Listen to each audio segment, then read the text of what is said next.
you can't escape. But the thing about law and order is you don't have to take it. You can combat being wronged. It's not just punishment or retribution, it's justice. You want to know that you're valued. This is a big issue, isn't it, Rick? Is one life more important than another? If you've transgressed in a terrible way, you've murdered or raped, whatever, and I say I'm going to put you to death. Well, this is an interesting argument, isn't it? Whether capital punishment. I don't agree with execution. Karl, where do you stand on the tricky issue of capital punishment? You've given it some serious thought, I imagine. So what, you're asking me, like, should he be on death row? Well, should someone flip the switch, send him to his death in the electric chair?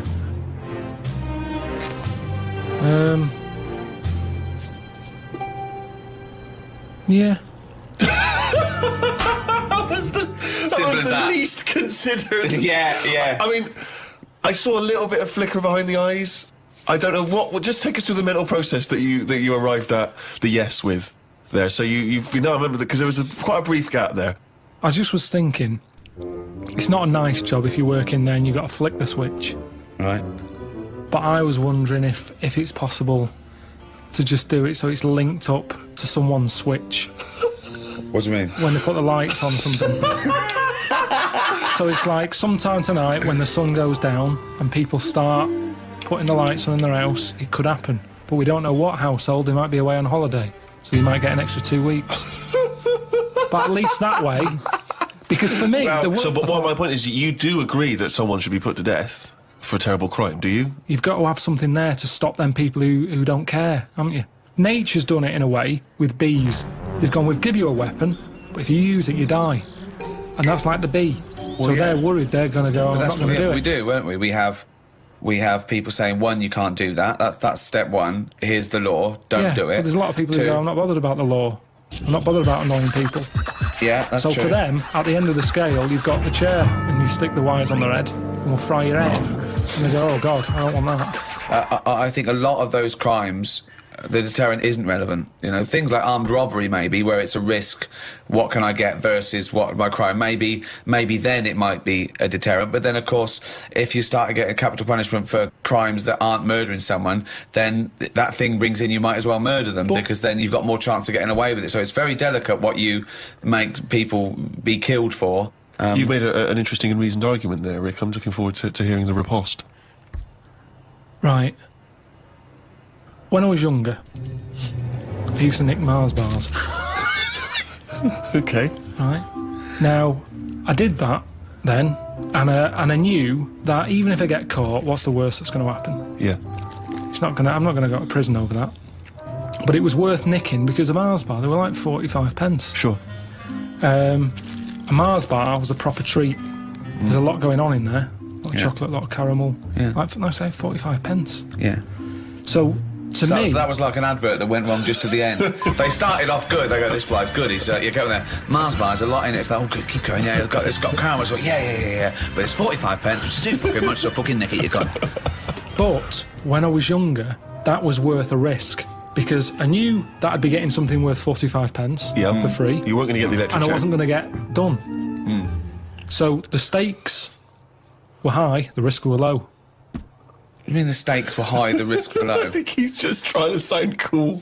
The stakes weren't high. The stakes are what can happen to you, and the risk. The stakes and the risk are the same. The risk is the stake, okay? Yeah, unless you're nicking meat from a butcher's, then the stakes are high and the risk is low.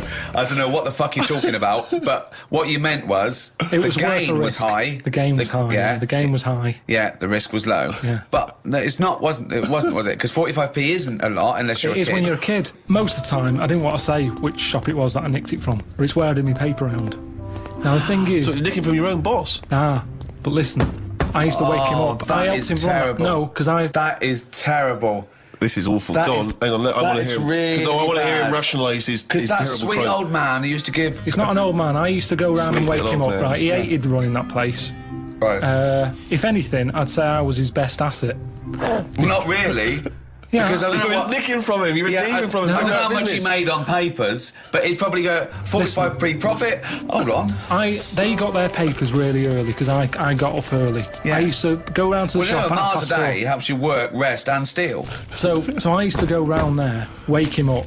He'd be like, "What are you doing round here so early?"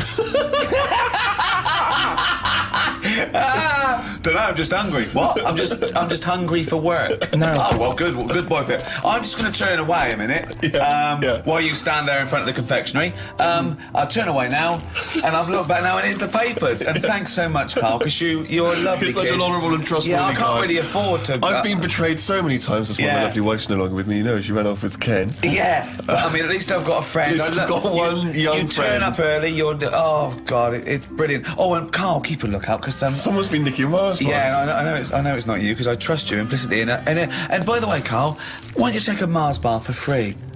Oh, thanks. Well, that never happened. All right. So I'm getting 50 pence a day for delivering papers, but I needed the energy. Right. Now, if I spent my 50p on a Mars bar, Yeah. 5p profit a day, it's not worth it. No. So help yourself. I knew I was doing a good job for you. No. So help yourself. That doesn't follow. So help yourself. Get another job. Leave that job. Negotiate a pay rise. Not help myself. That doesn't go. That's ridiculous. Where does it stop? If you worked in a nuclear power plant, well, they're not paying me much. Have a little bit of uranium. A lovely little bit of uranium. Yeah. I do. That's a strange analogy, Rick. Sort of left straight from a bloke nicking stuff from work. So he works in a power plant, he's having himself a bit of uranium. What's he doing with the uranium? Well, you know, Mars a day and all that, and that's for energy, and so's uranium. But more energy than a Mars bar. Yeah. A lot of the laws of the land are from the Bible. I mean, that kicked it off. I mean, there was laws before, obviously, and there were different gods before this one was invented. But let's have a look at the Ten Commandments. Oh, yeah, sure. I'm just going to go through. Just going to go down these, see which ones I commit. Thou shalt have no other god. I don't have any god, so I haven't broken that one. 2, craven images. No, I don't have any craven. I don't accept there's a god. 3, thou shalt not take the name of the Lord. Again, I don't take his name in vain because I don't believe he exists, so I'm fine there. Remember the Sabbath. I always remember Sunday. I know I've got a calendar and everything, so I haven't done that one. Honour thy father. Yeah, I do that. Never commit adultery. Don't do that. Ever killed anyone? No, never killed anyone. Don't steal. I don't lie, and I don't covet. So. I am an amazing Christian. Pretty clean. Yeah, you're a pretty clean living guy. Wow. There you go. Well, whereas, I don't know, Karl, have you ever... What's your view? I still open like post that isn't for me. Why do you open other people's mail? But it's just a fella called Bruce who he's the bloke who used to own the flat before me, and I don't know. I started off and I thought, oh, should I pass it on? You know, because when people move, it's a lot of messing about tracking down where they've gone. So I thought, should I just leave them for a bit? And I collected some for a bit. And then there was one that sort of said, this is important on the front of it. So I thought, how important is it? So I opened it. What was it? Was it important? Not really. It was from a tattooist. What did they say? It was just something They about... said, "Oh, we used the AIDS needle on you. Can you come in for a little test?" So I just started. I just kind of thought, oh, I'll start opening it, having a look, and it was weird because, do you know like how you get fed up of being yourself? No, but go on. Well, you I'm can intrigued. Of course. No, you can just have days where you're like, I wish I was going Brad on? Pitt, yeah. Well, you know, and Bruce Willis in your case, well, isn't it? Well, this bloke was Bruce, so I just go, oh, let's see what, you know, if I was Bruce, Yeah. would I be happier being him? Do you know, like how I've said to you before, you never know if you don't feel well because they can't put you in someone else's body to sort of compare. So I think, well, would I enjoy being Bruce more? Sure. And what have you gleaned from Bruce? He's got a tattoo. We know that. There wasn't that much. It was mainly busy at Christmas. A lot of Christmas cards, which were good because I didn't get that many. Yeah. So you put up his pop 'em Christmas... You put up his Christmas cards. What, you had Christmas cards hanging in your flat to have a lovely Christmas, Bruce? Auntie Jean. That's crazy. Well, hang on a minute, because when you put them on your your mantelpiece or your shelf or whatever. You're not looking at them every day. It's just a picture of Father Christmas. It doesn't matter who it's to or from. But why have them up at all? Well, why not just buy some make it a bit Christmassy? You can just buy some blank cards and put them up. Use them every No year. point, I have to. Bruce has got a lot of friends.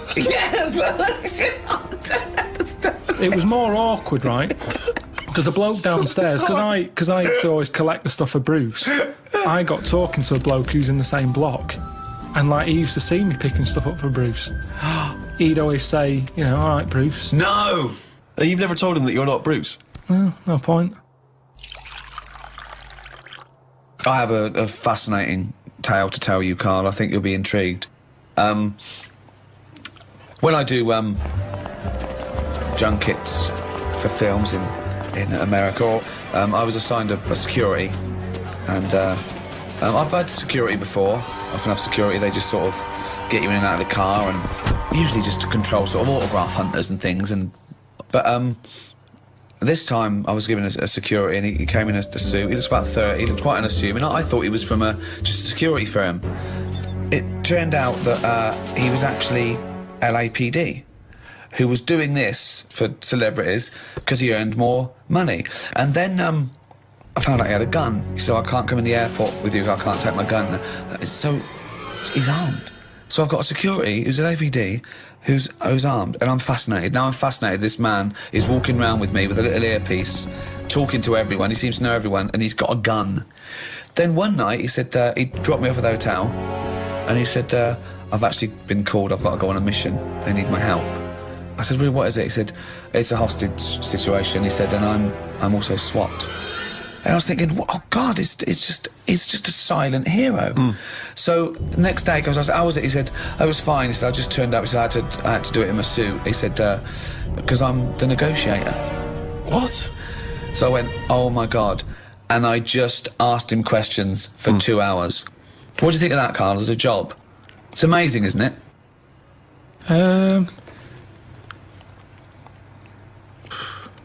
Yeah, I mean, once you've done one, though, it's like any job, isn't it, I suppose? Yeah. Once you've done one. Yeah, Not impressed? Boring. Yeah, No, it's good. Could you do it? Do you reckon you could do it? Do you reckon you could negotiate someone out of a hostage situation? Well, I With your think in one of dulcet them tones? things, there's nothing you can do. It's like, it doesn't matter if it goes wrong, because Well, it you does. did your bit. No, it's like being a vet, isn't it? Not really. Not really, because that's what No, it is. What I mean is, you're expected to make the little kitten live. No, there's loads of it. Because I was saying, so he says, I need a car by 5 o'clock, or I'm going to kill someone. He then makes sure that he doesn't kill anyone, but he makes sure that car doesn't come till 5:15. But he's not bothered, is he? If He it's is 15 bothered. minutes late. He is, because he really takes he empathises with these guys, and he says, no, you've got to understand. No, He but the says- fella in the house with the gun, Yeah. he's not going anywhere. 15 minutes to either side doesn't matter. Why is he in a rush? I don't think Karl's getting how Not sure he important, is. how No, amazing I'm not he sure is. You said Yeah. they make the car 15 minutes late. Yeah. He's getting his car. That Yeah, bloke's not in a rush. He's never going to get in the car, is he? He has to get in their head. But to do that, he says that he has to empathise with them to a certain extent. He has to understand why they're doing it, to talk to them and go, yeah, you've had a bad day. That would send anyone. But he has to get their trust. Karl, try and talk me out. You think it's that easy? Right, I've got a hostage situation, right? They go, there's only one person we can ask for. Get me Karl Pilkington. The police know that you're their top man, and there's a guy in here, he's got a gun, he's got a hostage, okay, he's just done a crime, they don't know what to do, okay? Right, you turn up, what's your first question to them? I'm talking to you. Well, no, you got to assess... Right, I'd say, right, I think there's a saying, actually, you say, where's brass, right? Right. I found that out, I overheard that. What's that? It was something... You're wasting time! It was that bull cunt that's just turned up! I'm gonna fucking kill him! Right, where's brass? What does it mean? I heard it at school when they... I don't know what the fuck you're talking about! Just you. It means, I heard someone use it on the... Well, I don't know what the fuck it means! It means the top person of the police who are around at the moment. Yeah, well, in short, I'm the fucking top brass here. I've got a fucking gun against this kid's head. Who the fuck are you bald little shithead? Where's my car? What car? I've asked for a car. Where's my fucking car? Am I talking to you now, am I? Yes, you are. Are you the negotiator? Yeah. Right, get me a fucking car. Where do you want to go? I'm fucking sore from showering. Throw a phone through the window so I can talk to you over the phone. No. All right, in a minute. Don't ever fucking say no to me. In a minute, I said. Okay. Right, the clock's going. Where's this fucking phone? Listen, I've got a just sore hang on a throat. minute. Why are you putting the phone through, you dopey cunt? You want to talk to him? Because I don't want to give you a phone straight away. You said you've got to delay him. No, you've got to talk to them. You shouldn't even demand a phone. You should make sure you've got a phone, you dopey twat. Give him a phone. Right, thanks. All right, how's it going? That's better. Right. Right. Who are you, by the way? Who are you? Bruce. I can't give you them details. Well, you can, because I've got to trust you, dopey sod. Are you police, or just some fucking cunt walking by? I'm a policeman. Right, I don't trust policemen. No, but I'm a bit higher than that. So listen. Oh, don't you tell me I'm just laying down the law here. I'm going to shoot someone unless I get a fast car. I've done a robbery. It's all gone wrong. You're after me now, but I want a car to the airport. I want a plane standing by. You don't know me, but I do this a lot. Right?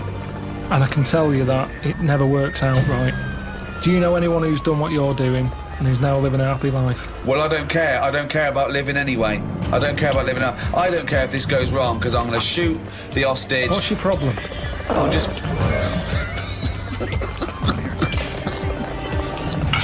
got the wrong attitude, mate. I think you've got the wrong attitude here. No, but this is... to be honest with you, this was my last week. Why are you sending him that? Because I want to bring him down to my level. Right. What's that got to do with it? Well, you know, I've done this job for a long time. Right. Sometimes I felt like you.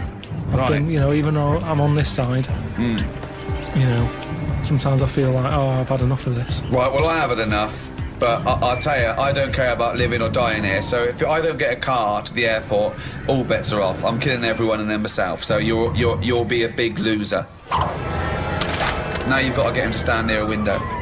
You've got to take him out, because I've got a gun to someone's head. You can't burst in, right? You've got what? Come on, how do you get him to stand near a window? Oh, I bet you're hot in there.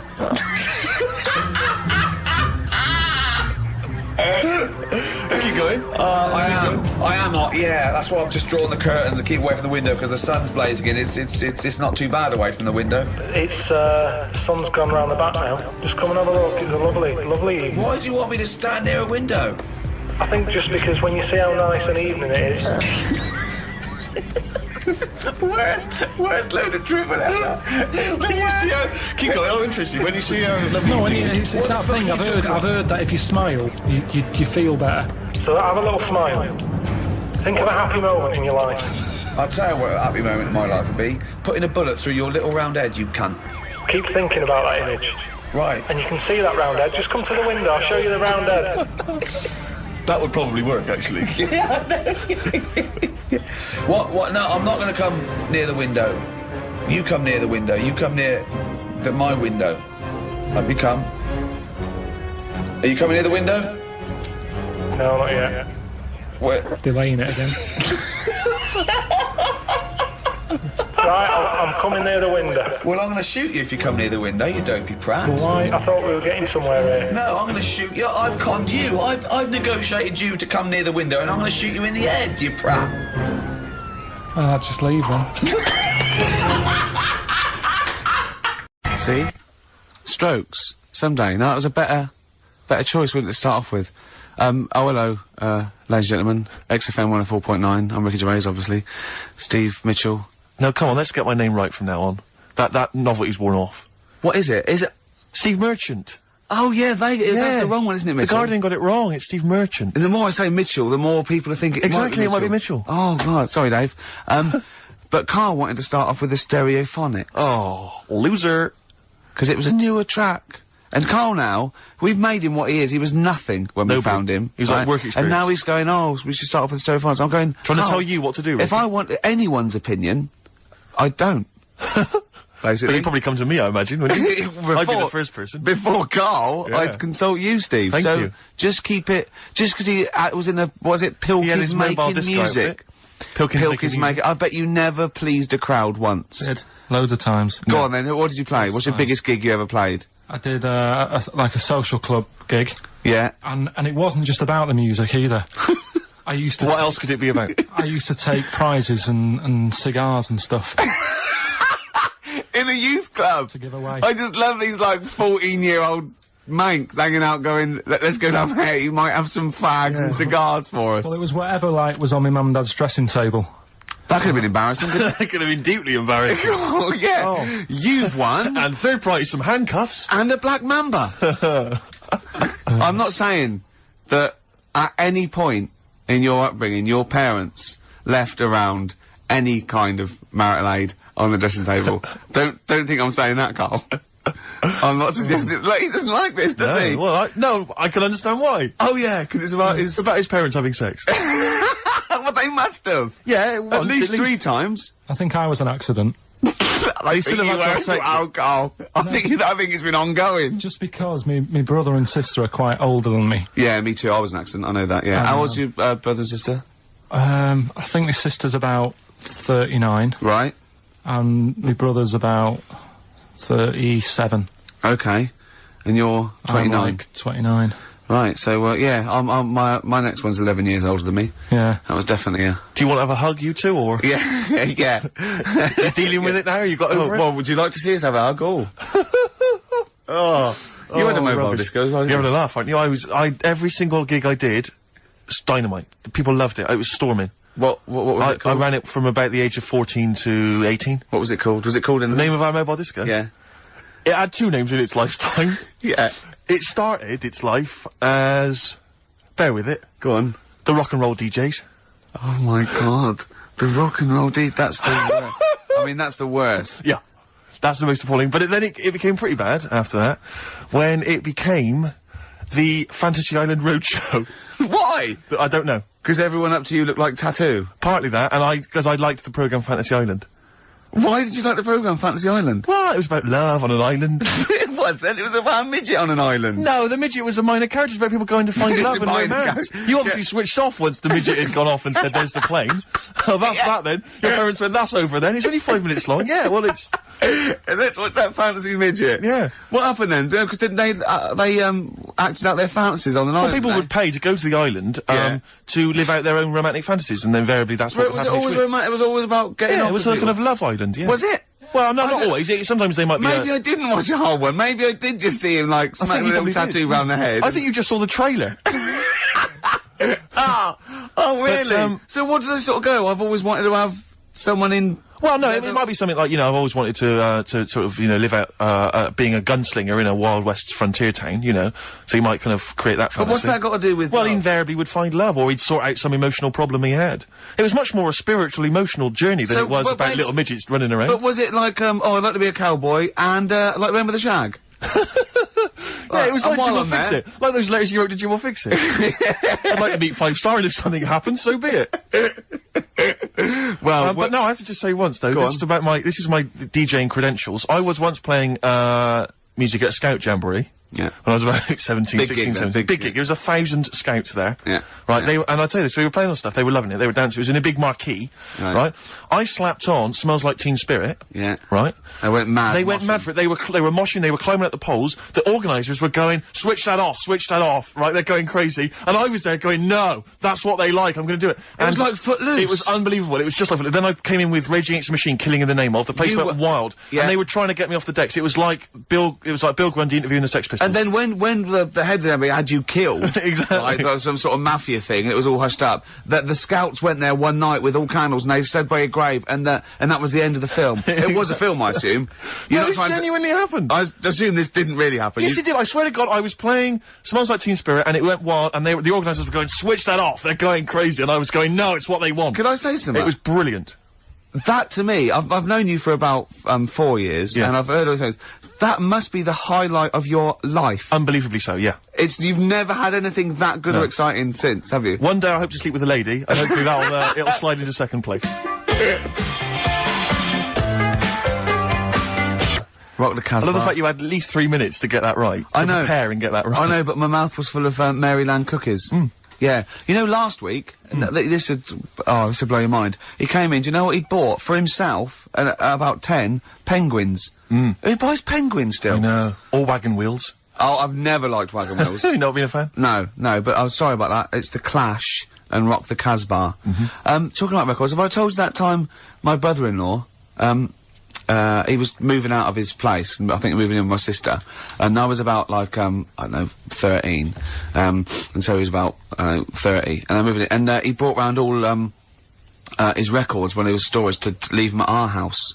Right, and he had all these old sort of records, 50s and 60s records, no, I was right, and they, put them upstairs, and I was looking through them, and, it's just all like Elvis stuff and Beatles stuff, and there was a mate of mine who loved Elvis, okay, and he had, loads of chemicals, yeah, he had loads of chemicals, and I was into chemistry, and, he said, let's swap me some chemicals for them, so I sort of nicked about 5 Elvis singles, and I got all these chemicals, and then, just guilt. What sort of chemicals? Just things like, you know,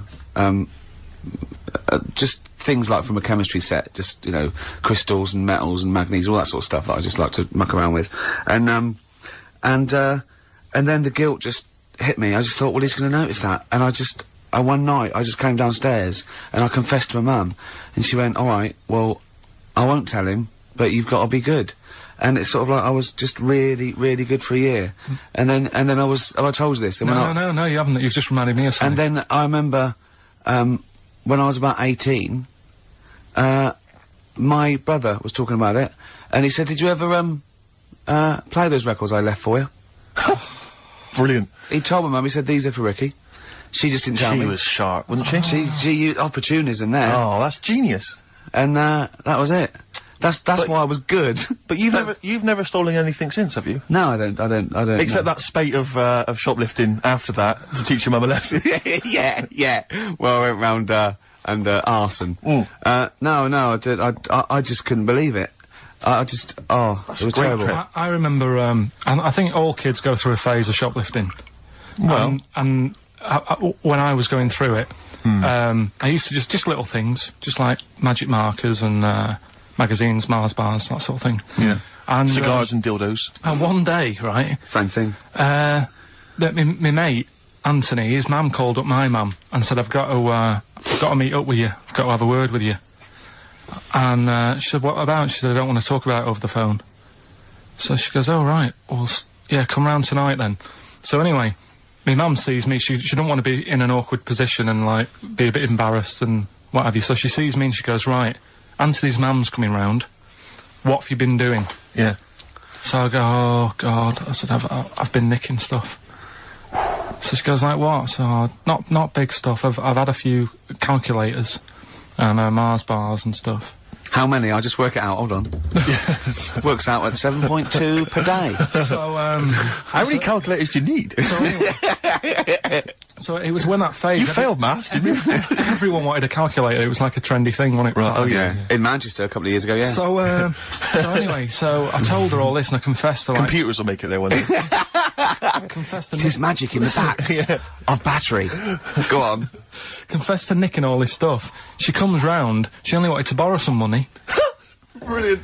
She said, oh, I don't like asking. I was a bit embarrassed to ask you over the phone, but can I borrow 20 quid? Oh, that's fantastic. And there's me. That's great. And it's similar sort of thing to yours. And did you... And he went, hold on, Mum, let's just work out the interest on that. A bank at 10%. She'll owe you £4.40. Oh, so your mum was a loan shark. yeah. And did she mention? She that went, you I just with that other, because what I'm saying is presumably you got your mate in trouble. No. Right, you didn't. No. She went, no worries, I'll just go and get my purse, it's on the dressing table. Exactly, yeah. Karl! Do you want a cigar? What other things you used to give away at your disco then that you'd find on the dressing table? You used to go into your parents' room and go, what can I give away tonight? It was stuff like cigars. My dad liked cigars. Yeah. I had a pair of tights. What do you mean? Unopened. You know, you get them in like a long... Who did you give that to? Just whoever did the prize. It was stuff like, you know, we did like a little raffle. Just imagine Karl going, this is for a pair Who's going joyriding this Pretty week? Polly, sheer.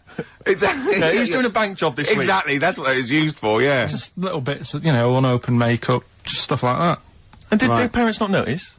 Well, no, because it's stuff that you're not that bothered about him. If a telly went missing, they'd notice it. They would, wouldn't they? They'd be staring at a wall for 3 days. But a pair of tights and a cigar and that, get away with it. Yeah. But it's funny as well, because like, you had 2 names, I just, like, remembered. I started off as, Dazzling Darren's Disco, just because the first lights I could afford belonged to someone who had their name put in lights. Right. So I went along with that You had name to for a bit. pretend you were called Darren. That's lovely. That's great. Is it worth it? Brilliant. And then it went on to Pilkington making music. Yeah. Jeez. That's great. Anyway, should we have some more music? 'Cause, Yeah, we've go been on. waiting for What, hours. what are you going to play, Carl? We've got the Cooper Temple Claws Oh, lined up. brilliant. Yes, Steve Merchant here. Merchant. Steve Merchant. Yeah. Okay, don't keep saying it. And Karl, obviously, yeah. Stop fiddling, Karl. We've been digging around in Carl's office, haven't we? As ever, Rick. He's a little bit nervous about this. Well, But he doesn't need to be. I don't think he is, You just need to because- trust us, Carl. Just trust us. Trust us with the music. Trust us with the speech output. Trust us Yeah. with That's easy for me to say. Yeah. but I'm conscious, Rick, that sometimes perhaps we're a little ill-prepared on Sure. the show, and I just wanted to make sure that we were sort of keeping ourselves abreast of developments, changes at the station, You policy. said breast. Thanks. Policies particularly, and I was lucky enough just to stumble across this, and I feel that actually a couple of weeks back we were a little ill-prepared, because we Yeah. hadn't read this. Yeah. This is the XFM information. It's the guidelines, if you will. Sure. On how to react to deaths, disasters, and other news emergencies. Yeah, and there's very important ones, like important a royal policies. death. There's like, you know... Well, there's you certain have to- you criteria. have I mean, to- obviously, the general guidelines state that occasionally something will happen in the world that prompts XFM to break away from the normal programming and react to our audience's feelings of shock or grief. As broadcasters, we have a duty to think They're not carefully talking about our show there, are they? They're Yeah. talking about something happening No, there. all shows. I mean, no, like people being caused grief, just Carl's on the air. Right. You mean like, you know... I mean, a bigger event. royal yeah. dying. A royal dying or some kind of, major disaster. Sure. We should be able to tailor our output to show that we feel the same way as the audience in Yeah. these times of trouble. Oh, definitely. That would never involve the station shutting down completely, Rick. No. I want to reassure you of that Yeah. now. And it would never involve playing classical music or stopping all speech content. Sure. Because they put that in there because a lot of stations, that's exactly what they do. Exactly. But wouldn't happen XFM have deemed it that we don't have to go completely down the line there. We have Well, to do it in let me our own explain little why. way. Go People on. need company at times like this. Yeah. And should be able to look to us for both factual information and emotional reaction. Sure. We simply have to change our tone and our playlist to show that we're all feeling the same thing. Right. Be it, oh my god, I can't believe this is happening, or, well, it's pretty sad, but she was 101 after all. And that's actually in that That's document, what it isn't actually says in the general guidelines. That's as they are stated. If you should hear about the death of a major royal, Yeah. this is information that... You're actually reading this, by the way, Yeah, aren't I'm you? reading this Yeah. out. What you should do is say nothing about this on air under any circumstances.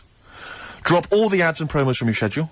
And if Chris Smith, the news guy, is in the building, get him in the studio immediately. Yeah. That's what it says, Karl. Yeah. If Smitty is, I don't care where he is, I don't care if he's on holiday, Let's phone him up he's now abroad. and tell him someone's died. to see how he would react. Get him down here. Get him down See how long yeah. it takes him to get down here. Where does Smitty live? Because I know where he lives. He lives in a cave, and he slides down a pole, Yeah. and he gets into a car. His butler is up there, and he sorts things out. I suppose the approach there is that only Chris can deliver this tragic news. Yeah, If it was you or I, yeah, it wouldn't have the same. I remember. Do you remember the XFM as it first started? It launched the day after Princess Diana died. I know. Yeah. And I'd never done radio before. I was nervous enough, and it was launched, and it was how Because was it the first night? Because what I've forgotten actually until you mentioned that then is of course you used to host your own phone-in show. I'd forgotten all about that. yeah. Oh man, alive. And I gave that up after a week because it was just too stressful. I have never seen a man so petrified. I know. He spent all his time preventing people getting through on the phone lines. Yeah. He just wouldn't let people come on air. And for when I had to go on air, right, my mates sort of like came over the first day, and they were mucking around, and I was having a drink with them where I used to work, and I was going, I've got to go on air in a minute, and I was like drinking shandy or something, because I was saying I didn't want to be drunk and everything, and I kept saying, don't swear. Telling my mates not to swear, and they look at me like I was mental. I was going, don't swear, because I'll swear. I was terrified of two things. Just swearing, By mistake. and operating the desk. I thought, I'm gonna, even if I get through operating the desk, I'm gonna swear. And it just, it was awful. Didn't you spill coffee over the machine and then go, oh shit? on your first link? I can't remember. But I know it wasn't a triumph. No, I started off with I was really like the music, and I started off with a classical piece by a bloke called Kuntz, who's a German composer. Brilliant. So I knew it was okay. You're then. off. You're I was off. Yeah. And so how did it go then? Because I remember it was appalling. Carl, he's a composer. Look it up. Yeah, I know he is. Right, 08700 800 1234. Yeah. If you know what the composer I'm talking. What? Yeah, we've done it. We've done it now. Chill out, Carl. Come But on. you know what people are like? What? They take things badly, don't they? Like who? Like what? You just... It's like a bull to a red rag, whatever. Yeah, but the thing is that we say bad words and we get in trouble. But I was listening to Heart the other day, and they played Luther Vandross, and that song, was it Never Too Much, Never Too Much? Play it a bit. The lyric that. Woke up today, looked at your picture just to get me started. That's disgusting. Filthy. Play it again. Woke up today, looked at your picture just to get me started. That is just depraved. filthy. What a What is he doing? Just saying like that. Imagine that. He's got a young girl's picture, and he's going, oh, thanks for that. And he phones up and goes, what did it say? You know that picture you gave me? She goes, yeah. He goes, well, I looked at it just to get me started. That poor young woman must... I imagine more that, like, she's sleeping, and he just sneaks in and he's got to put her on camera, she wakes up, he goes, what are you doing? She goes, what are you up to? He goes, no, I'm just taking a picture. Well, why? I'm gonna write a song about it. tomorrow, will you? Yeah, you're going on holiday tomorrow, aren't you? Yeah, well, I need I that. just need something to get me started. What do you mean, get you started? Yeah, you know, in the morning. And then that's on Heart. Alright? 6.2. So don't come on air and tell us what we can and cannot say. We can't say cunts. Classical composers' names or philosophers like Kant. Exactly. So don't tell us that, Carl. Alright? Just play a record. What you got, Play Steve? some rides, Steve. Yeah, I just think it's time that we listen to some Ride Rick. We haven't listened to them, I don't know about you and I, but I haven't listened to any for about 6-7 weeks. Yeah. Just thought it'd be good to have them on the air again. Yeah. And it's a tragedy they split up. This is the classic Chelsea girl, play it. Absolute girl. Their lifetime. I know. Yeah. Right, 'cause it's a great sound. But influenced lots of bands at that seems to time. me, yeah, Sort of the old Britpop thing and the old Wall of Sound and... They weren't... Were they shoegazers? Do you think they were, weren't they? Well, that's what they thought of, because there was a lot of nude lead Yeah. guitar. But, Yeah. good melodies as well, Rick, and that's always important. It is to me. I don't know about you, Carl, but it is important to us. We've just had a couple of people, Sarah and Claire, call up and wish us luck for the BAFTAs, but for some reason they want one of us to do an impression of Leslie Phillips. Can't do it. I can't. Doesn't he say ding dong? And hello and all that. That's not bad. But I want Karl to do it though. Yeah, go on, Carl. Go on. Hello. Well done. Say ding dong. Ding dong. Nice. Yeah. Do any other impressions? No. I can't think of any. Hello. Do that. Hello. Yeah. You look like a ventriloquist dummy. Hello. Brilliant. Oh, Karl. Do, my You're- name is Bond, James Bond, as though it were Sean My name's Connery. Bond. James Bond. Do that. Go on. My name's Bond. No, do it as though you were doing an impression. Sean. What? So I'm trying to be Scottish. Well, yeah. Well, yeah, sort of. Perhaps a bit more specific than that. Sean Connery. My name's Bond. Keep going. My name's Bond. James Bond. Thank Jimmy Stewart. It's not bad. This is the best fun. It's like having your very own Fisher Price toy for Yeah, 2 hours exactly. a week. It's Exactly. great. Do Roger Moore. Do that.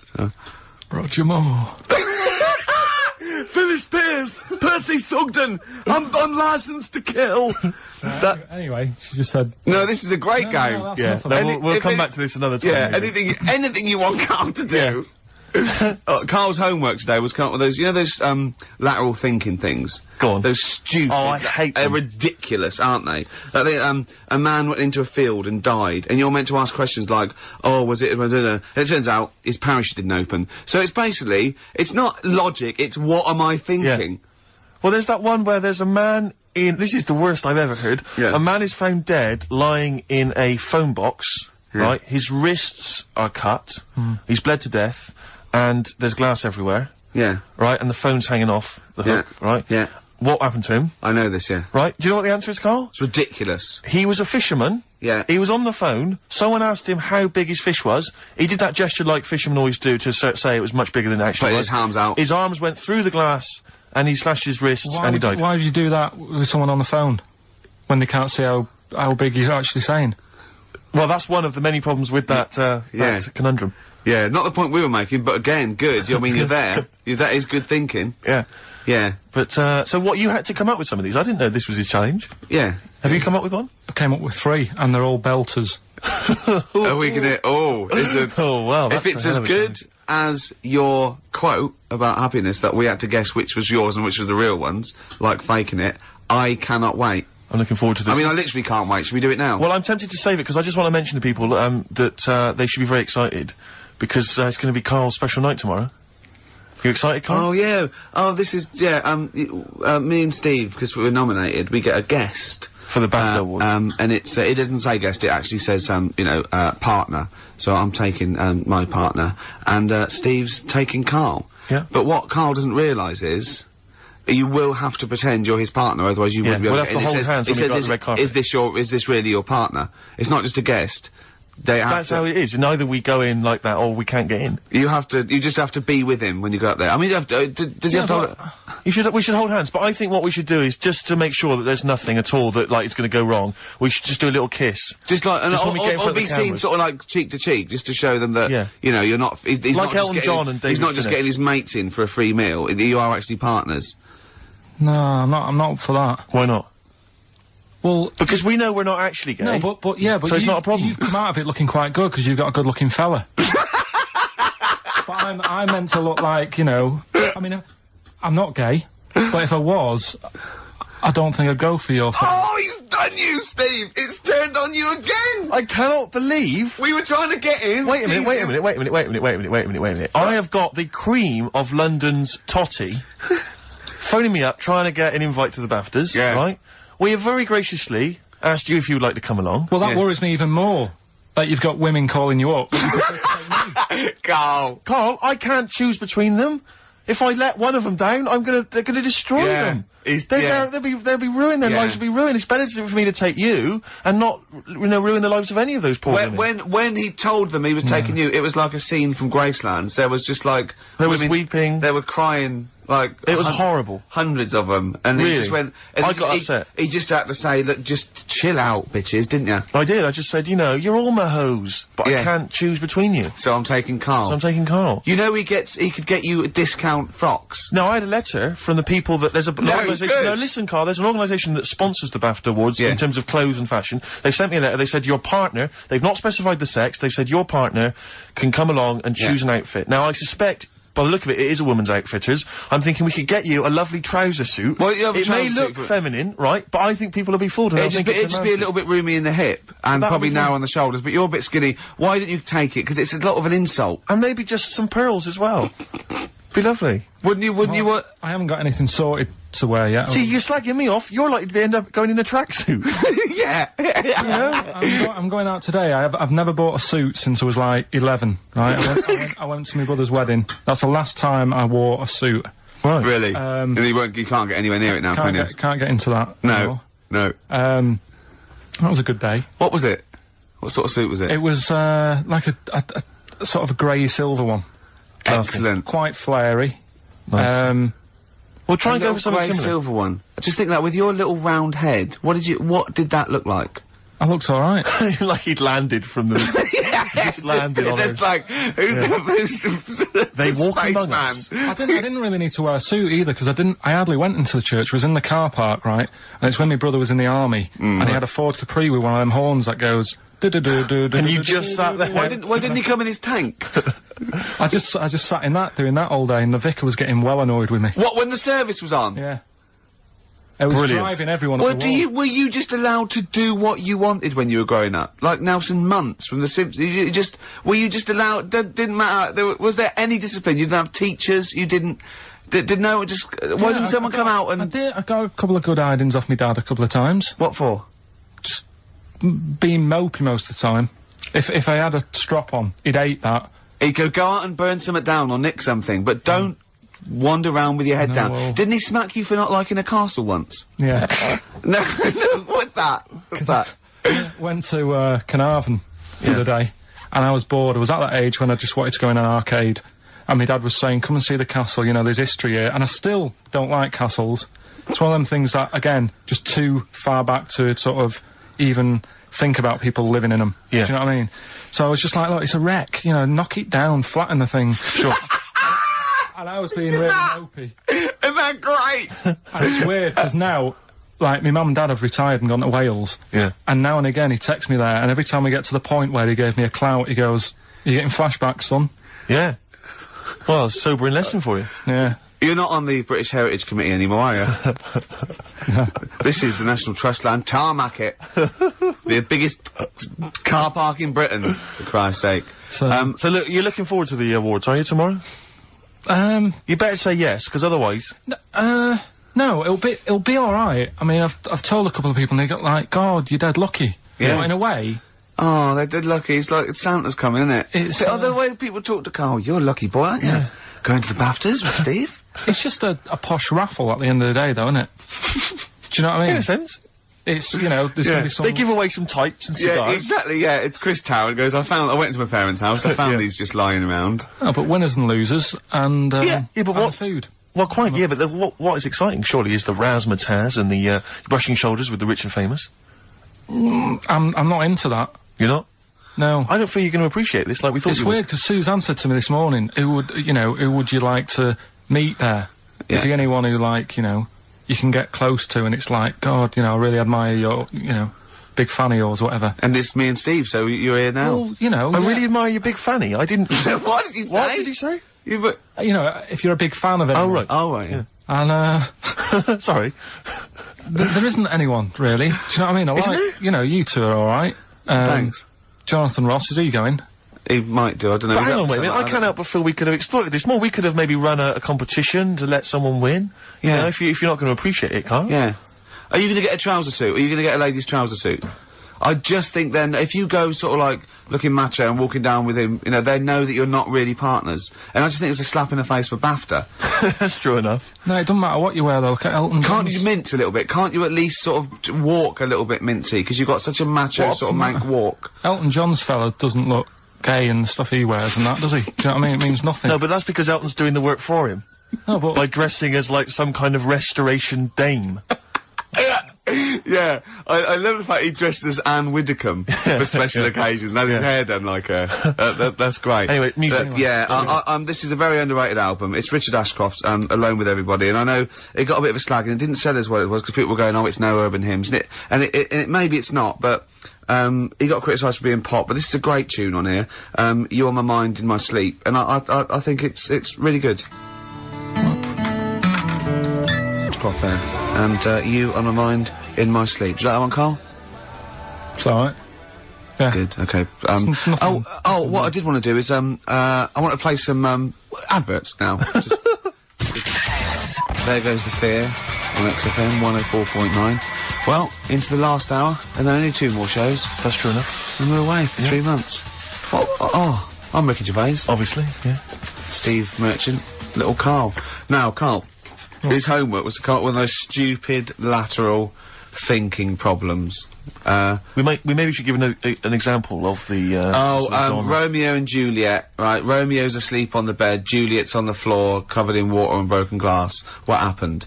And you ask all these stupid questions, and it's Romeo's a cat and Juliet's a goldfish. Again, Awful. what am I thinking? Yeah. Yeah, come on then, Karl. Right, first one. Yeah. There's a bloke lying on the floor, right? He's cut his head, blood's coming out of his head, and all his mates come running up, and they're all stood round him. Yeah. And, they don't take their hats off as a mark of respect. That is Why- outrageous. Why didn't they take their hats off? I'm laughing, but it's probably as good as the Oh, real absolutely. No, but these are really good. Did you make them all up? Yeah. No, I mean, did you make up all the ones that already exist? No. That would make a lot of sense. Right, a bloke's fallen with his... Yeah, He's lying on the floor, yeah, he's dead. yeah. His mates come running up and like, Wasn't it was it important that his head was cut? I don't know, I mean... Would it have been okay if he'd have been wearing a hat? He wouldn't have been dead if he was wearing a hat. What's your answer? No, you're meant to answer questions. You don't just go, what's your answer? You say, where's the turns, and you go, no, and I have to guess. It's obviously like sort of motorcycle stunt team or a parachute. Why didn't they take their hats off? Because they're probably still on the motorbikes or something. Or, Well, yeah, but if you mark a respect to someone, you could take your helmet off. Angry. What? They're parachutists. Why can't they take their helmets off? Because they're coming down from the sky. But he's on the floor dead. Well, but they can look down and see him on the floor. Are they on the floor, Carl? They're on the floor as well. They're walking, are they? Yeah, well, they sort of stood there looking at him. They're stood there. Yeah. They're stood on the floor looking at him. They're soldiers. Why? But why? Because it might be in a battle zone. They might have their helmets on, and he's been shot in the head. No. Well, that does work. You see, this is my point. That one works. That one works. Unless you've given us a piece of information where that doesn't work. What's the difference? Why is yours different to he's been shot in the head in the trenches and they're looking at him and they keep their helmets on? I just don't think it matters as much. If they're in the trench, they're already guarded a little bit. So they could take their hats off. It's the best mate, for God's sake. Okay, who's dwelling on this? Are they normal hats? What kind of hats are they? The answer. No! Don't get ratty! What kind of hats are they? Baseball hats? If I told you what sort of hats they are, you'd have the answer. Well, no! Okay, I've got to guess what sort of a hat it is then, have I? Right. Is it a trilby? No. Is it a bowler? I know what it is. What? They're spacemen. No.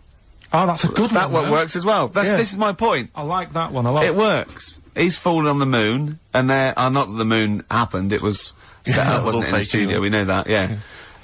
Okay, Carl, what's your answer?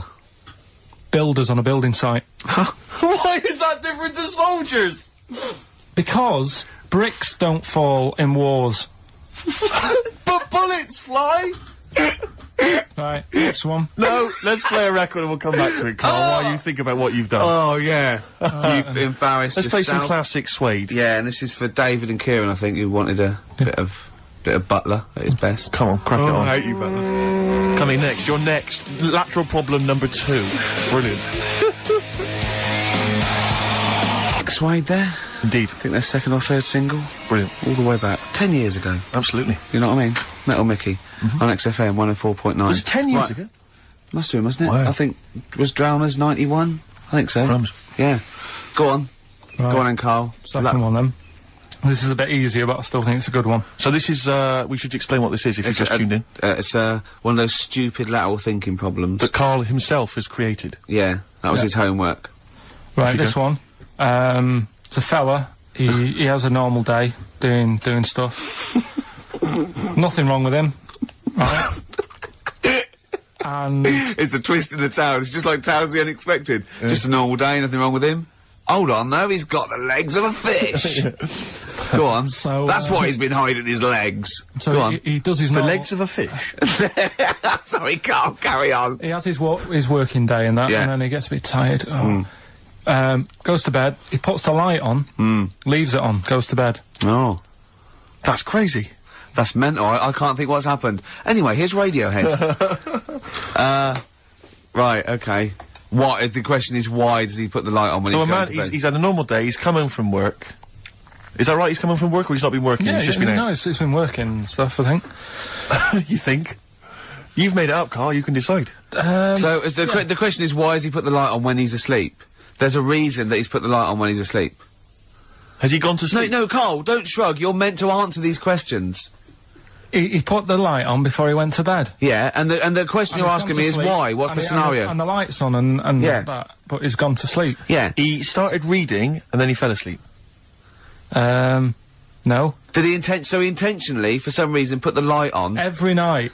It's mad. Sounds mad. That's Carl, doesn't it? Every night he does it. Yeah. He puts the light on when So- he goes to sleep. It goes to bed. Carl, is the point of this, he puts the light on for a very good reason. Not for us, but for some people. He's blind and it's always been on, and he thinks he's turning it off, but it was on in the day, and he thinks he's turning it off, but he's turning it on because he's No, blind. that'd be stupid. That works. No, that works great, Rick. Yeah. Thank you, Carl. So you've got to come up with what... Hang on. If What? you're blind, why would you put a light on? No, he thinks he's off. Yeah. But why would he turn it on anyway? To think so he doesn't get burgled, so people know he's in because he can't see him. So he just he puts the light on when he's there, then he turns the light off when he goes to bed, so people think it's fine. But he's got it out of kilter, and actually he's walking around in the dark all day. I don't believe that if you're blind, you turn your light on. I don't think you'd be living on your own, would you? I'm not having that for a Do second. blind people live on their own? For a second. Well, some people do. Lonely blind people live on their own. No, if you got bad eyes. What, any of them women? Are there any blind women who are living on their own, Rick? No, I mean, if you know of some blind women... Oh, wait, 700, 800, 1234. We've gone through this. If you are a blind woman... with no standards and you don't care annoying voices and smell... Yeah. Then get in touch with you. Yeah, I mean, you've got to be within the ages of, say, 25 to 65. You know, Right. well, call it 75. You fussy all of a sudden. I know. Yeah, go on. If you were blind, would you live in London?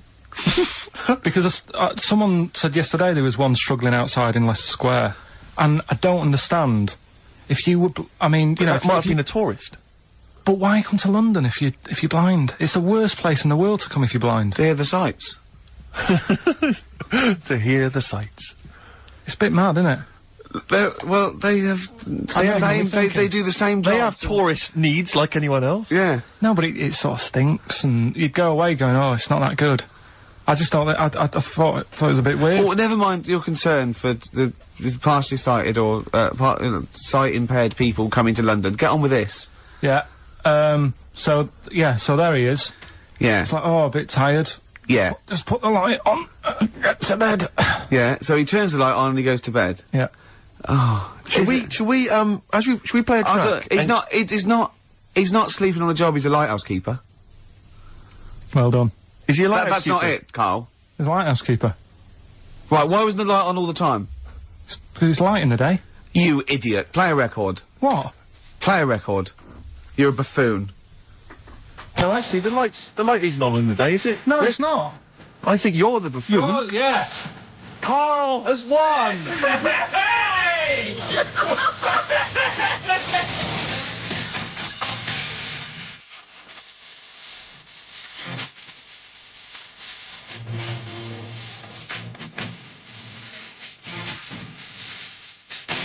100 Reasons and Silver on XFM 104.9. I love the fact that Karl went a little bit mental then. So happy that he thinks that a lighthouse keeper pops the light on at the same time every...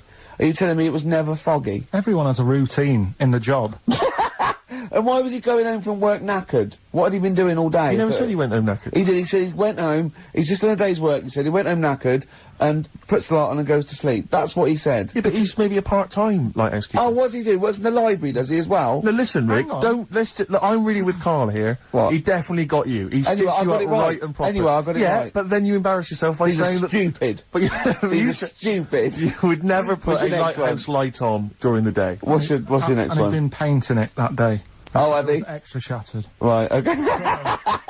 The next one, last one this. Yeah. Lateral thinking. Lateral thinking. And you've written this yourself? You've had no help from anyone? No, I've come up with these on my own. Okay. Right, last one. Yeah. This bloke, It's always this bloke. Yeah. this bloke, he's got a brother that is, never met, right? They got separated at birth. Right. You know, anyway, he gets a letter in the post. Yeah. He says, oh, I tracked you down, Yeah. meet me at the airport. Yeah. Okay. As soon as he gets to the airport, Yeah. he goes, there he is, and he goes walking over. How did he know that was his brother? He'd never seen a They were picture. twins. They looked exactly the same. They're born the same day. No, Steve's got it. Yeah. That's what I mean. So he knew they were born the same day. So he knew they were twins, yeah. I didn't say they were born on the same day, did I? No. No, I'm just reiterating. They would be, though, if they looked Yeah. identical. Yeah. Sorry about that when we've got you there, Karl, mate. Yeah. You're quite upset about that. That was 1 out of 3, though. That's What not about bad. this then? Do you know that when, two brothers, born on the same day, of the same mother and the same father, but they weren't twins? Why? Say that one again. Two brothers Yeah. are born on the same day, of the same mother and father, but they weren't twins.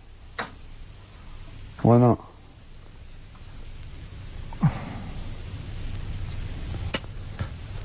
This is good radio. You see, the problem is I heard you saying to Steve, I'm going to do that one about the shark in the pool, so I'm trying to think. This has nothing to do with that one, though, is it? Clearly. Give him the answer, Rick. I don't know. The answer is they were two of triplets. Right. I had another brother. So do you want to do the one about the shark in the Yeah, go swimming on. pool? Yeah. Okay. A bloke, just in his swimming trunks, walks into a swimming pool full of man-eating sharks.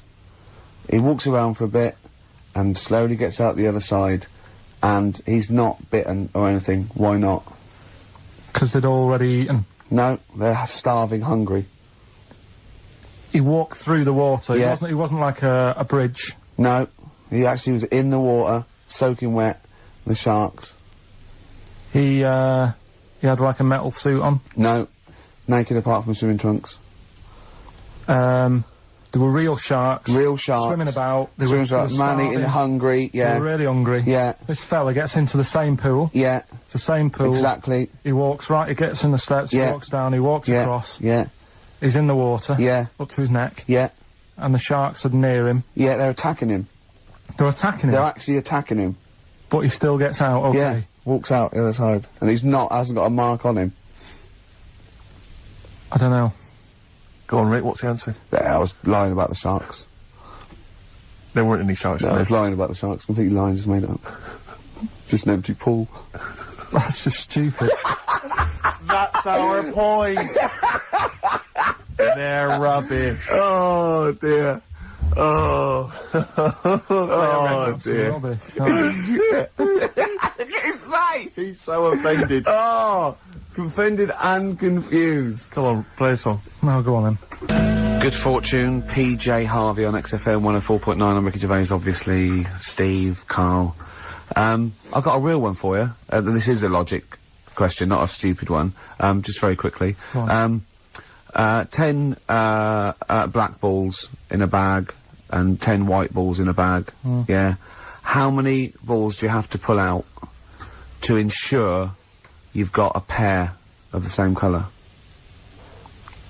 Well, what's stopping you putting your hand in and pulling out? Jesus. For, Because I asked for the minimum number. So how many do you have to pull out to ensure you've got a pair? That doesn't say all of them, that'll Right, ensure it. no, What's the minimum number you have to pull out? 11. Because if the Why chance- do you need 11? What? Because No, go on. there's 10 black balls, 10 white balls, yeah? Yeah. Say if you're, for some reason, you pulled out all the 10 black balls. Yeah. Right? Yeah. You'd have a pair, wouldn't you? You'd have a pair. After the first two. Yeah. So what's the minimum number you have to pull out to ensure... Two. No, because you might pull a white one and a black one. Yeah, but... I don't understand what you're saying. Sometimes I get that impression, the way you look at me like Helen from Big Brother. Yeah, but I've this always assumed that. Look, Right. right.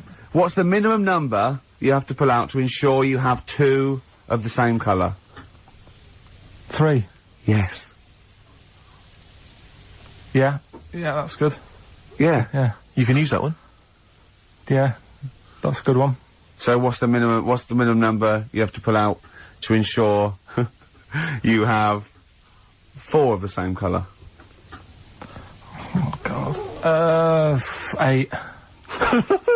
Was that a guess? I don't know. I understand the first one. We've done it now. Okay, alright, we'll leave it Okay, there. that's good. Good. Okay. Now, White Van Karl? this is where we... Oh, that's too much. If you'd have seen his face then, Steve, his eyebrows sort of went down while you were doing that face. He genuinely looked pained. It's like you're back at school, isn't it? It's starting to get hard work now. No, okay, we'll just do White Van Karl then. This is your opinions. You can't be wrong on this, can you? There's no right or wrong answer here. Okay. Right. But so this is where we ask Karl his views on the big news stories of the week. Basically, we've stolen an idea from the Sun newspaper, and So this isn't cruel, this programme, is it? I don't think so. Picking on me. It's not, is it? It's weird because a few people have said, "Oh, you're picking on me." It depends how you look at things, doesn't Sure. it? Yeah. But you do like it? I mean, we could look at it like it's a laugh, so Yeah, it's not a but problem for us. You know we like you. You know you're our favourite. Yeah. I'm going to say thing in the world, but I don't mean that, in a derogatory way. No, I'm cool with it. Yeah? Yeah. Right. Okay. So your views, please, on the fact that attitudes are changing to the possible marriage of Charles and Camilla. Oh, what do you think of that? The roars at the moment, because of recent tragedies, are apparently high in the polls, and people are coming around to the idea of Charles and Camilla getting hitched. What's your thought?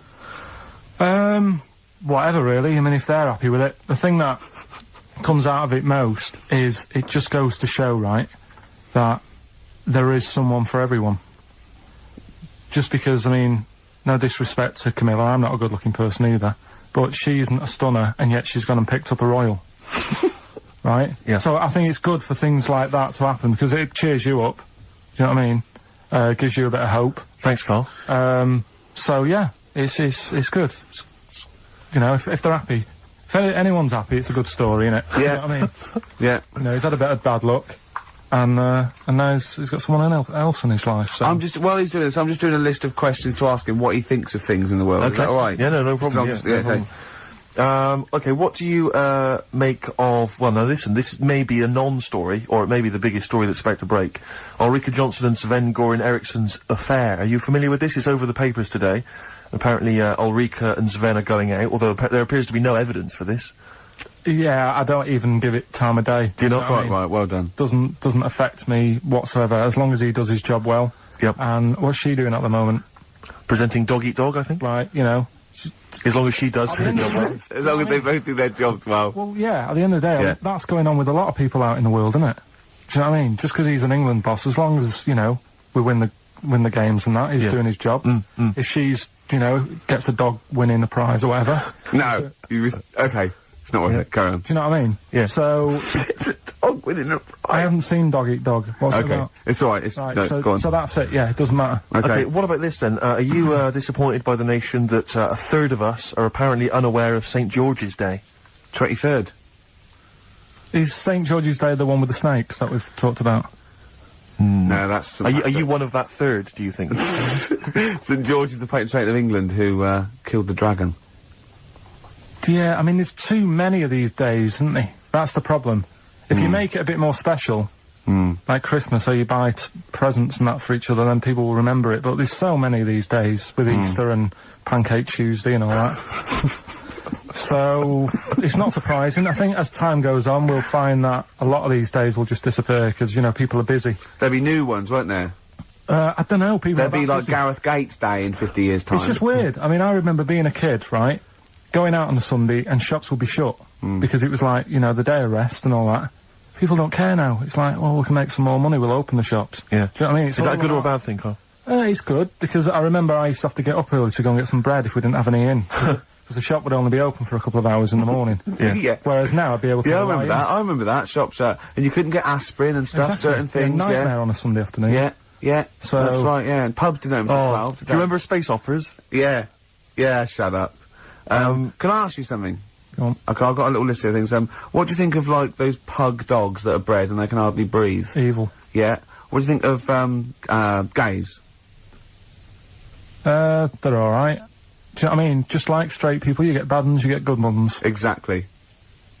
Right? We've learned a lesson today, haven't we? Absolutely. Let's play a record Yeah? What do you fancy? A bit of Radiohead? on XFM 104.9. Wow, near the end of the show, isn't it? You had a good time, Carl? It's been alright. I knew it wasn't going to be a belter today. Why? What do you mean? What's up with it? Because what happens, the last 2 weeks have been quite good, and we always tend to have two good ones, and then one that's just alright. Well, let the listening public be the judge of that. Well, yeah, What do you- and the Sony committee. Yeah, what do you want to do? A clip show of the best... We should do that for our last show. People should vote for their favourite hilarious link. Yeah. And then we can put it together on a tape. Right? Is there a record there that wants to release the bit like, I love... Including Ricky's such theme- favourites as, do you like gays? And, this lad, he had a horse. Yeah. Oh, I scored once, I was stung by a bee. And who can forget? That's lovely. Should you do that? Can you have you kept all these on tape? Yeah. So can you do a compilation? Oh, People it's hard- phone in. it's hard work, No, though. the next 2 weeks, phone in for your favourite clip. Carl, how can they get hold of you, Carl, in the week? What's your direct email? What's your mobile email? number? What's your email? It's my name with xfm.co.uk. So, Karl Pilkington. Carl.Pilkington. Karl With dot... a K. Carl with a K. Yeah. Karl.Pilkington at xfm.co.uk. Yeah. Vote your favourite link of the last 3 months. We should make a little compilation and sell it. And we get like Radiohead. They'd love to be on the compilation with us, wouldn't they? Wouldn't they?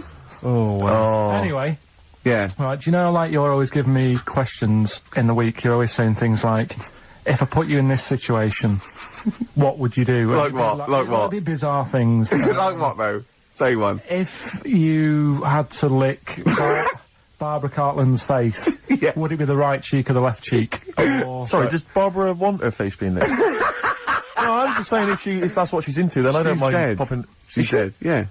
So Isn't she? Isn't she? I don't think she Just is. be careful, because you can't libel the dead, so I want to make sure she's dead before we start saying horrendous things. But I don't think she is dead. I'm almost certain No. she's not. I don't think so. No, she's not. Phone, is Barbara Cartland dead? 08700 800 1234. We'll have to get Chris in. So listen, right? So anyway, he always calls up with like bizarre stuff like that. And I was watching a programme the other night about snakes, Right. and it was like, don't walk through a river that's full of snakes because Good work, good advice. they if you've got a kid in the car or in the house, turn your radio down if you don't want them to hear stuff like this. But yeah, they go for your tackle. Why? I don't know, they just do. They think it's another little snake. Maybe. With swollen With cheeks. earrings. With earrings, yeah. So, Or an anaconda in my case. With one eye.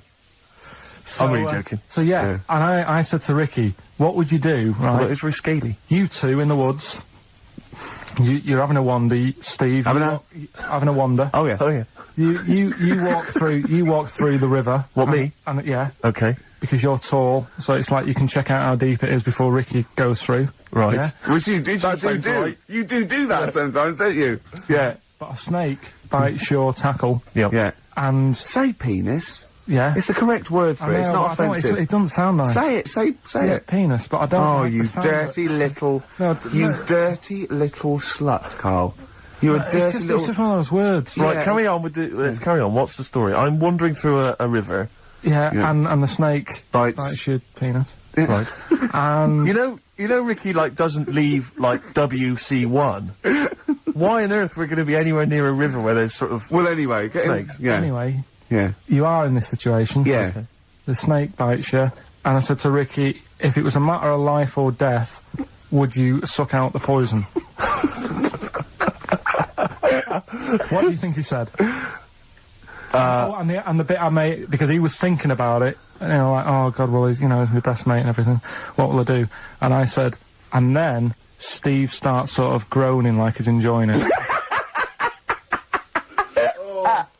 I'm just trying to remember what I did do. And what did happen in that instant? Okay.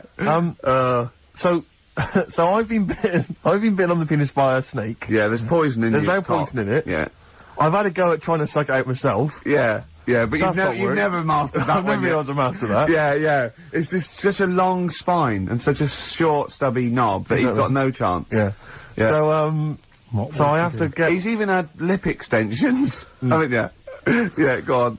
And would Ricky suck it out? Almost certainly not. Yeah, that's the answer. Yeah, he'd let me die a hideous, horrible I'd death. go, is there anyone you want a towel? Do you want me to call your mum and dad? Yeah. So how should I tell them you died? Is they tell them I died taking a bullet for a lady? Yeah. Yeah, I was beating up some nasty people. Yeah. Would you at least run into the woods and try and find some kind of animal that could do it for me? Some of those monkeys look like they've got a good technique. Right. Stop it.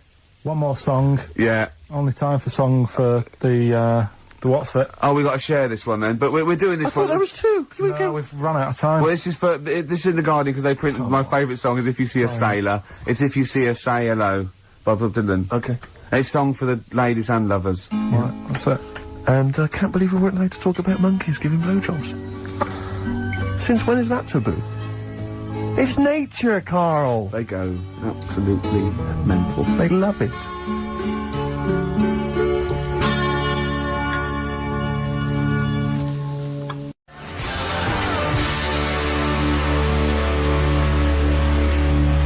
God. I don't believe this. He's got one day he's got it. Carl's really grumpy and all stressed because he didn't have the record. We didn't want to play so we won't say it. We didn't want to play a certain record he had lined up because it's rubbish. I know, but you do this every week. Because most of them are rubbish. So that's why we choose up. No, but 30 seconds to go on the track and you're saying don't want to play that. And you're going, oh, stress me out. You're meant to be at our beck and call. We've got made out you. of- We've made you. We got you out the gutter, and now you're getting greatest mind in the world Yeah, and all but that. that doesn't mean you can mess me about. If you were a doctor and you saved me life, Yeah. right? There comes a point. In a way, we have, Karl. Yeah. Where were you going? Go on, before we saying. came But along? no, what was he going to say? He was going to say something wise then. No, I was going to say, right, if you were a doctor Yeah. and you'd saved me life, Yeah. there's only so much that I could give back to you, right? Okay. What would be can't unreasonable? keep- What would be unreasonable? Well, you know. Forget that's- doctor, don't forget because no, the doctor's that's its job, right? Supposing I was just walking along and I saved your life, I gave you a kidney, or I, resuscitated you, or I dived into icy water. What could I hope from you then before you start going? Hold on. What would you be willing to do for me until you sort of got lost your rag a little bit because I was asking too much? So, didn't I know you before you've, like, sorted a lung out for me? No, I just Right. gave you a lung, for example. Well, I'd be a bit I'd be thinking, why has he done that? If Suspicious. But what I love though, Rick, is the idea of you jumping in icy water to save someone, giving them a lung. I can guarantee if someone was lying on the floor screaming they needed your help, you'd affect a foreign accent and go, I know, understand, and run off. Do you know what I did once, right? We went out a few weeks ago, right?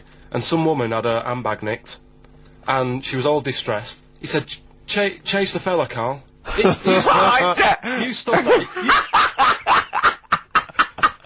Let's be honest. Imagine Ricky chasing a criminal. Look at his little legs. He'd never get anywhere. I mean, he started to run, and then he passed Starbucks or something, and nicked for a short How did this turn on me? Oh, I'm a bad man because I don't give lungs away. No, no one would want my kidneys or my lungs for a start. Hello. Oh, did you dear. chase the criminal then? I did No. for a bit. He walked. No, you didn't, did you? No, I did a little bit, didn't Yeah, I? we sort of spread out. We missed him. Where was it and what was the situation? It was Did near... you see a bag get snatched or It was something? Karl No, Street. she was sort of crying and she was running to, some blokes came in, sat next to her and then just ran off with her purse. And, And you walked after them? no, they'd gone, Steve. They'd Right. they'd actually gone, but, it was just like a bit distressing because she was devastated. I know how she feels as well because I had, a jacket and you think, I've just got to find them now. Yeah. Where are they? Who are they? So she was really off her head with sort of like, she was angry and sort of crying. Yeah. And it was horrible. It was horrible, wasn't it? Wasn't it, Karl? He's broken his mic now. Oh, right. Play Play a record. record, This is- Karl. this is Karl, what are you pathetic. doing, mate? You I just... don't believe this. There's only 2 weeks to go. These should be special. Karl, play the record. We've asked you to play the record. Like you. Hello, live.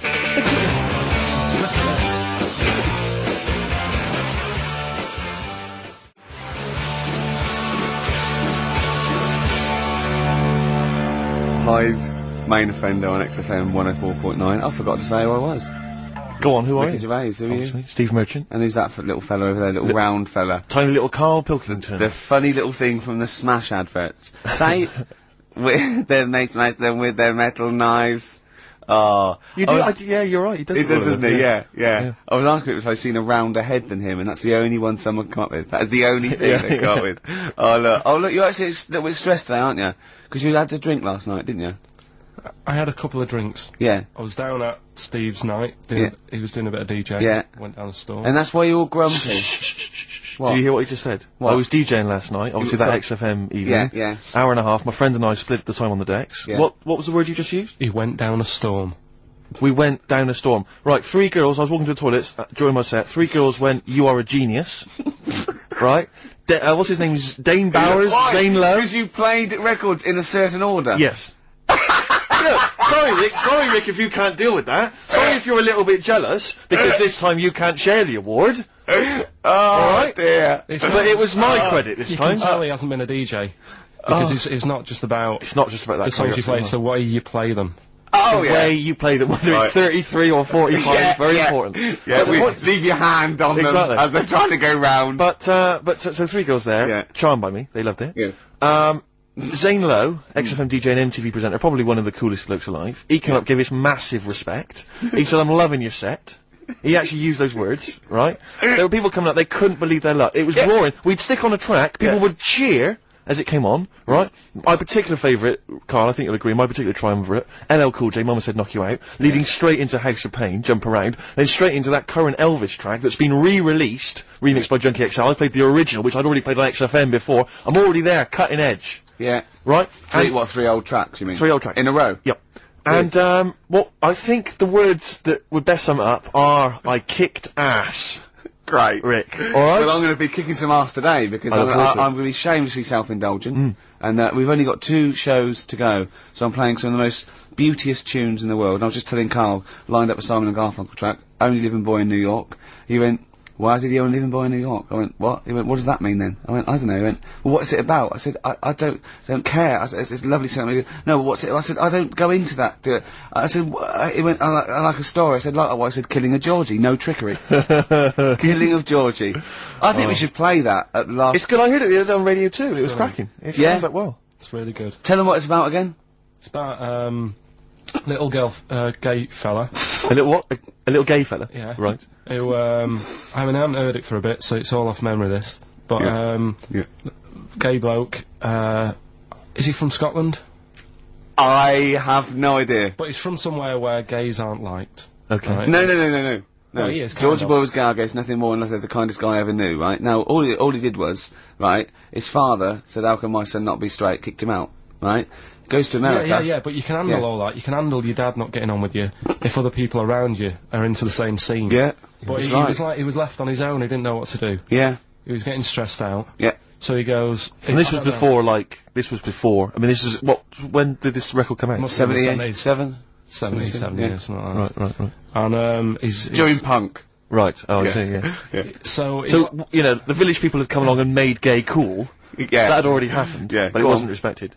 But he was watching the telly or something, and he saw that New York had loads of them over there, and they're all having a good time. Sure. No, sorry. At no point in the song does Rod Stewart say little gay Georgie was watching telly and saw loads of gays in New York. At no point in that song. No, but this is what I like about that song. You sort of picture what's going on. You make it up. Yeah. Okay, so the little gay fella was watching telly, and there was presumably and now from New York, the gay show. Yeah. Or whatever, because it was a big scene over there, wasn't he, in the 70s?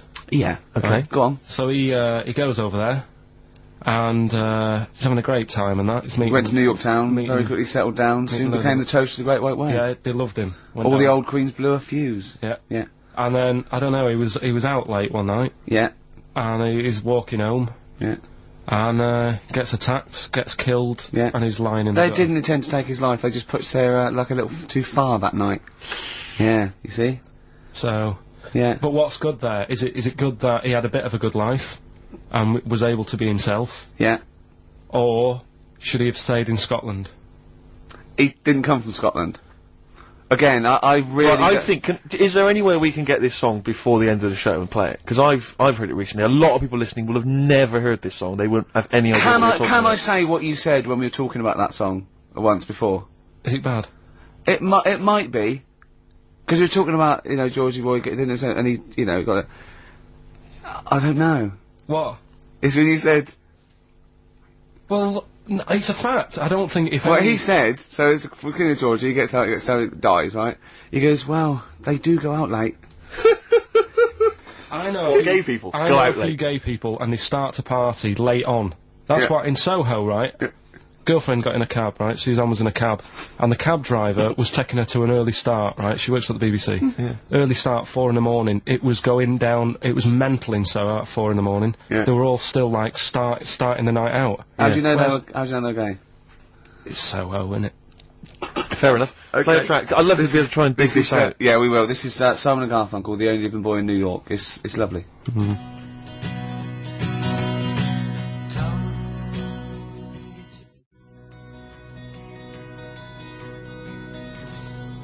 Only Living Boy in New York. Do you like that?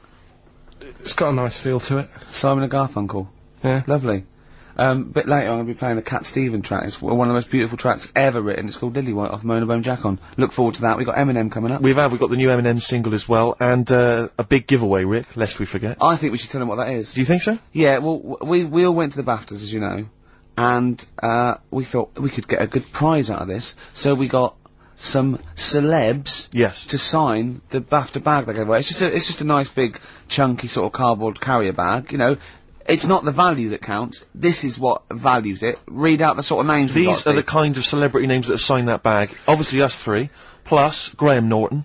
Yeah. Angus Staten signed it, Alan Davis, Jonathan Creek, Jamie Theakston, Paul Whitehouse, a lot of comedians you'll notice, Helen Baxendale from Cold Feet, who's also been in Friends, right?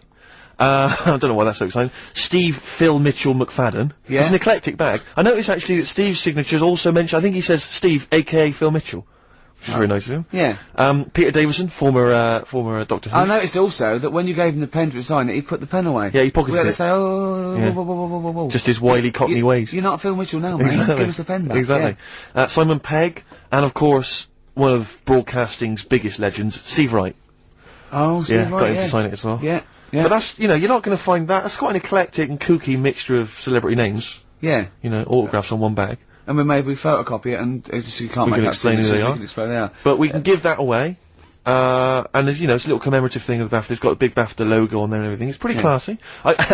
Did I mention this? That our agent, who was there, he ran around getting a few of these autographs, and I think he held him back to a few, but he went up to him and told him it was for charity.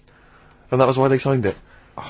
Which I think's, you know, a little bit cheeky, but that's what agents are like, Carl. You've got to But then again, he understand didn't get anything from him. It's not like he said, give us £1. No, he just got They things. just got their Well, he said that signature. as well. Then he made 42 quid. Yeah, exactly. So anyway, we're going to give that away. Is that a good prize? I think that's a nice prize, isn't it? It's a little commemorative thing. Carl, you're turning your nose up on it. No, it's alright, I wouldn't want it. Doesn't he? Do people get you to sort of do campaigns on the radio, like drink Fosters? I wouldn't, but, you know, you can. Yeah, but look, I noticed on the big board here, it tells us that, you can win signed and framed Chemical Brothers album covers on Sunday. Well, that's just 2 geeks who signed that. We've got, like, We've got 3! Alone in this room! Exactly, plus we've got some of, you know, the cream of Britain's light entertainment who've signed that bag. No, I'm appalled by you that you're just so disrespectful of us. No, but it's like how when I went to the BAFTAs with you, and I wasn't really enjoying it, you were I like, can't. He's what? No, you you didn't are tell such us an this. ungrateful. There were so many people. You're like a little charity case. You're like, oh, I had God. chicks queuing up Yeah. around the block. You wanting to usually come. have to. I know, but I Someone told like you you. would have to write to Jim or Fix It or Esther Ranson to get to meet us sort of people. And now it's on your doorstep. I'm amazed that you didn't enjoy it. Why didn't you God. enjoy it? You got to walk down the red carpet. You went in. There was George Best, one of your footballing heroes, was there. A load of other big names. You sat there, you had prime position. You came backstage with a load of other big names. Hey, you had a lovely bit of You were grub. filming this thing for the DVD we're making. That's you, a cameraman on our DVD. And yet you think, now you look grumpy because you had a couple of pints and I can't believe So it. tell us why you didn't enjoy it, because the ceremony, what didn't you enjoy about that? It was interminable, wasn't it? far too long. Wasn't it awful? 3 boring. hours. I thought you were going to say something. Really? Sorry. 3 hours. Yeah. I mean, I suppose for you two, at least, you know, you were going to get something. Sure. Yeah. But with me, it's like, I mean, I've never graduated or anything, so Have you not? I'm trying to think of a situation. Basically, I sat there 3 hours knowing that I'm not going to get anything out of the night. Yeah. Right? Now... Did you, sorry, when we invited you and you said yes, did you think you were up for an award? No, but I thought we were going to be sat round tables, having a nice bit of food, whilst people are going up there winning awards. Yeah. But 3 hours of the same thing over and over again. I mean, if a film's 3 hours in the cinema, you go, well, it's long, but, you know, I wonder how it's going to end. Yeah. But this was just like the same thing over and over again. Some guy going up, thanks a lot, cheers for the bit of brass. And then going down, sitting down, the same thing over and over again. Honestly, right, I'd say it was one of the worst things I've ever had to do. I enjoyed the night afterwards when we did have a bit of lamb and a nice bit of veg and that. That was alright, and I went home and I was happy, and I got the little freebie bag that you're talking about that we're giving away. Which wasn't much good stuff in it. Oh, alright! Right. No, What would you have done on that Saturday night? Suzanne What said would you have done or the Sunday night rather, what would you have done had you been at home? I would have stayed in with Suzanne, right, watching telly, having a nice bit of pâté on toast or something, cup of tea, watching 24, but instead, I had to buy an expensive suit, so I didn't show you up, right? Yeah. How much did you spend on your suit? Well, in total, right, because, you know, the shoes and the suit and the shirt and the tie, it was about 600 quid. That's the most expensive evening ever! That's what I'm saying to you. And the daft thing is, it's dark in there. I don't know why you've got to wear a nice suit. You can't wear a tracksuit, for goodness sake. It's dark in there! No, just the shirt and that. It doesn't make you a better person wearing a suit. No, doesn't You make you know a what I better mean? person, no. We're not claiming it made you a better person. No, but that annoyed me. Yeah. I mean, it was an experience, isn't it? That's why I went, because you think, if I didn't go, if I would have said to you when you invited me, no, Steve, I don't want to go, then I would have never known, right? Yeah. And that's my sort of thing in life, right? Yeah. If something comes up, you should take it, even if you're not going to like it. It's a bit of an experience. Right. You know what he said to me? I phoned him up because we had to meet up, and obviously he had to pose as my gay lover. Yeah. To get in, right? Yeah. He phoned, he said something to me like, I bought a suit, I'm looking good. He said, I'm looking good. People will think, how on earth did he end up with that good-looking guy? So he got into the role. That was what he said to me. Getting into it. Such an insight. Play a record. I just must say that we've had an email from Daryl Foss. Lots of people have emailed in and said, well done on the BAFTAs and well done on your Room 101. They really liked that. Thank you. There's one guy, and it's Daryl says, Ricky, has your dad only got one D-Mob suit? Because I know you noticed that Ricky wears the same suit every single time he appears on TV, because he spent a fortune on it getting it tailor-made. I've only got one. It's a good suit, and I wears it all the time. And it's winter as well, it's like a pure wool, so I'm sweating everywhere I go. Anyway, usually it's too much cheese. I won't be buying another. Huh? I won't be buying another one. Ever. Yeah, that's it. Yeah. Yeah. Suzanne told me today, right, because I've handed it in today to have the trousers turned up a bit. Why? Because it was a bit of a bodge job for the night. Yeah. Right. It was just some pins sort of holding it up the other night, but you didn't notice, and I didn't tell you because I thought you'd be getting on the stage and saying, "Look at that freak over there," with his pants hemmed up. But I took it to the place to get it done. Suzanne tells me that I'm going to start shrinking now and getting to that age where you start going smaller. I know that must have been a revelation to you and a worry. Like, how small do you get? How small do you get? Oh, Right, what are we playing now? I thought we'd have a bit of Marley music. Marley music. Oh, Okay. go on.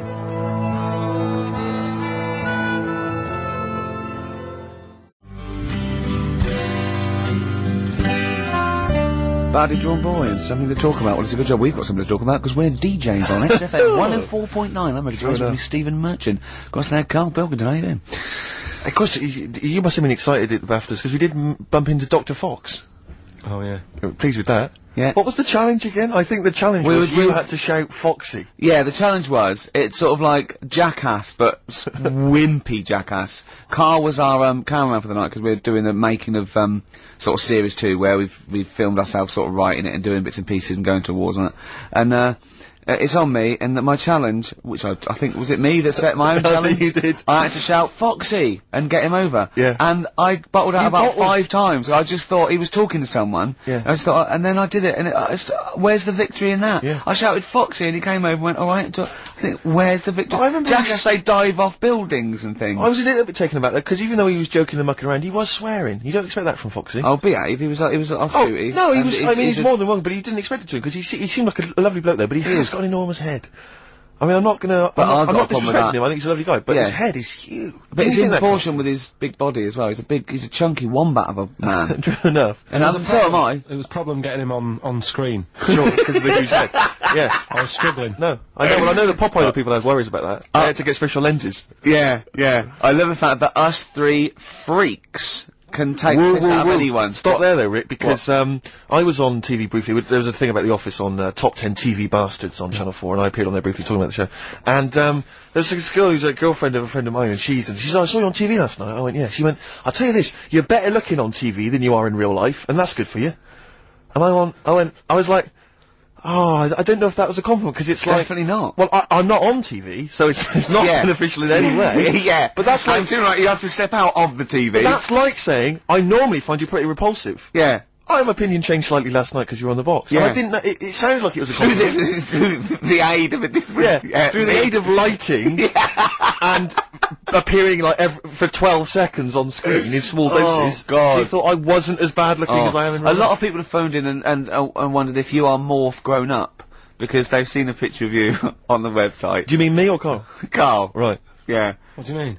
No, because people have seen you next to a picture of Morph, and it's if you draw honestly, Karl, if you lay you down and draw around you, it's exactly the same shape as Morph. Yeah. Or the Pillsbury Doughboy. Or, a gingerbread man. You do look like a gingerbread man. That's great. Oh, I love Karl. We think you're brilliant. We like looking at you, talking to you, hearing what you've got to say. We think of you, don't we, in the week sometimes? Rick, I had a bit of good news this morning. Go on. And I don't mean this in any way, I'm sure it's an emotional thing for her, but in the Sun it says that Dido, her wedding's off. Right. Just thinking, ding dong. Because for some reason, I don't know what it is, I was having a chat with my mates, I've always been under the assumption I could pull Dido. Because she's quite ordinary. Do you know what I mean? She looks a bit ordinary. She's quite an attractive one, but like... Would that be your opening chat-up line? You look quite ordinary. Dido, I don't think you could probably get anything better than me, because you're not too hot yourself. Exactly. My name's Steve Merchant. I'd wear actually, what I'd do is I'd go, right, I'm not going to meet you in the flesh, but I'm going to send a picture of you on video. Yeah, this is me on Top TV Masters. What do you think? See what you think. Yeah, and if you think it's good, well, I'm certainly no worse without the lighting and makeup, so don't worry about that. Exactly. Oh, Dido. Should we have a little bit Bowie? What was your thing about Dido? That, she's like a kind of... She's a bit like a receptionist. Who got up and sang once, because she didn't know her tunes, and a bloke came up, hi, I'm Gridlin Records, I'm thinking of releasing the CD, and it just goes mental. Exactly. Everyone buys it. Yeah. Which good though, isn't it? But she should be doing photocopying or filing, do you not think? Just the way she looks, she's got a very kind of suburban the whole look thing annoys me. Do you know there's another pop stars thing starting? Yeah. Like, it's going on in Ireland, apparently it's Ireland's version of it. Okay. And today it was like, you saw all these kids rushing in, there was fat ones there and ugly kids, and you're thinking, it's sad and everything, they might have a good voice, but they've no chance, right? And there was a woman there who looked a bit like Brittany, and the bloke, straight away, before even hearing the voice, Brittany looking like over there, go and get her in, give her a ticket, she's through to the next phase. And it's just annoying. Dido isn't beautiful, but she's nice enough. Do you know what I mean? Well, yeah, that's why she's fine for me. I mean, you know, I mean, my standards are quite low. So, do you think Steve should go out with her then? I mean, that's what we're asking you. Do you think he should? Yeah. Okay, so a little bit of Bowie. Thanks, Karl. Try and fix that for next week.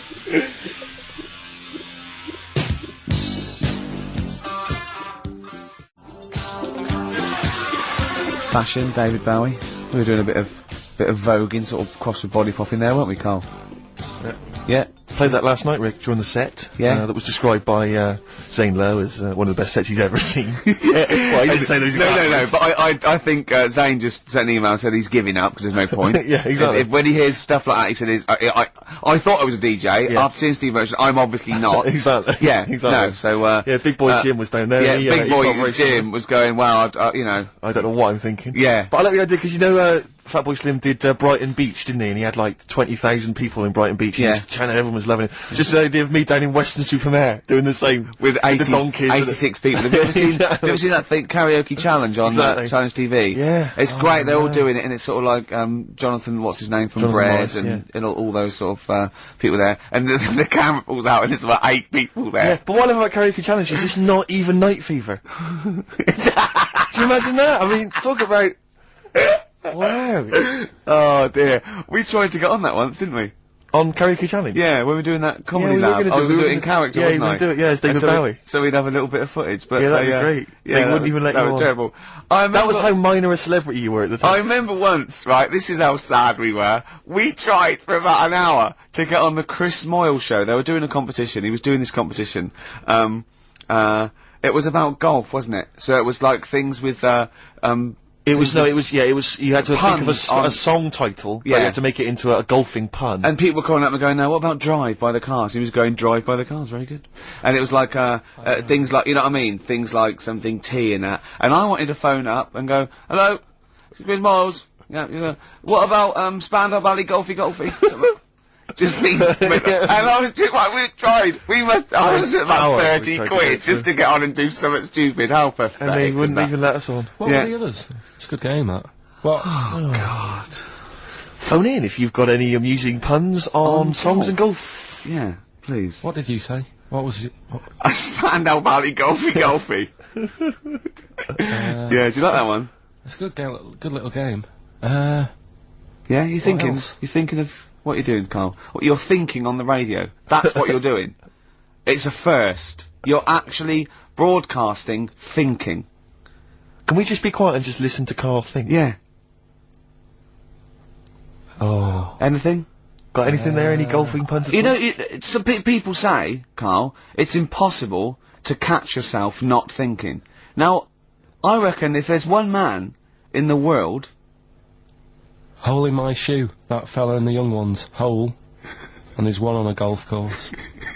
He's got a little, has he got a little cold as well? Cause you're, yeah, well, I was telling, Steve before I went on the tube last Saturday night. Yeah. It kills me.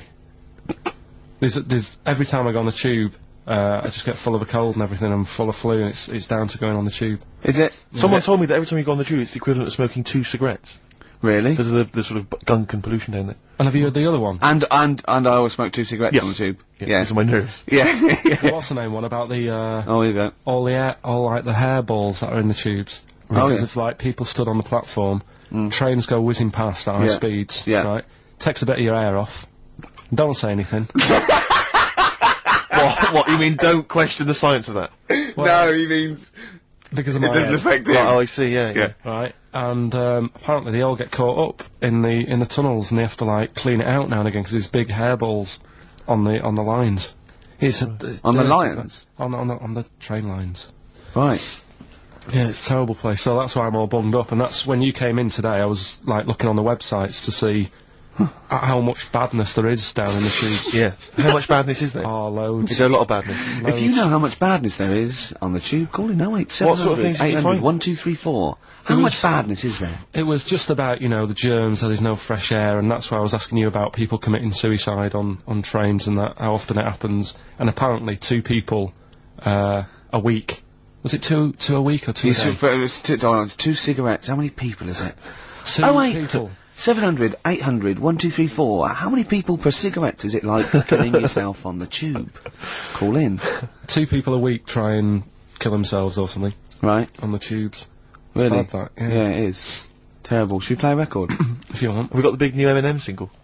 No, I was gonna, We'll tease them with that. We'll play that a bit later. We are going to play it though. We're going to play the new Eminem single. We will. Plus, obviously, we've got this big celebrity bag to give away as well. Oh, Bag yeah, of let me celebrity just quick Well, play no, a let's record play and a I'll record. We'll explain explain what the competition after that. Doves. Doves would be good.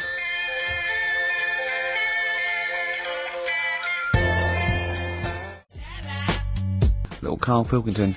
Into the last hour. 3 hours of broadcasting to go, Karl, for us. 3. Yeah. Yeah? What are you going to be doing while 3 we're away? Musketeers. Because you'll obviously still be working here. You have a day job, don't you?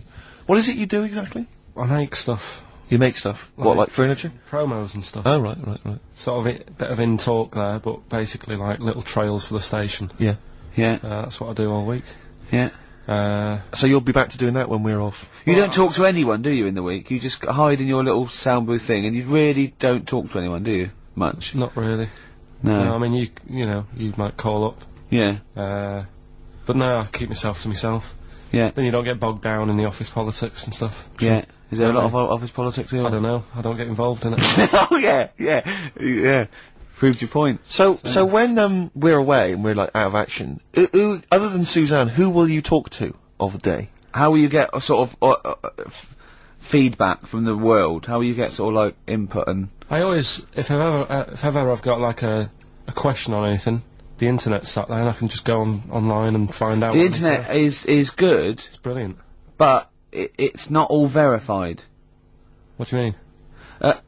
It's not all verified. It's not all necessarily factually accurate. Anyone can put things onto the internet. It's that it's freaks and things that put on things like. Here's one that I read in the week. Right? Go on. About this woman.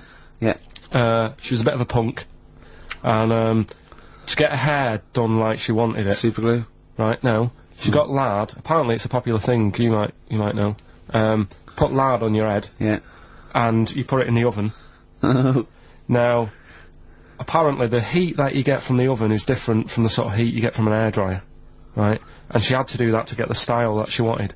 But anyway, she comes into money or whatever, treats herself to a microwave, right? It's not true. Opens the door, jams the things, like the little catch, so the microwave works. She jams it with a screwdriver or a knife or something. Yeah. Puts the microwave on, sticks her head in, boils her brain. Don't be ridiculous. Right? Well, why is that ridiculous? Boils her brain. She boiled her brain.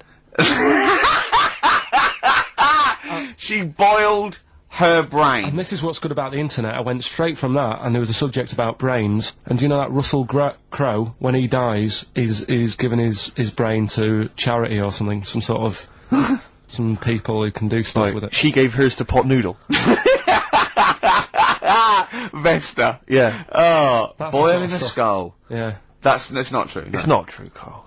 It's the same as the woman who put her poodle in the microwave, isn't it? And all that. Just urban myths. They're urban myths. But again, where does it start? someone made it up. Yeah. For a laugh. They're just too convenient urban myths. Everyone's you can tell an urban myth's not true because it's always this happened to a mate of mine, and when you say what happened then, they go, don't know, that was it. Was it? Was that it? Was it? Someone boiled a brain and that was it. There was no more story. Well, Were there any dates, locations, times? I think it was in Belgium. There's that one that a bloke, right, was going to get a phone call at 4 o'clock to find out if his business was, you know, okay, right? And if he didn't get the phone call, he knew he was broke, destitute. So dead on 4 o'clock, the phone didn't ring, so he went up to the roof, his office, and he jumped off to commit suicide. And as he was passing his window, the phone was ringing. Oh no. Karl, it didn't happen. Didn't happen. Think it through. Think it through. Who told that story? Who told that story? As he hit the pavement at 120 miles an hour. He's the only person who could have known that series of incidents. Also, why didn't he wait? dead. As his life's at stake, why didn't he wait till 5 past? Actually, I'm gonna give it 5 minutes, just in Just in case the lines are busy. Yeah. And what sort of bloke goes out, I'll call you at 4, okay, if your business, well, call me anyway. No. If I don't call exactly 4, then, no, you commit suicide. Commit suicide. I would, because if I don't call at 4, that's the end of it. Well, call me anyway. No, that's not the way I work. Why can't you just call me and tell me the other way? Well, I'm telling you how I do it. If you're bust, I don't call. Can't you just call to verify in case something goes wrong? What if it's engaged? It won't be engaged. Just commit suicide at 4, please. It didn't happen, Karl. The other one, right? A bloke, right? He's on a train station, and I'll tell you how I heard it. He's waiting for a cruise station, waiting for, and he shits himself. As you do. And so he goes, oh, my train's in 5 minutes, so he runs across to Millets, and goes, quick, Levi's, 36, the bloke just puts it in a bag, he runs onto the train, he goes into the toilet, takes his, trousers and pants off. His soiled trousers Yes. and pants. Throws them out of the window, I won't be needing those again, cleans himself off, open the bags, it's a jacket! Oh. No, it didn't happen, Karl! At what point did he go into it and go, quick, Levi's 36, and the bloke went, sorry, Levi's 36, what, a pair? No, shall I wrap them? Them? It, shall I wrap? Just wrap whatever it is. Do you want to look? No, I'm not looking when you're putting it in the bag, please. Right? Well, 36 wife stories, don't say anything. I've told you 36 Levi's, and put it in a bag and charge me for it. Yeah. I don't want to discuss it further. Yeah. There was one, Here we go. there was one about a woman whose husband died, and she had him cremated. Yeah.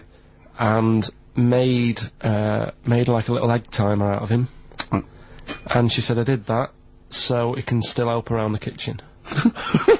Well, that might be true. That might be a joke. That's quite sweet. That might be That true. is a true story, again. It was all No, right. not again, because the ones I just told weren't. Nor is the boiling the brains in a bag curry microwave. Head story, true. Yeah. They're too convenient. Will you be buried or cremated? What? Will you be buried or cremated? I don't know. Cremated. I imagine. What you see? I don't know, it's out of my hands. Yeah, I haven't thought about I've it. not thought it through, and No, to be I don't honest. care either way. Have you heard the one So about... Sorry. I'm just worried that we're getting into a macabre world now of ashes, boiled heads. I think we should play some music, let people just calm down. Levi's. Just think about some of the urban myths they've maybe heard, assess them, maybe they are absolute bollocks, Yeah. and they can move on from it. Well, Yeah. it's just that, the death thing, right? Yeah. There was an argument on there about, do you know that Twilight Zone or whatever it was, Tales of the Unexpected? Oh, yeah. Where the woman got buried alive. Yeah. They were saying how, like, years ago, they'd bury people thinking they're dead, Yeah. and they've recently, like, dug coffins up, and then the people who were in the coffin weren't dead, they might have just been, like, in some sort of deep sleep or whatever. Catatonic. And they've lifted the lid off, Yeah. and there's scratch marks on the thing, Yeah. and that's pretty scary. And Makes you think. I mean, I hope they check these days.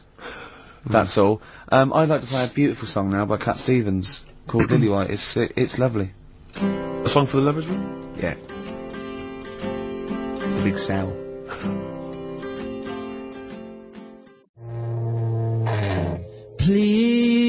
please. Cooper Temple Clause there. Who needs enemies on XFM 104.9? Well, it's competition time. If you want that celebrity endorsed bag from the BAFTAs, Jane had a good idea. Go on. She thinks we should revive sort of swap shop because a I love competition. Swap Shop. I think it's a great game. It's great. It was great, right? But a competition or just saying why you need it, right? This way, you know, it's how much you can give, and I think it should be right. What will endorse Karl's life? A theme of the season, I suppose. This is we're ending a season now of this show, aren't we?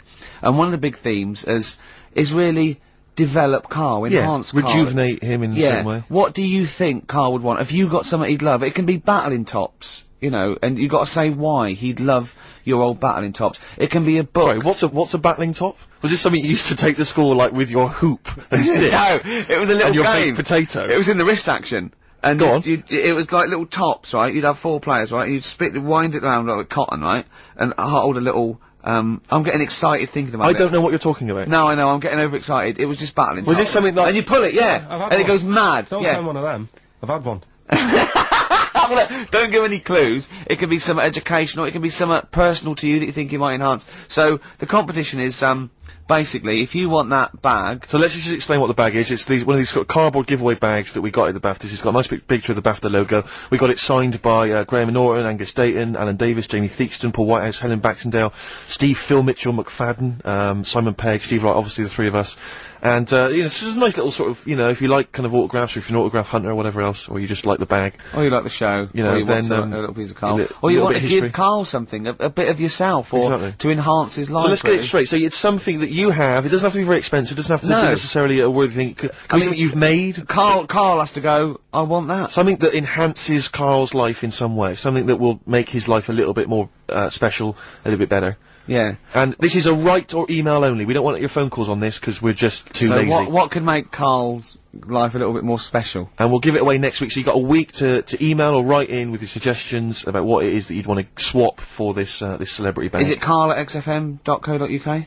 Yeah. Or you can write XFM, PO Box 1049, London, WC2, H7XX. Yeah.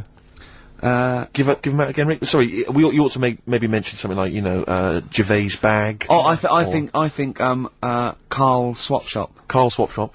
Or, well, let's not confuse it. well, it's just good to have a good name. Okay. What are you thinking? Is this going to take as long Is as this the thinking golfing on radio puns? again? Is this thinking on radio again? Alright, we'll just do So, that. hang on, it can't just be Karl at XFM. Is it not Karl.Pilkington? Yeah, with a K.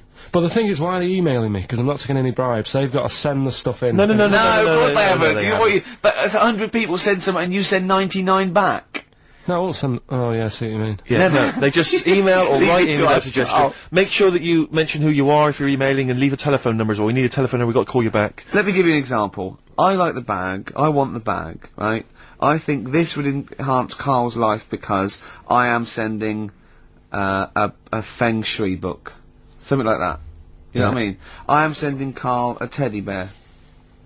You have to explain why, though. Obviously, Yeah, we can. why you think it isn't, you know. This And is it can getting be- so it much can more be- complicated than it needs to. I'm bored with it. It was such an easy idea before. Throw the bag, burn the bag. Give out the Burn addresses again, the Rick. bag. Okay.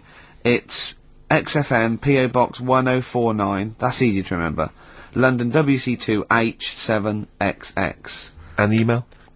I can't remember. Karl.Pilkington at xfm.co.uk with a K. With a K. Alright, well done. Yeah. Man alive, that was exhausting. I'll Any tell you clues, Karl? What would you like? What would you like? I really don't know. I honest to God, I can't help anyone out here. No. You just see something you like when you see it. Well, there might be something out there that I don't know about, and yet it is. I'm sure there is. Do you know what I mean? sure there's something out there you don't know There's about. things in this room you don't understand. No, but Okay, look, we played it before once, and I know you were charmed Yeah, by I it. love I'm a this. big fan of this. This is Absolutely from love Amy Mann's album Bachelor No. 2, and this is Red Vines playing.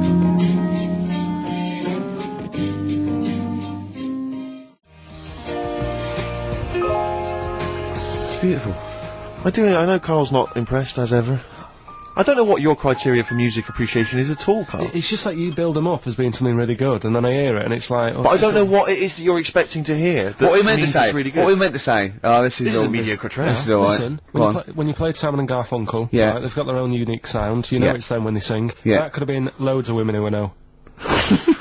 It could have been loads of women who you know. No. You only know your girlfriend. What I mean, Sheryl Crow, sounded like Sheryl Crow to me.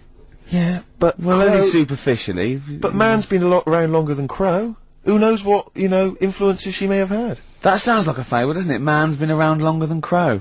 Eh? But, you know, I mean, that's just, you know, there's a number... Let's be honest, I mean, there's not that many great female artists, are there? Oh, hey, be careful there, Steve. Some of the sisters out there will be disagreeing with you. I'm not saying that they can't sing a beautiful song, I'm just worried they can't write the material. I'm thinking of Bush. I'm thinking of... Aren't we all, Rick? I'm thinking of arm trading. That's true enough. I am thinking of...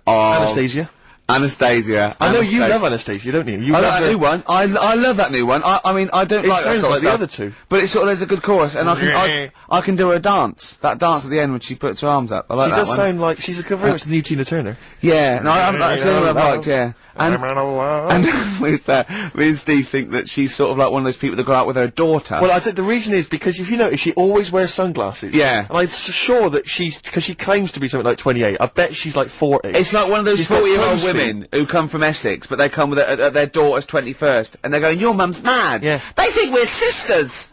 They're like, you know, I'm 40 and she's 21. She always flirts with her daughter's boyfriend. Yeah. Where are you going? We're going down, we're going down Millionaires. Your I'll mum's come down mad, myself. look, your mum's got a bra off. Yeah. Don't you think she looks like that, Karl? Yeah. I can't picture her. You can't picture Anastasia? No, she wears glasses. Sunglasses all the time, yeah. No. You're not into this, are you, Karl? You've get this whole sort of broadcast thing as just... You're fed up with it, aren't you? You can't wait to finish next week. Well, it just seems I can't say anything right. Why? Well, whatever I say isn't right. Or funny. No, but do you know what I mean? What? Because what are you upset about? Well, I laughed at the urban myth, it not being true. Mm-hmm. Yeah, but one of the things, I'll tell you, if you take nothing else away from our time on the radio, it should be to be more inquisitive. When a piece of information comes to you, don't just take it at face value, query and question it. That is what has made Ricky Gervais one of the premier thinkers in this country. He will not accept anything on face value. He queries everything. Anastasia, she looks glamorous and 20. Wait a minute, those glasses. What do they suggest? Actually, she's 40. I'm not going to buy her records. And that's and that's libelous. That's potentially libelous. So hang on a minute. Roy Orbison then, was he starting to look old? We're not saying everyone who wears sunglasses is necessarily older than their years. No, we're not even saying about Anastasia, we're just doing about an image, one of those sort of like ravers that goes to their daughter. It was a little bit of light observational comedy, to be honest, Karl. You've seen through it, mate. Yeah. You've torn it to shreds. She's not 40. You know what I mean? She doesn't hang out round with much younger people, chatting at their boyfriends. It wasn't true. What do you want? What do you want in life, Karl? Tell me now, because me and Steve can probably sort it out. That is true enough. Come on. What do you want? What's the best thing? What would make your song? life? If you could play any song now, what would it be? Well, we're going to be spinning one of my favourites later on. Killing a Georgie. We've sorted that out. You've probably got a lovely few gifts you can choose from, just because we got a few signatures on a piece of paper. Do you know what I mean? Yeah. What more do you want out of life? I always find that... Do you want a cat? You want a cat, don't you? It's the things that you don't think you're going to get that you enjoy the most, right? Go on, like what? No. Well, like, when you go out for a night and you're expecting just to have a simple little drink and it turns out to be a really nice night, you see people you haven't seen for ages. Yeah. Now, the BAFTAs, so sort of, you expect so much. He's having a go, isn't he? That when you get there, you get that little bit of veg as a starter. And you think, look at it, they've tried to make it look good, but really... As I said to you, I mean, you don't eat veg, which I find mental. But like the starter that we had, that was like, how would you describe that? It was a veg pie. It was like, I thought, I was starving when I came in there, right? And from the, stairs, I could see the tables, and it looked like there was pâté laid out, and I was getting excited, I was salivating. Got there, it was a vegetable pie. I said to Steve. So, vegetable pie. Okay, someone took mine, I gave it away. White House pie. took mine, didn't he? Yeah, but Rick, you won't eat anything. We've discussed this before. All you'll eat is pizza and crisps. Do you know what he said to me in the week? I was picking up my food in the BBC canteen, and he went, right, I'm honestly thinking of stopping having lunch with you. I went, what? He went, it winds me up. I went, what? He said, it winds me up. It winds me up. You won't eat anything. That's a lovely bit of chicken there. You're not eating that. You're not eating that. It winds me up too much. Like, you get irritated by people, noise. I said, you eating, it just winds me up, Gervais. And then he went, you're a cock. Yeah. It really annoyed me. His eating habits drive me mad because he's constantly whinging about the fact that he thinks he's got cancer. Every 25 seconds. Wait a minute, I can feel a lump, It's your cock. No, it's not, it wasn't there before, it wasn't there, it's a lump. I'm dying, quick to the hospital. How many times have you been to, like, a doctor's clinic and sat in the waiting room, right? Karl, how many times have you been there, right, with a friend of yours? Twice I've been with Ricky. One time when we were writing the first years of the office, we were writing in the waiting room for the doctor. Because he had to go in there and have because he thought he had testicular cancer. I swear to God, I'd seen the thing about it. And I just said, and he said, I never worry about that again. He said, no, you're not in the risk group and that. The other time was... But wait a minute, you had to go in there. The other time was, I thought I had, stomach cancer, and she went, why? I said, oh God. He said, when you get a sore throat, do you think you got throat cancer? I said, I've thought that, yeah. And she sort of said, get out of here, you idiot. And that's what I like. I like that when they do that. But I think it's sort of since my mum died of it, and I just think, oh God, it's in the family. And that's the thing I worry about, but don't you prefer, I mean, I don't go because it scares me. I'm like that. I prefer not to go because I always worry that, especially with cancer and things, that they'll go, you know, I'll go there with a sore leg or something, and they'll go, no, your leg's fine, but look at this we've found in your head. If it's a brain, you'll be laughing! No, but do you know what I mean? They'll find something, because none of us are perfect, and as you get older, you get little moles and stuff, and, and they'll say, oh, we best get rid of that. And it's like, leave it alone, it's not causing any problems. That shouldn't be there. Leave it alone, it's not... Well, it is, it's getting bigger and it's strangling your lungs. But Rick's sort of like... But my point was, this is what upsets me. He constantly worries about his health. He's constantly obsessed. I found some buboes. I think I've got plague. every 10 minutes he's got something. I started choking once because I thought it was some dust, didn't I? Yeah, he swallowed some dust. He started choking like he'd swallowed a fishbone, right? It was literally, I thought he was going to die. And he panicked dust. and he shouted, right, I'm choking, I'm going blue, and I'm trying to hit me, and he's hitting me on the back, and he shouted, I don't know the Heimlich manoeuvre. Yeah. And I was choking and dying, but then I wanted to laugh. Because he panicked going, it's like, if he's gonna die, I want him to know that I didn't know the Heimlich manoeuvre. I did everything I could, but I didn't know the Heimlich manoeuvre, so that was why I couldn't have saved him. Dear. But my point is this, he worries about his health, and yet he eats like a child. He eats crisps, constantly, Coke. He keeps going, oh, I've got a headache, drink some water. Yeah. No, boring, hate it. I did say that, yeah. Chips, pizza, sausages, beans and chips. I've never seen someone eat so much. Sausage. I don't know how he's not bored of it yet. Sausage, chips and beans. Everything that's got to have cheese on it. Parmesan cheese, please. You know, on anything. Why don't they leave it in a restaurant as well? Seriously, why don't they leave the Parmesan cheese? It's like it's gold dust or something. The salt, as much salt as you want, but they come along, and I found myself sneaking. I've said to Jane, look out, is the waiter looking? And I've leant over and did some more Parmesan. I feel really guilty. Just leave it. It was on a trifle. You don't need cheese on dessert. I've explained it to you. Oh dear. So this is why I get angry, and that is why I got, and this is, I'll tell you this, if I had to be on, I mean, Ricky was on Room 101, if I had to be on there, I'll tell you this, Ricky Gervais would be the first person in there. He'd be straight in there, man, because I got a list as long as you are. What did you think when I said, annoying people, like making noises? Unbelievable. So, you talked about, annoying noises, and that, people that make noises that are annoying. He is the most irritating man I've ever met, and I swear to God, I don't mean that as an insult, you really are, because you go out of your way to be insulting and irritating. Thanks. And that's fine, you know, but you'd be straight in there. Yeah. In fact, we should do this next week for Karl. We should draw up a list of Karl's hates, what he'd put in Room 101. Oh, Think about that next week, That Karl. is genius. Next week, so we got the competition, we've got Karl, I'll tell you what, let's play a record and do White Van Karl. Yeah. And just let's slam dunk this mother. That's true enough. What are you gonna play? Some Alpine Stars. Okay.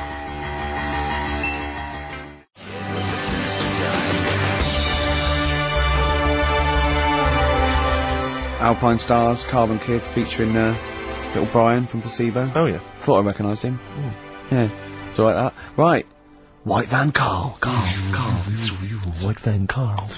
Yeah, this is where we steal the White Van Man column from The Sun and basically fire those questions at Karl. Getting his opinions on the week's news. Okay, Karl. Let me see. Okay, what do you make of this? The average woman, apparently, takes 27 minutes to get ready to go out. Did you know that? Is it... Are they saying that's a good thing, or... No, they're saying that the bare minimum... Average, this is what surely. No. But I remember reading, I'm sure they said that, it takes them 27 minutes to get ready to go out, at the very least, I think. It's not that bad if it's for a night out. I mean, 30 minutes is alright. If it's going to get to 20 woodbines. But, yeah, or, you know, if the house is on fire, and it's like, quick, get ready and get out. I don't think it's in a fire, no. I think, yeah, go on. I think that's 27 minutes. I'd take about 27 minutes. I can take up to that. But do they include the getting up, having a bath? Doesn't give me any more details. No? 27 Well, minutes. that's difficult to go by. Difficult to go on that one, isn't it? How long does Suzanne take to go out of the house? Depends, like I say, if we're just nipping out shopping, the old flip-flops and trackies on? Yeah. But if you're going out for the night, it takes a bit longer, doesn't it? Yeah. Yeah, you got wire in the trackies. yeah. Go on.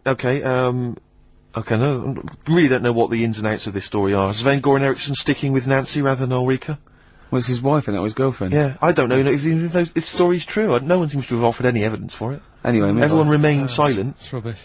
And, okay, what do you make of this? David Beckham apparently was driving despite having an injured foot, and just further threatening his World Cup chances.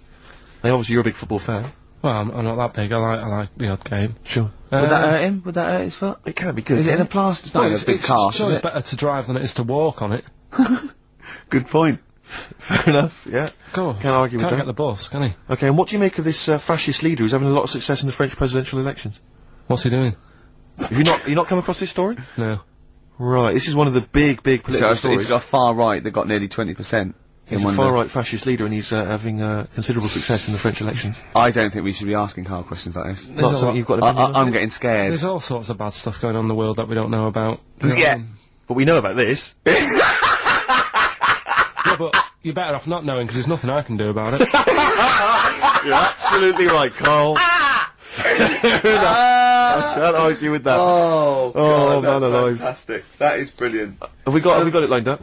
Yeah. It's the one song I've been wanting to play since we've been on XFM, really. And it took me a while to track it down, obviously, in the XFM library. But here it is, Give Me Shelter from the Rolling Stones. It's an amazing track.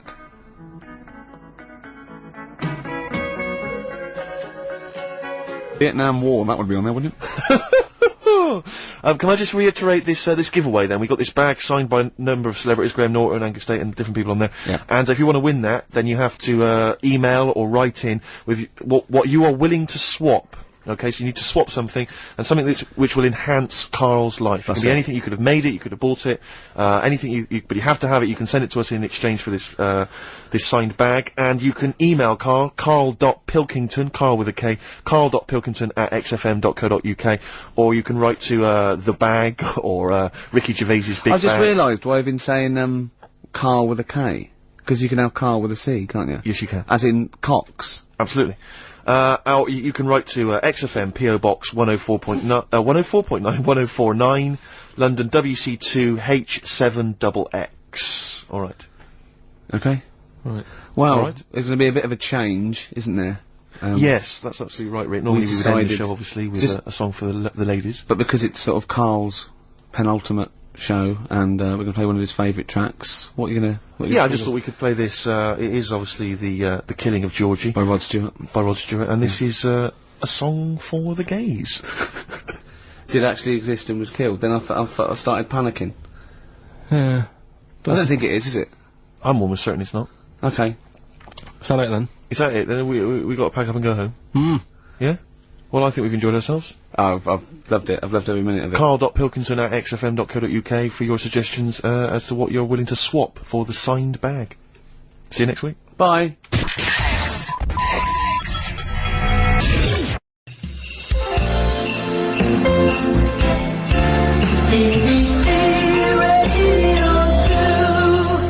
Happy Christmas, Ricky. Happy Christmas, Steve. Who invited Yoko? Happy Christmas, Uncle. Happy Christmas, Julie. So this is Christmas. John Lennon and Yoko Ono. Happy Christmas. War is over. On Radio 2. I'm Ricky Gervais. With me, Steve Merchant. Good morning.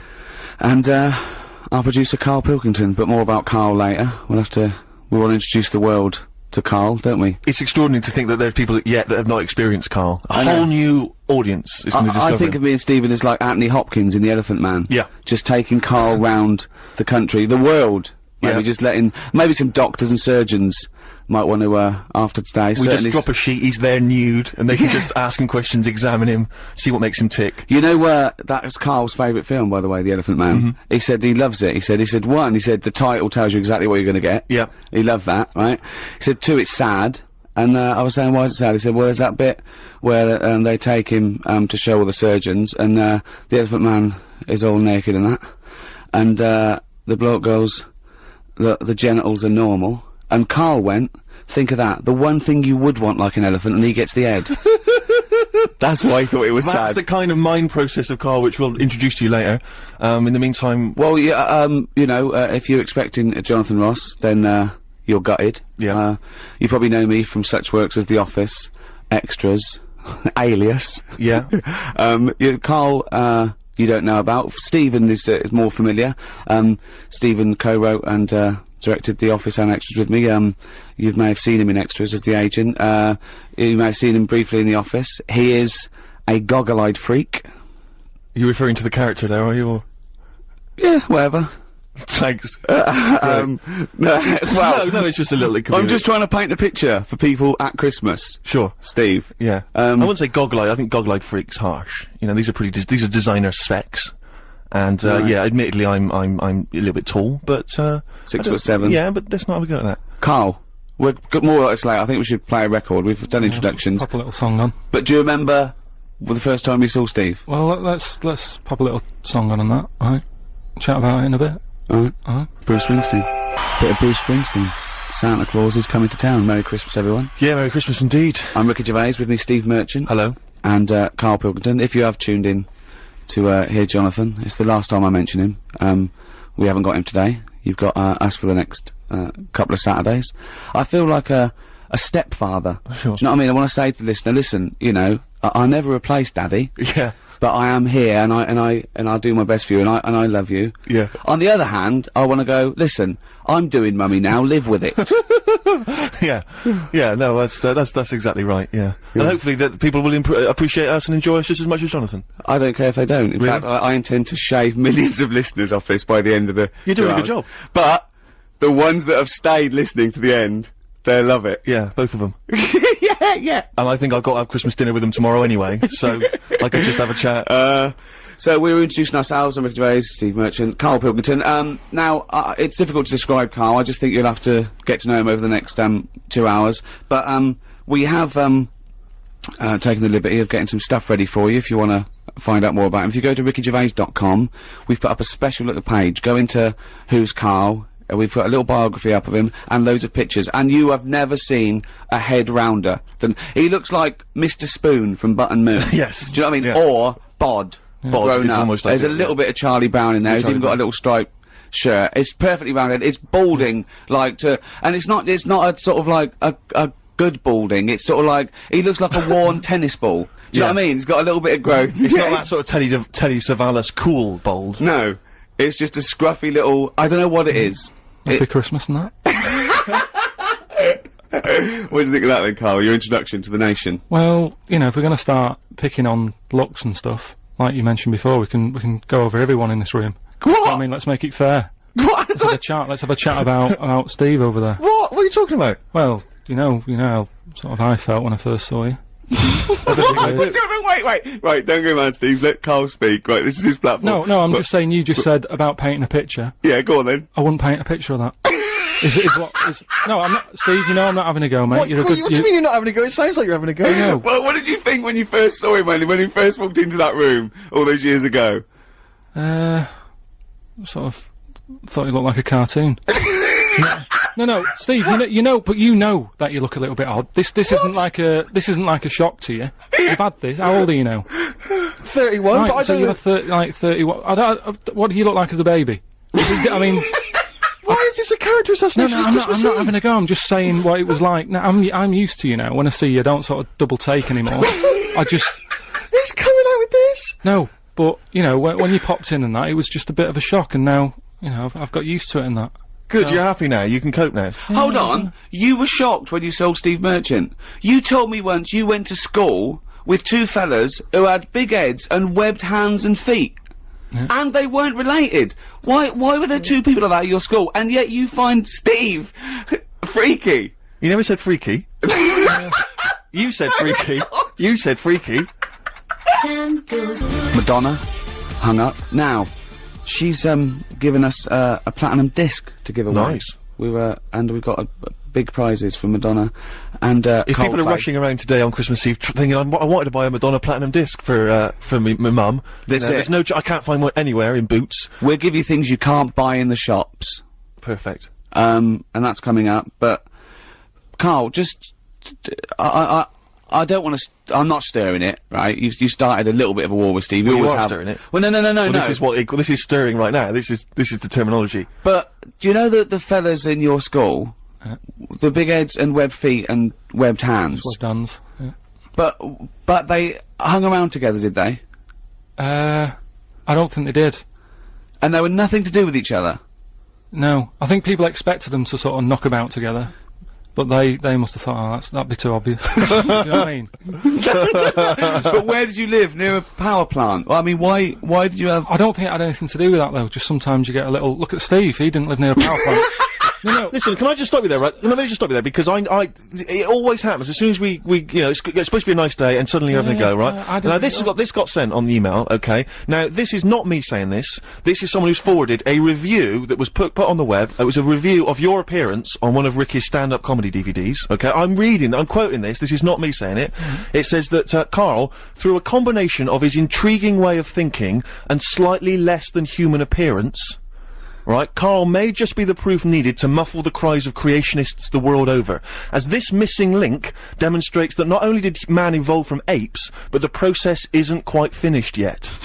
Okay, now that's someone else, an external person's opinion of you. But the terrible thing about that is, Karl's feelings aren't hurt because he didn't understand a word of that. I said the word creationist, that lost it. That lost it. You've got to remember that Karl, you know when people say they're talking to their cat and they go, oh look at him, look at this, it's like he can understand what we're saying. Well, Karl's got that look, but you know he can't understand what you're saying. All right, Karl?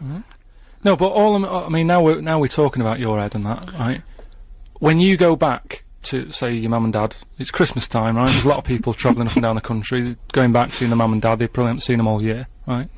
When you go back, is it a shock to them again? No, do you know, like, how you get used to how someone, like I say, I'm used to you, I see you a few times a week, I don't do the double take. But what I mean is, when you go back, do they sort of go, oh, here he is. Do you know what I mean?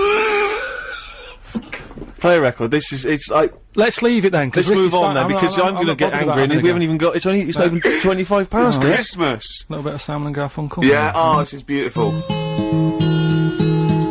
Simon and Garfunkel. April Come She Will. Looking forward to spring already. Yeah, it's a bit premature, but fine. Well, I thought it'd be nice... You know, it's like, if it's a bit Let's cold. get Christmas over first, alright? Christmas over. I love that. My mum used to go, oh, that's not over for another year. Yeah, like used to look forward to it all year. You know, buy things out of the catalogue, pay for it for the next 12 months, and they go, oh, that's not over now. Like, you know, 5 o'clock Christmas Day, that was it. When is Christmas over? It's, I would say Christmas is over once you've seen the Vicar of Dibley Christmas special. Really? Yeah. See, I think it was earlier than that. I think it was when the elderly ones fall asleep about 3:30. They wake up because the kid's playing with something noisy. Yeah. A game that goes something like that. Yeah. That's when Christmas is over. You know what you're getting this year then. Exactly. I do. Alright. I was shopping with Karl. Don't give anything away that I bought, right? Because you know. But I've got to tell you something. We went into this one shop. I didn't get anything from it, so I can talk about this, for looking for a present for my girlfriend Jane. And it was a beautiful shop in St James's. They're all beautiful around there. And, it was this shop of, sort of iconoclastic, sort of antiquities, and it was, things that, this guy, you had to ring a bell for the bloke to come down. Karl was just so confused about that. He's used to someone standing there going, can I help you? Yeah. What size do you want? Right, and he came down and he loved his stuff. He absolutely loved his stuff. And what sort of stuff was it? It was sort of stuff that he'd got from sort of like churches. It wasn't tat. Old stuff, it was carvings. It was from the 16th and 17th century of saints, right? And I said, this is beautiful. And I was talking to him. I said, what's this news going on? That so and so. I was going, oh, that's wonderful. Look at that. Right? And I overheard Karl trying to make conversation. He said to this guy who's so proud of this stuff, and it's you know, at 16th century, 17th century, he went, what's the newest thing you've got in here? Brilliant. And the bloke went, we've got a statue, I think, from the 60s of then. And he went, alright. He went, when was the last time you got something in? Bloke went, we get something in every day. And afterwards I said, why were you asking those questions? He was going, it always confused me with antiques. What happens when they sell that out? They're not making any more. I just thought it was a sort of good business to get into, that's all. Do you know what I mean? Why? There'll always be antiques, Well, you said it yourself. The place wasn't buzzing, was it? He had to pop down. He couldn't even be bothered sort of sat in the shop waiting for a customer, because probably days go by. Nothing's happening. Doesn't it? For you to ring the bell, to wake him up to say, oh, I'll come and look at this old stuff. Forget it. You know what I mean? So you've got all your Christmas shopping then, Karl? You're bang up to date, you don't? Yeah, I've sorted, you know, most stuff out. But here's one for you, right? Here's a little question. Go on. Right, I've finished a job, right, where I've been working somewhere for like about 10 years. You can say it.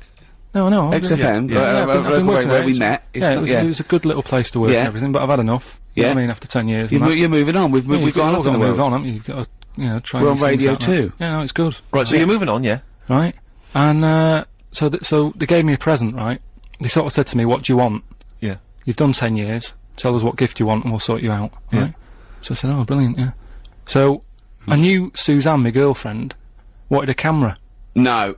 Right? So they got me a camera, they wrapped it up, and they, you know, like me leaving day, they said, open it, and I go, no, I don't want to open it, no, what's going on? So, well, I'm gonna give it to Suzanne for Christmas. No. Now, why that's a disgrace. But why is it, though? You can't, because it's... It doesn't matter, because I could have had a gift for myself, and I didn't, I decided... You can't... No. That's second hand. It's not second hand, it hasn't been used, I haven't even opened it. But surely the point about buying a gift for your girlfriend is that you've gone in the shop and done it. There's a sentimental attachment. It's not about that. It is though. It is. No, it is about that. It's about them getting what they want. So if you're walking down the street and you saw a camera and it was brand new and you went, oh yeah, Suzanne, happy Christmas. So are you going to tell her it was a gift? Well, no, she's at work today, so she doesn't need to know. So you're not even going to tell her? No point. So you've got deceit as well as meanness. Doesn't matter, does it? She's got what she wanted. That's disgraceful. Okay, I want to get the people on the text. Do you think that Karl's in the right? 88-291, 88-291. Should Karl be giving a gift to his girlfriend, which he's passing off she's getting as anyway. his own present? Wait a minute, right? It doesn't matter what the... You cannot... The thing is, it would be okay if you were giving it to a mate or something, but I'd still tell them. I'd even say, look, I didn't pay for this, but I know you wanted a camera. But you're not going to tell her, so she's going to think you spent 700 quid or something. Well, 250. He's not even a £700 free camera. She'll never think that I spent 700 quid on her. That is brilliant. Well, it's an improvement on last year. Do you remember what you got last year? I'd rather he told us. Come on. What did you get your partner, your life partner, your lover, your last year for Christmas? How long have you been with her first? 11 years. 11 years. What did you get her last year for Christmas? Some condoms. I mean, that's unbelievable. I got 2 packets. Yeah, no, you bought her a big bumper packet of condoms from Boots or something, and you got 1 packet free. Yeah. And they've all been used.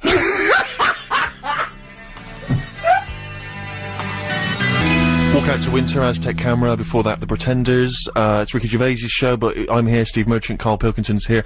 Christmas Eve, Radio 2, Merry Christmas. Producer just came in and said, oh, can you give out the web address, bbc.co.uk/Radio 2. I went, yeah, why? He said, well, just in case people want to listen to this show again. Yeah, right. Oh. He's got a sense of humour. Yeah, as if. So, Karl, we've had loads and loads of emails. We should just, in case you've just tuned in, Karl received a leaving gift of a digital camera, when he was leaving a job, and he's not even unwrapped it, he's giving it straight to his girlfriend for tomorrow, which... I think Ricky and I feel he's not going to tell her it was free, and he thinks there's nothing It wasn't free, it was 10 years of my life I've had to do that. Yeah, and you've been 11 with us. Think what she's gone through. She's had 11 years of her life. Wow, you know, Karl would have been okay if he'd have kept quiet. Idiot. Dave in Salford. He's right. Yeah, he's right.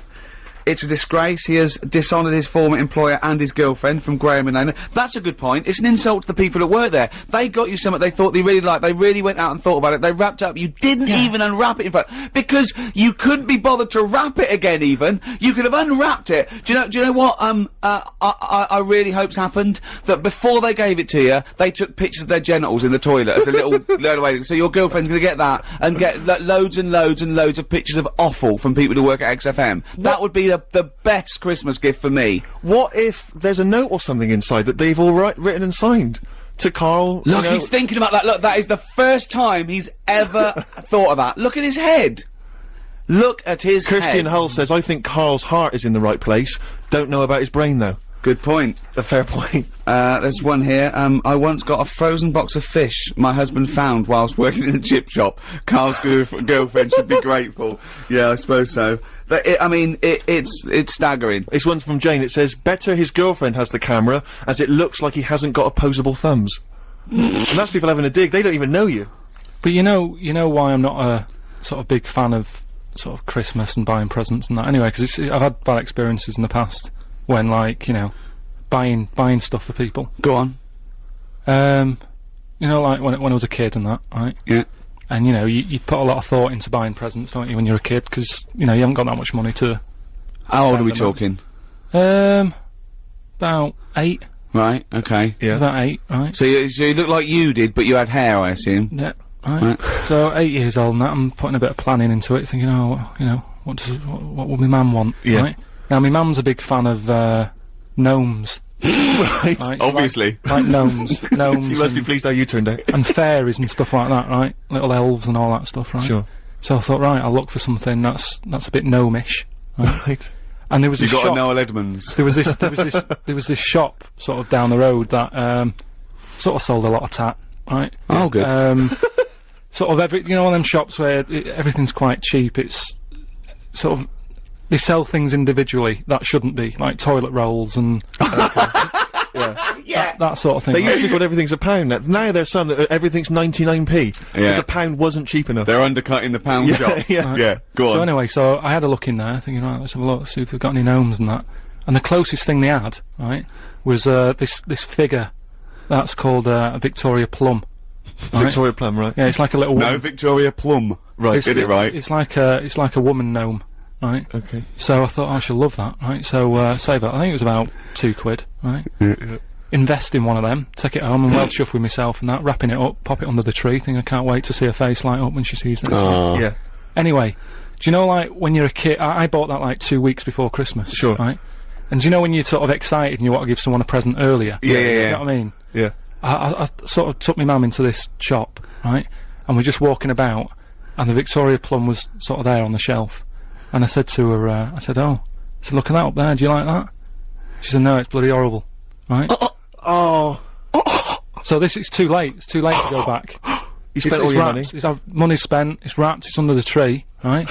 I'm thinking, I can't believe it. So I said, no, that, you know, made sure she's looking at the right thing. I said, no, that little gnome woman, yeah, it's horrible. Oh no. Yeah, right? Oh God! Christmas Day comes, right? I open my stuff, right? She's about to open hers. Sad. This is like Dickens. She opened. She opened hers and that, and she went, "Oh, that's lovely." That I said, "No, don't give me that." Do you know what I mean? You said it was horrible. She was a liar. Yeah, for pretending, for not wanting to hurt your feelings. She was a liar. And that's why, you know. But things have moved on. What are you on about? Yeah, but you don't forget, do you?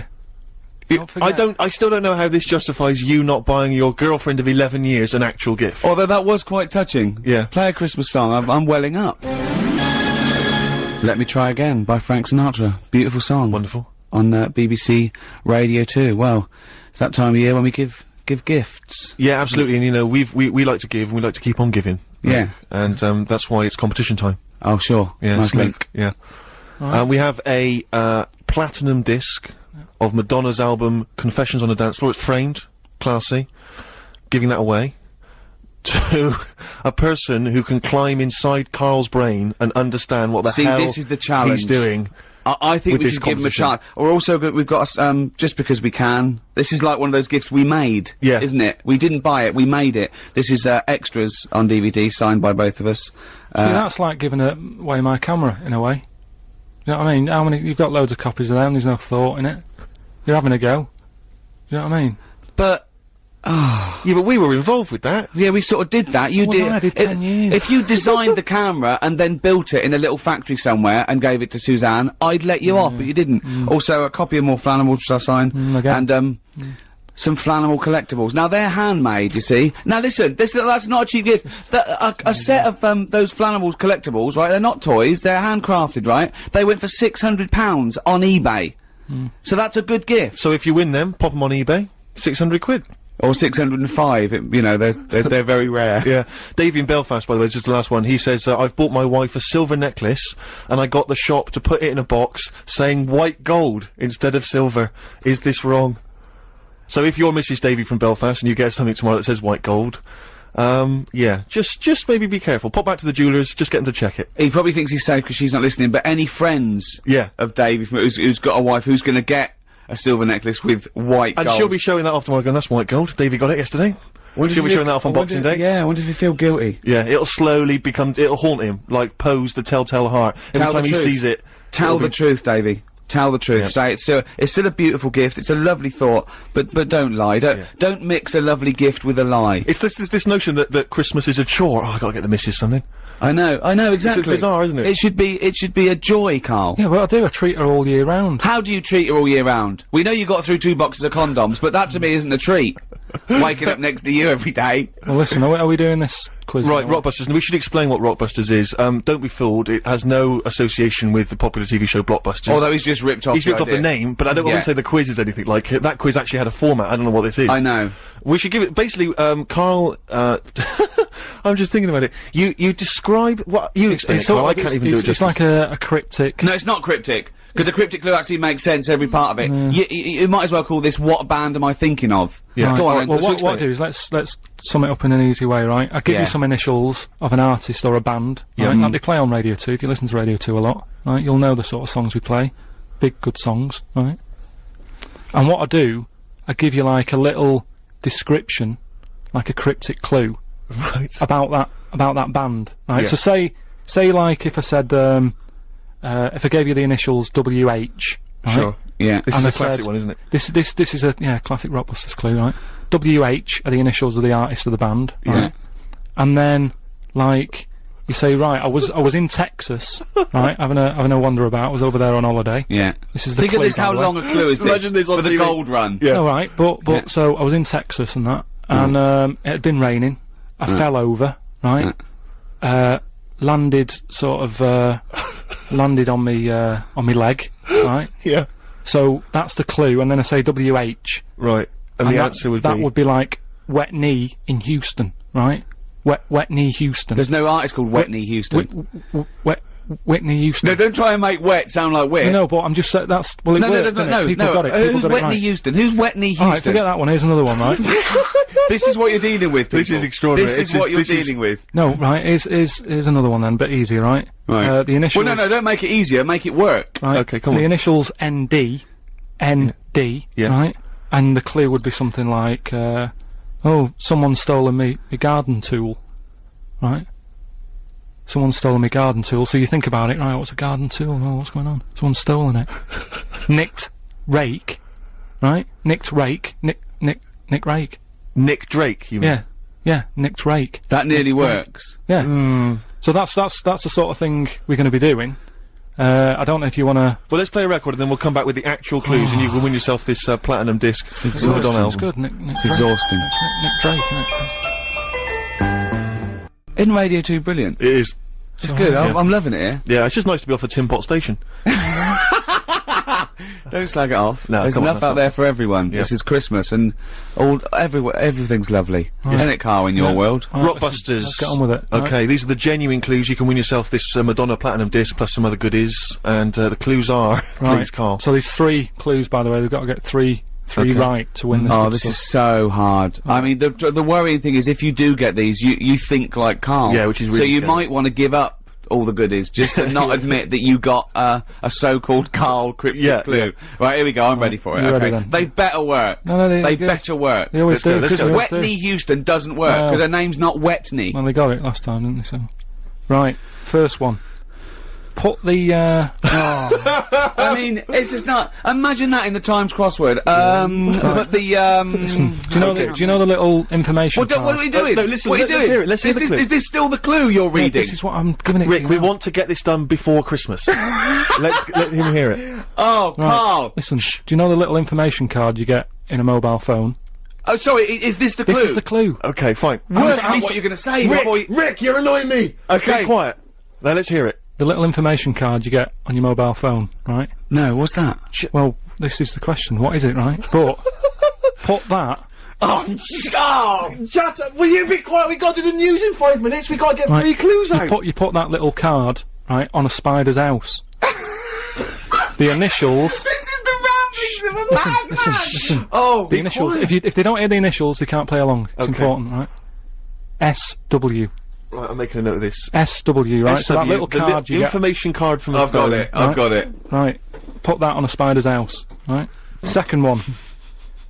Diana Ross isn't feeling that good. Right? That's the clue. Yeah, that's the clue. ID, right? Diana Ross isn't feeling that sort of good at the moment. She's It's different. How can it be cryptic if the clue's different the next time? Diana Ross isn't feeling that good. ID, right? Okay. Right. And then the last one, that stuff that I put on my toast, right? Right. It doesn't taste sharp enough, right? That stuff I put on my toast, doesn't taste sharp enough, right? Bob Holness, eat your heart out. The initials JB, right? So there you go. There's the 3 clues. And Okay, so Right, I've got that and it doesn't work. Well, Does not work. You've got until I'll after the quickly- new. I'll Hang on a quickly sec, whiz Karl. through Let me give out how the people can get in touch. Alright, Come go on, I on. know you're excited to Go on do then. the clues again. You can text us 882921. You can give us a call 0500 288 291, or you can email gervais@bbc.co.uk. The clues again, then, Karl. well, quickly. That information card you get on your mobile, just pop it on a spider's house. Right? That's SW. Yeah. Second one. Diana Ross isn't feeling that good at the moment. What's up with her? Right? Oh, added stuff. What's the initial? ID, Yeah. and then the last one, that stuff I put on my toast, doesn't sort of taste sharp enough, right? What's going on there? JB, right? T-Rex Christmas Bop on Radio 2. After the news, we've got the answers to Rockbusters. Good luck with that. Still time to get those answers in. Plus, we've also got some more stuff to give away. Second competition. And, of course, Monkey News. If you've never heard Monkey News before, you will not believe your luck. It is truly extraordinary, Rick. Am I right? You are, but this is the real news on 88 to 91 FM. This is Radio 2 from the BBC.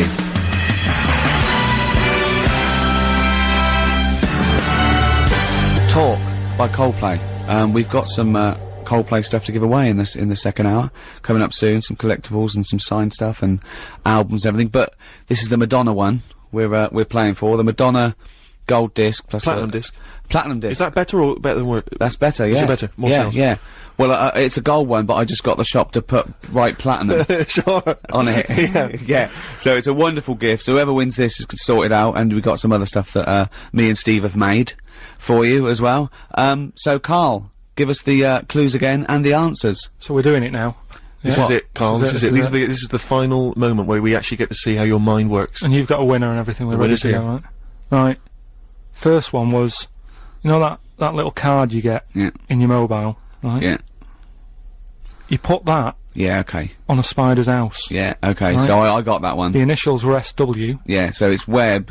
It's Sim on web. Simon Webb. Yeah. Sim on web. I've never Simon heard of Webb. him. I've never heard of Sim on Is that a web. French artist? That's Simon Webb, isn't it? Oh, no, you said fella- Sim though, mate. No, but it still works. No, it doesn't work, mate. No, it does. Doesn't, mate, because you said Sim on web, mate. Doesn't work, Well, they got mate. it. We've got a winner, so don't Yeah, it worry doesn't about work, don't right, worry mate. yourself, Next, right? let's see if the Second next one works, because that one doesn't work. Right. Sim on web. Right. From the pop band Blur. Right. Diana Ross. Right. She's not looking that good. There's something wrong with her. What's That's up with her? changed. Right. That's completely All right. changed. Diana Ross isn't feeling that good. Right. Right. That was a clue. The initials were ID. I've no idea. Right. That was you know, ill. She's a diva. Ill diva. Ill divo. Right. That sort of opera type. I honestly, I'm speechless. Again, they got it, so don't worry yourself It's about it. absolute nonsense. Diva and Devo are two different words. You're an idiot. Right. You really are a stupid idiot. So well done, if you got that and that. Last one. That stuff I put on my toast. Yeah. Right, sort of doesn't taste right. It's not sort of sharp enough. No, well, I got it to be blunt, and I got jam. Jam blunt. But there's no artist called Jam. There's no jam, there's no artist called The Jam. No, but look like Jam's Blunt. Jam's Blunt. I don't know anyone called Jam's Blunt, though, mate. So there's your answer. No, what's the answer? James Blunt. No, you said Jam's Blunt, mate. Jam's Blunt. So doesn't work. So who's the winner, It doesn't work. It's not a cryptic clue. It doesn't work. Steve, who got him right? You're such an idiot. I don't know what to say to this guy. I mean, as soon as Christmas is over, pop in somewhere, get yourself checked out. Steve, I don't know how you pronounce his surname, Steve Toes or Steve Toze. He says, admittedly, this is the worst quiz ever. It is the worst quiz ever. He's still got the answers. Nice one. And he also says, say hello to my Mrs. Amy, who's up the duff for Christmas. Lovely, a wonderful poetic image. That's lovely, isn't it? Appropriate as well, you know, baby Jesus born this year in something or other. Don't be going into that. Why? Well, it's, you know, BBC and everything. You've got, you know, there's a lot of people out there, different religions and that. Let's not talk about little baby Jesus and that. Why not? But you can talk Just about best, Jesus. just leave it. Well, we've just been saying Christmas all the time. What are you talking about? What have you been reading? I'm just saying. This is like last year when I was at the Christmas dinner table with my parents, and my sister is religious, I'm not, and we were arguing about Jesus, the meaning of Jesus, and my mum said, "Will you stop arguing about Jesus? It's not the time." I was thinking, well, this has got to be the time. I mean, there's no other time than his birthday. No, I agree with you. It's, 1 and 2. I think the time to talk about Jesus is Christmas and Easter. That's pretty much the big two. It's popular at this time of the year, but I'm just saying it's best. You know, there's other people out there. Do you know what I mean? We're going out to. But we're talking to everyone. It's just we just happen to be here at the Festival of Christmas. Right, yeah. Well, happy Christmas to everyone. That. Play a record. Seth Lakeman and Fight for Favour, one of my favourite songs of the year. Isn't that beautiful? It's very nice. Yeah, I've not heard it before. On Radio 2. Ricky Gervais, Steve Merchant, Karl Pilkington, Christmas Eve. You know that already. I don't know why I'm We're giving gifts. We're giving the gift of song. Yeah. And chat. The gift of chat, the gift of Rockbusters. The gift of gobbledygook. The gift of Karl. Yeah. To the nation. You cannot buy that. You can't bottle it. I'd like to see him bottled. That'd be ideal. Like a little frog. Pickled in a jar. Yeah, exactly, yeah. He will be one day. He will be in Ripley's. Yes. One day. Yeah. And they say he used to walk round amongst us. Exactly. It's quite normal. But let's not forget why we give gifts. Well, yeah, just to cheer people up and that. Yeah. No, it's because the wise men gave gifts to the baby Jesus. Yeah. So, that's why. What would you have got the baby Jesus? I'd have probably got him tokens. And let him decide, because he's very, you know what I mean, you don't want to get anything, you know, and then he doesn't like it, wants to take it back. Well, I'll tell you, in a recent poll Waterstones did, the favourite gift for children was Flanimals. Still available? That's so outrageous. That's so disgraceful. It's Christmas Eve. What would you have got in then? Probably extras on DVD. I don't make any money from Flanimals. Yeah. I like the fact that, one of the wise men turned up with gold. And the other two, frankincense and myrrh, which as I understand it is what, it's like incense or something? Incense or perfume? I don't know. I believe that's what it is. But I just love the idea that one of them stood up, they've all got together, they've gone, okay, now guys, we're not gonna spend more than 50 quid each this year, alright? Definitely not. Definitely not. So what have you all got? Before we go in and see him, what have you all got? I spent a bit more than 50. What are you talking about, man? We just say we weren't spending, we were just gonna whip just got him cheap, like a token. No, I got him some gold. Can't believe it, what? Well, I'm trying to make an impression, he's the son of God. But I didn't know, we only got I got frankincense. And what did the other fella get? He got myrrh, and I don't even know what that is, and I'm a wise man. Surely one of them must have been furious. Is myrrh still popular? Gold still very popular. I hope so, because this is what my grand's getting this year. Really? Yeah, lovely. Well, that's why we give gifts. Do you know, like, how he got them gifts? Right? Yeah. Little baby Jesus. Yeah. Were they for Christmas or his birthday? I don't know.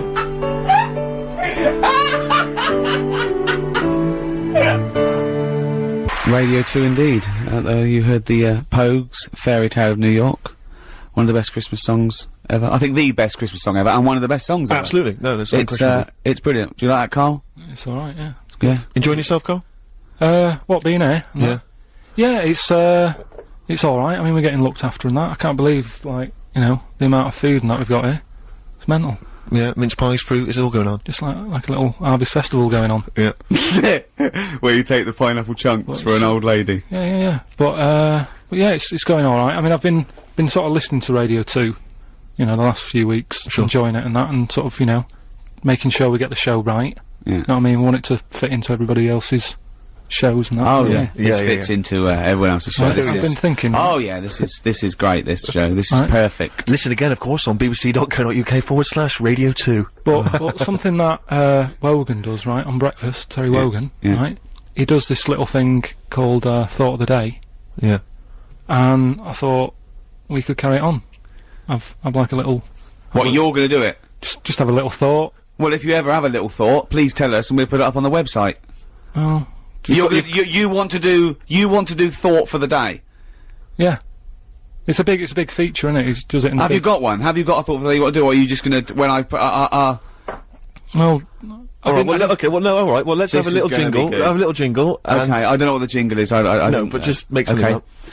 You listen to Radio 2, the Ricky Gervais Show, with Thought for the Day, with Karl Pilkington.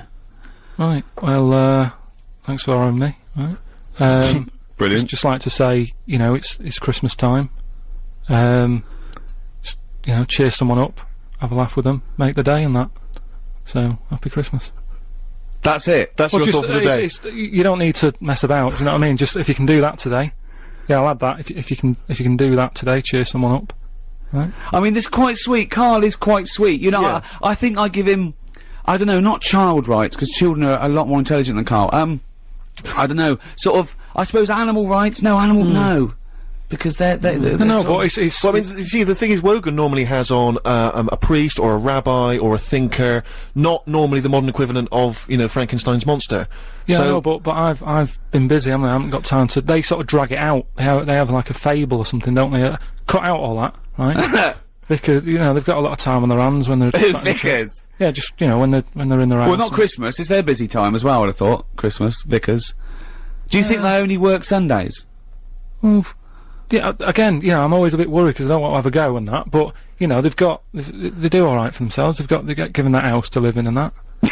No, well, it's the house of God, they don't No, it's not the house of God, they live next door to the house of God.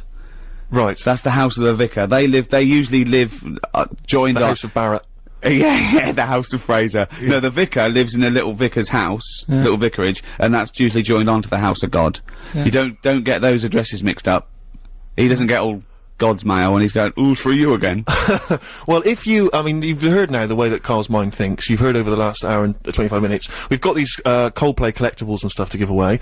If you have a question for Karl, okay, you've seen the way he thinks. Brilliant. A question that you want to ask him, you want to get his opinion on something, you might want to get his opinion on, the supernatural, on, you know... civil rights. Anything you want. Just get his mind work, because he loves to learn, he loves to be educated, he loves to ask questions.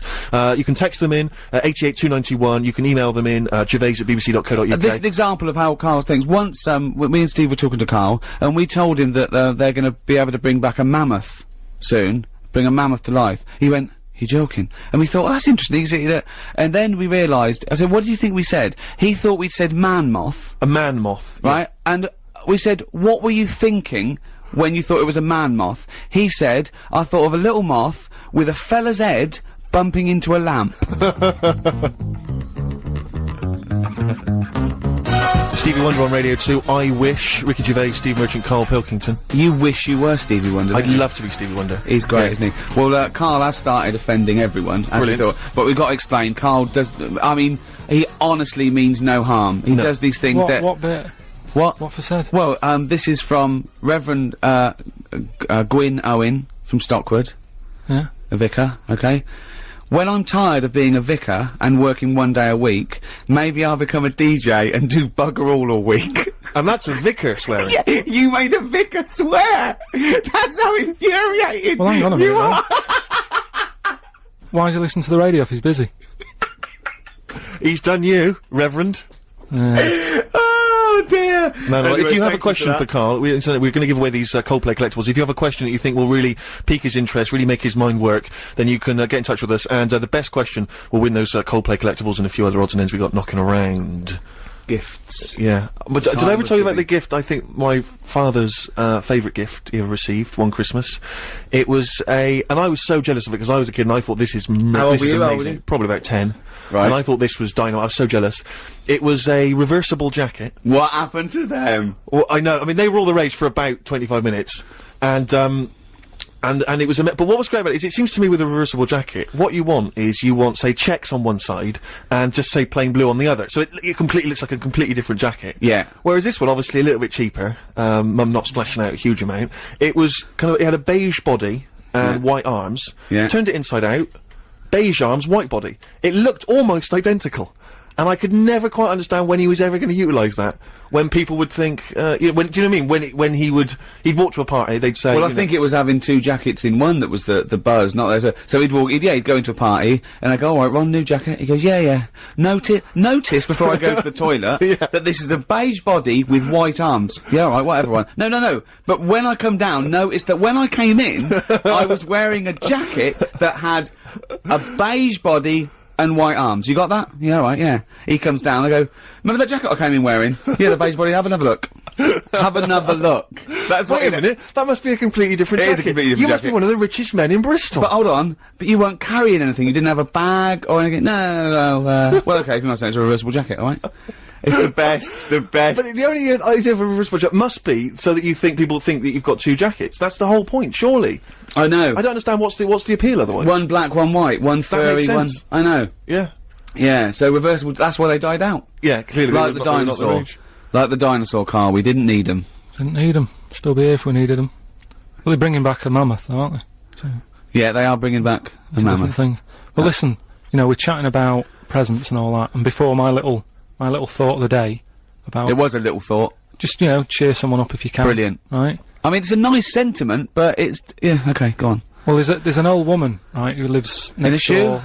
Who lives next door to my mum and dad, right? And this is what I mean about, the old people, they might not have that many people cheering them up this time of year.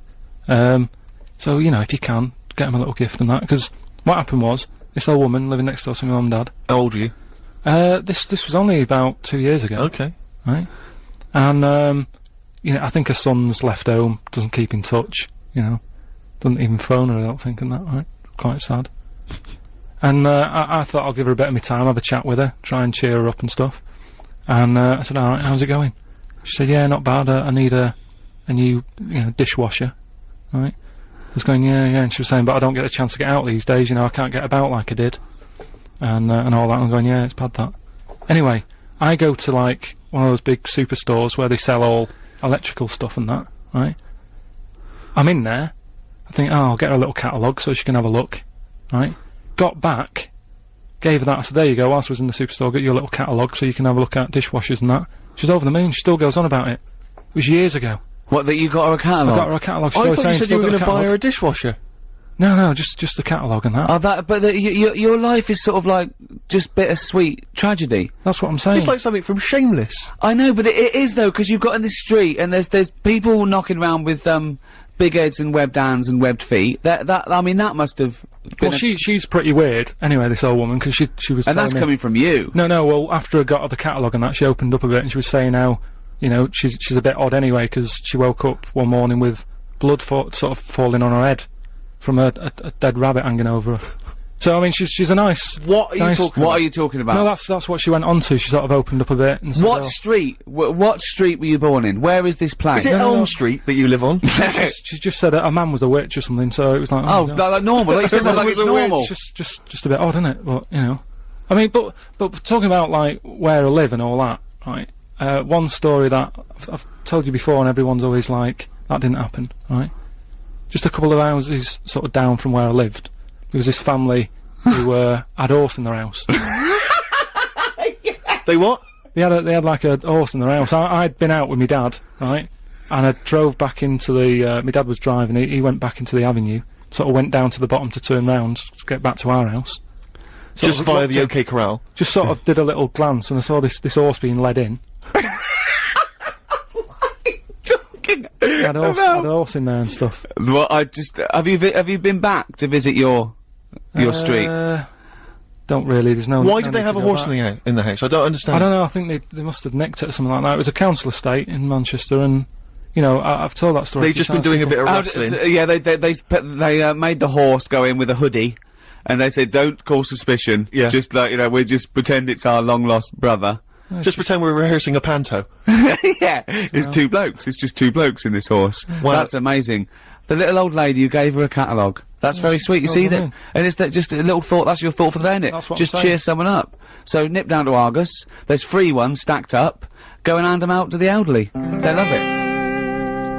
The Jayhawks on Radio 2, bad time, is it? I think it's called Bad Time. So we were so distracted by all the questions that come in for These Karl. are great. Thank you so much for emailing and texting. They're brilliant.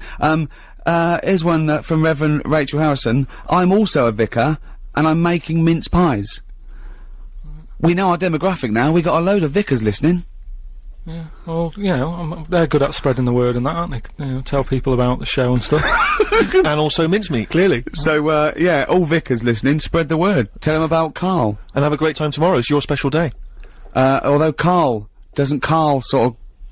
Does Karl go against creationism or for it? I don't know. What do you mean? Would he have evolved or did something make it? All I'll say to would God have bothered to... Is that in God's image? I mean, that's surely the most blasphemous thing you could say. Bod made him in his image. Yeah. He's made in the image of Bod.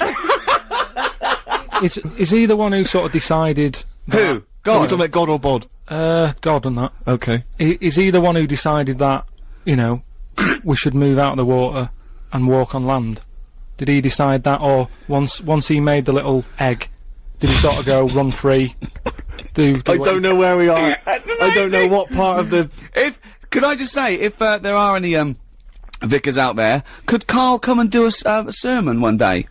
I mean, we do a big donation to your roof, but can Karl just talk to 5 minutes to a really sort of, like an upper middle class educated parish somewhere, and Karl just comes and talks for 10 minutes. The only time that a congregation anywhere has heckled the person doing it. Get off! Yeah, then they're chasing to the castle, carrying pickaxe handles. Torches. Yeah. So we've got some questions for Karl. These are amazing questions. Okay. And just give your immediate response to them, Karl. Not too much thinking time. Yeah, okay. Right. What would happen if insects were bigger than us? Who's that from?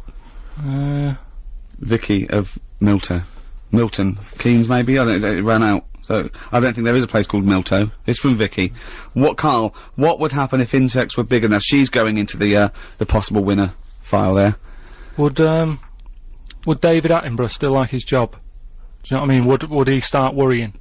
Because I've got that point, just because, you know, insects and that, he's always messing about with them, but would he be that keen to, like, 8 foot?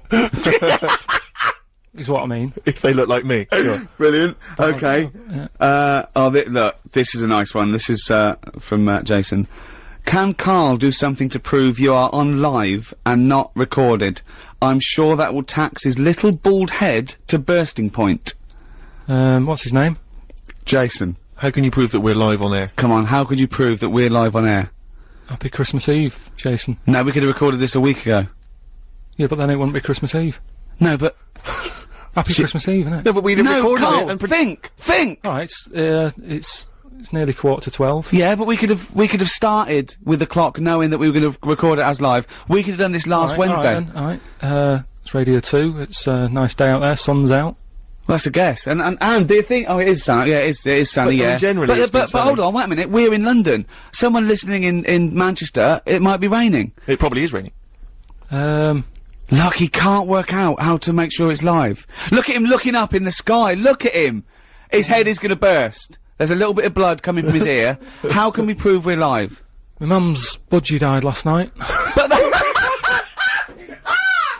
God! Don't laugh about it. Don't laugh. Only your mum that can confirm that. Yeah. No one knows whether your budgie died or not. Was he pictured holding a copy of today's paper? What are you talking about, Karl? I can't prove anything then. You're so right. Next question. Oh, that's amazing. Oh God, Karl. Where would you go if you had a time machine? That's Bob from Manchester. Where would I go? I can go to any time. Yeah. And how long, once I get there... Oh, yeah. No, but I'm just saying, what am I doing? Am I staying in the little box and just looking out of a window? Or am I... Let's assume you can wander around. Okay, we do both. First of all, you're wandering round. I'm just and I've typed in the year. To be honest, I'm not that good at history, so I don't know what happened when. So I'd be better off just sort of letting someone else have a go and asking them when they get back, just saying... Karl, where would you go? What do you fancy? Just think. Would you like to see dinosaurs? Would you like to see the Roman Empire? Would you like to see the 1960s? Would you like to go back and see your nan as a kid? Shouldn't really mess with time, though, should you? No, you're not. It's not actually going to happen. No one's actually invented one yet. What period of history are you interested in? Probably. I mean, I sort of like the 60s.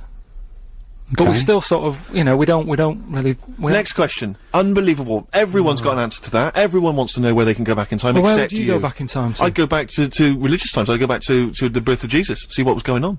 Really? Yeah. See how the frankincense and myrrh went down. There was this thing started, I saw it in the paper about 15 years ago. A guy put an advert in a local paper, I think it was in Sheffield, saying, I've been reincarnated. I was a cow at the birth of Jesus.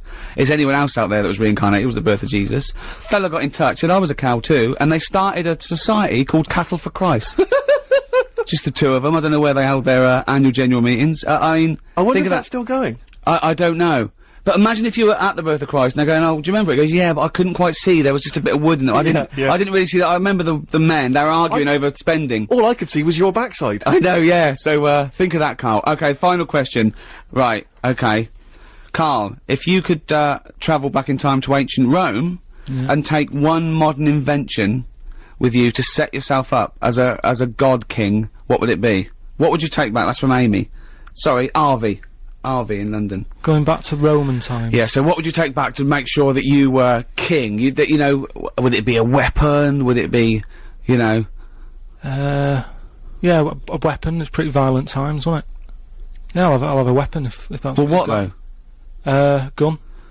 Have a gun, take that. And what would you do with it once you were there? Well, I'd probably... I mean, I don't like killing animals and that, but they used to use tigers a lot, so shoot one of them in the head. No, because there's no explanation why. No explanation for it. Just do it. I love him. Okay, look, we've got to give this... I think can Karl do something to prove you're alive? Yeah, you completely foxed him. There was nothing he could think of in his tiny little brain to prove that this is live. So, I think little Jason wins the Coldplay collectibles and, some other stuff. So, well done. He still can't prove it. He still can't prove it. Play a tune, then we'll have some, You could just said, you could have just picked up today's paper and read the headline. Think! Monkey news after this.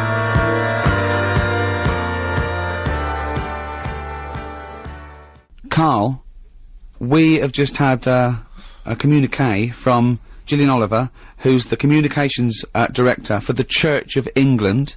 Okay, she wants to take you up on your offer.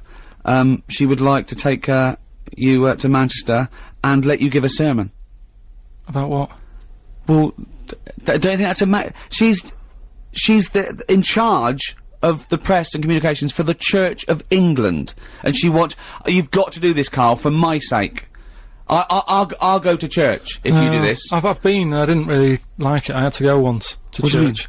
It was years ago when I was a kid, and I swore. Right, and my mate Jamie said, "Right, if you don't come with me to church, because he was Catholic, he had to go." Right? So if you don't come with me now, I'm going to tell your mum that you swore. And that. That's how to get people into church. So I went. Right. Didn't enjoy it. Sort of got kicked out in the end because I was bouncing my tennis ball in the aisle and it rolled down. I better tell Gillian Oliver that may happen again. Yes. That's if you don't take your yo-yo or your Nintendo, you've got to do it. I'm going to make sure. We want a campaign. Please email us if you want Karl to do a sermon. And I mean, I'm sure we can film this and put it on the web for you to see. Oh, please do a religious sermon. Listen, we've barely got any time now for Monkey News. Now a lot of people are probably unfamiliar with Monkey News because it's the first time we've been on Radio 2. Rick, how would you summarise summarise monkey news? I mean, obviously Karl is fascinated by monkeys. Karl believes everything he reads. He goes on websites that don't get verified at all. It's mostly nonsense, but he believes it because there's about monkeys doing incredible things, and Karl thinks that you know, monkeys can one day talk. He wants to live in the Planet of the Apes. Yeah, basically. that's his dream. He thinks the Flintstones is a documentary, and Karl, let's do monkey news. Right, the jingle. Do the jingle live. Oh, chimpanzee that monkey news. Right, well, I thought we'd go for sort of a Christmas feel, right? So, this one, it happened in Stockholm, right? A couple of years ago, around the Christmas time. There was this little grotto, right? Everything he says is funny, isn't it? A little grotto was set up and stuff, right? And, it was getting busier and busier, right? This little grotto, there was only one in Stockholm, right? The queue was massive and stuff. Well, that's not true. And this, that's not true. There's not one. Fine, just listen. But that's not true. A couple of years ago, if you'd have said 1,000 years ago. Yeah, it was busy in that. And there was this bloke who had a kid, and the kid was saying, Dad, you know, can I go and see, you know, Father Christmas in the grotto? Yeah. And he was like, I don't want to join that queue, it's too big, right? And loads of the Father Christmases who was in the booth, they kept jacking it in because the queue was that big. What do you mean loads of Father Christmas in the booth? What because booth? they got through loads in the grotto, the Father Christmas and that, right?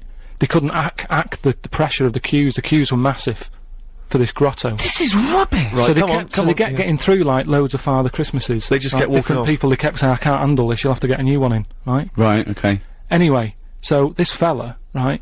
The kid kept asking every day, "Can we go in there?" He said, "No, look, the queue's big." Anyway, one day, the queue was suddenly a lot shorter, right? Because they got a new little Father Christmas fella. Right. In the grotto. Karl. If this Father Christmas turns out to be about 3'6" and hairy. So anyway, right, so he's going, come on then, we'll join the queue, right? So he joins the queue, and he's you know, the queue's going down really fast, people are going in and out really quick, and he's going, how are they managing to do this, right? And he sort of looks through the curtain, he can just see a little slight thing, and he can see the bloke who's, like, dressed up as Father Christmas, he's handing them out with his hands and his feet and that, right? So they're going, no, look, if you don't... I'm going to die! Anyway, so... Please don't interrupt the news, Rick. I want to hear the news. So he's queuing up, right, and he's going, oh, he's good on him, you know, he's got a new method of handing out the presents and that. Whilst he's queuing there, there's a little fella selling, chestnuts. So he thinks, oh, I'll buy some of them, and, you know, something to munch on whilst I'm in the queue and stuff. Yeah. And, so anyway, he's queuing up, he's eating the chestnuts, comes to his turn, right? It's absolute rubbish. What are you on about? It's absolute rubbish. So cut a long story short, you reckon that they hired a chimp to hand out presents for Father Christmas? And so he brought the chestnuts in and the monkey attacked him and he went off, right? And he's going, why is it all going mad? And you're talking rubbish. There's a little fella that sat there with like a little beard on and that. Yeah, you're talking rubbish. You're talking rubbish. Well, it's not worth me carrying on then. No, it's not worth you carrying on, because again, it's absolute rubbish. That didn't happen. There's no way they'd hire a chimp, and there's no way people would go, they'd notice, they'd see it was a chimp! Forget it. They'd say it was absolute rubbish. If you wanna, find out more about Karl, what's the website address, Karl? bbc.co.uk. And I've drawn a little picture that you can win of Karl, and it really sums him up. Alright. See you later then. Right? Next week, innit? So, yeah. Alright. It's coming on.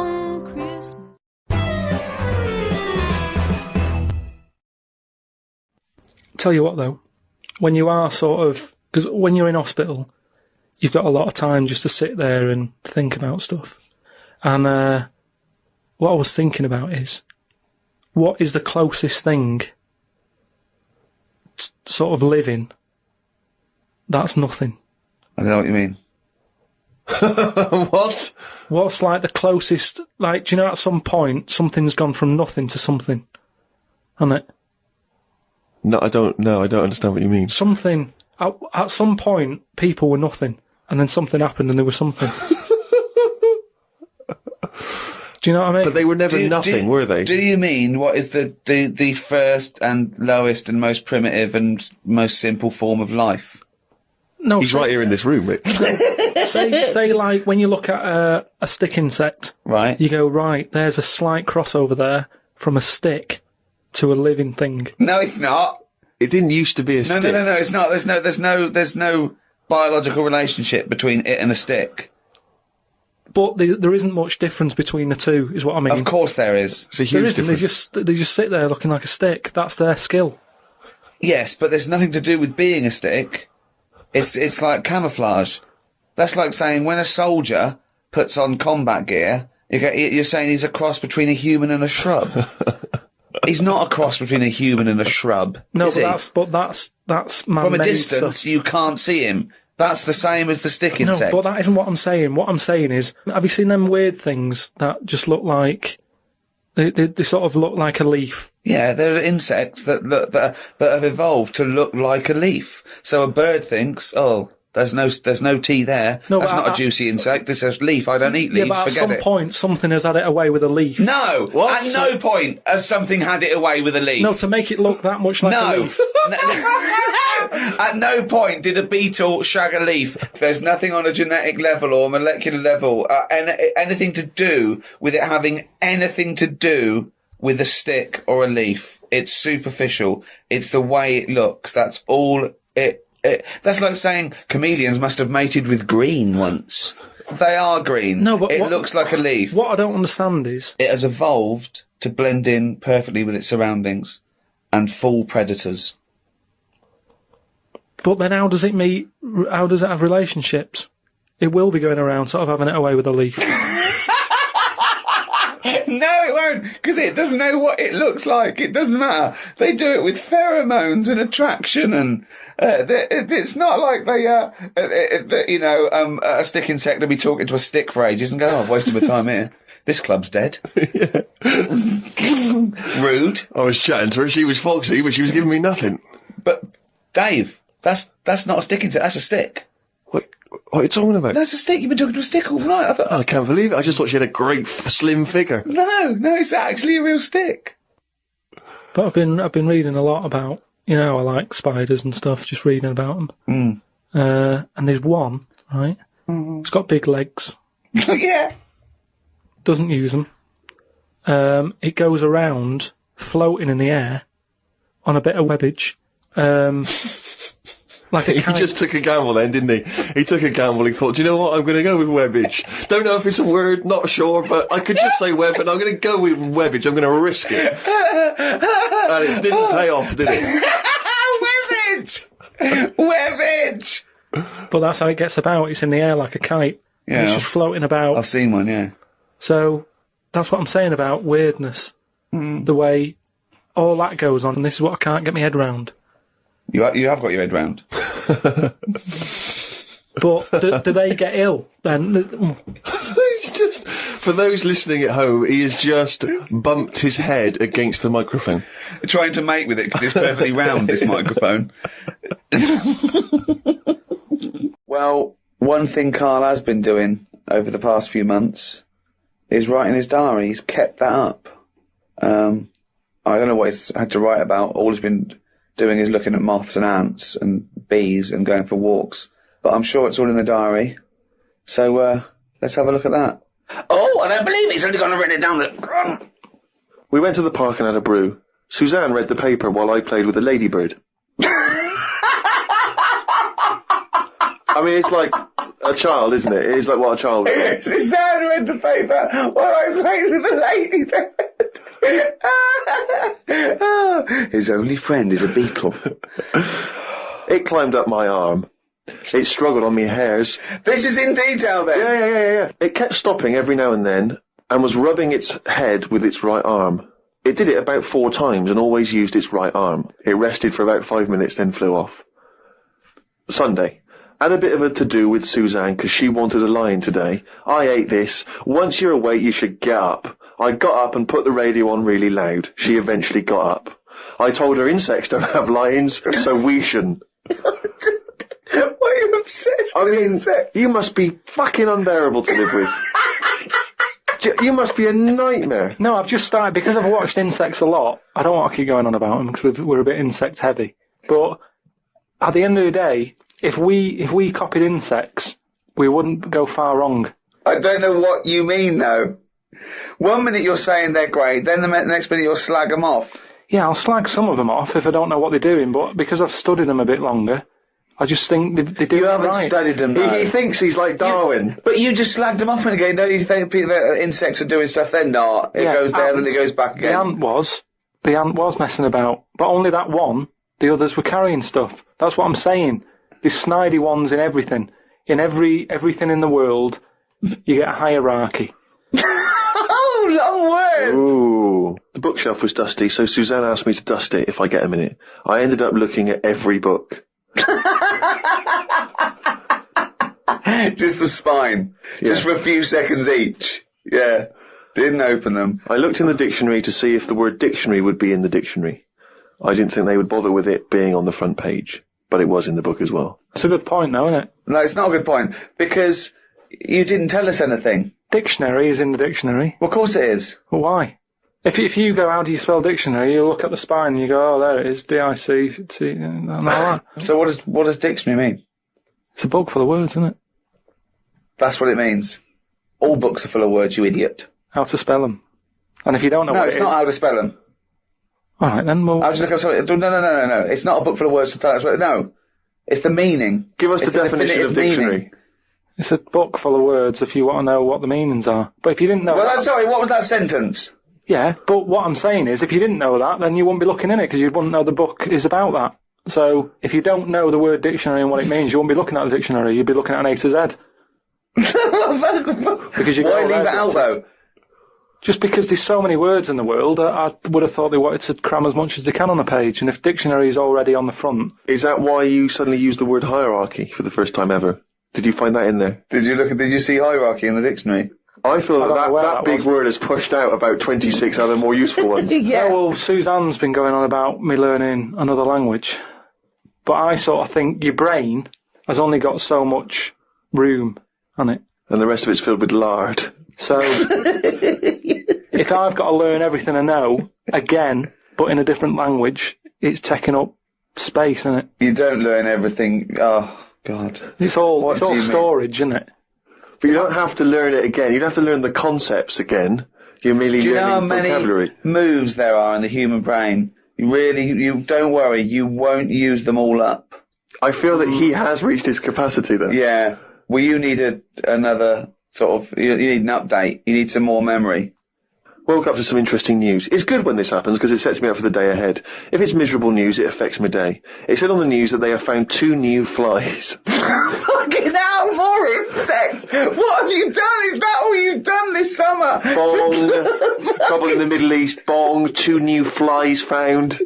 Ladybird climbs up arm. They were found in the UK and they were found close to each other. Maybe this happened because they were different than the other flies and weren't expected to hang about together, so that's why they knocked about with each other. That would happen, wouldn't it? What do you mean? There's 2 new flies. What do you mean? Does it mean there are 2 new flies that are different species? Yeah, 2 new species, and they found them close to each other, right? Yeah, but they didn't mean there was one of each. No. Yeah, they did. They found 2 different ones. No, they have. Seriously, I know that. That's right. That's a fact. So you've got, like, I don't know the names of them. They give them odd names, don't they? Well, say, call it A and Fly B, right? Yeah. Fly A, I don't know, say that's orange. This is just... B. Fly B, yeah. No, this is painful. No, but I'm just making it easy for Fly B wears a little hat. It's got a little hat. Right, yeah, fine. Now, they found the orange one. I went, look at this over here. This is a bit weird. And they've gone, oh, that's a new species. Log it, whatever. And then the other one went, oh, keep your pen handy. Look at this one, it's got a hat on. So then they found them both within the same distance. I don't know what that sentence means. Keep going. They found them both within the same distance. But without interrupting him, let him finish this point. Let me just make one thing clear. Karl Pilkington just said they found them both within the same distance. Think of that! Don't know what it means, but go on, let him finish this point. So what I mean is, they weren't knocking about with other normal houseflies, because they were probably sort of going, oh, he's a bit weird. Leave it. Yeah, because the other one was also odd, they're hanging about with each other. Don't you understand that? Why is that such an odd concept? Because you think of it as like 2 little new kids in school. Yeah. They find that they're both new and they've got something in common. They're both goths, so they start hanging out together. Yeah. And this was on the news, was it? Yeah, just on the radio, yeah. I know if I looked into that story, it would be 90% wrong. Bit tired today, because didn't get to sleep as early as I wanted due to a moth getting in the bedroom. Fuck me! I got it in a glass and looked at it for a bit and then let it go because Suzanne wanted to go to sleep. Looked up some interesting news. Some people dug up an old body in Ireland. Turns out it's well old and was here when dinosaurs were here. The really weird bit is it had hair gel in its hair. Right, what is it? Fella. Well, no, it wasn't around when dinosaurs were here then. Just a bit after. Right, fine. A lot after, yeah, go on. I think any hominid, anything that could even be linked to anything that may become man is only about 1 million years old, and I think Homo sapien is probably only about 150,000 years old. Dinosaurs are about 150 million to 250 million. Yeah, no, it's not the age bit, that's amazing. It's the fact of, there's a fella, won't have even had shoes on his feet. Right. And yeah, he was worried about his hairstyle. Right, well that's definitely not true either.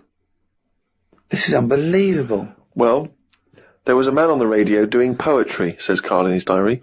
I thought I'd have a go at doing a poem about today. Not really. Steve, I'm a little bit queasy. He hasn't really written a poem. He's written a small poem. No, he hasn't really. Yes. If moths had eyes... Fuck me! Let me read the poem, okay? Oh, fuck. You wouldn't interrupt T.S. Eliot. Okay. Okay. If moths had eyes, would they be happier? How do they know they're not dead? Cavemen hunting for food, but not before they style the hair on their head. What would last longer in dinosaur times? A blind man didn't stand a chance. Not with all them rocks about.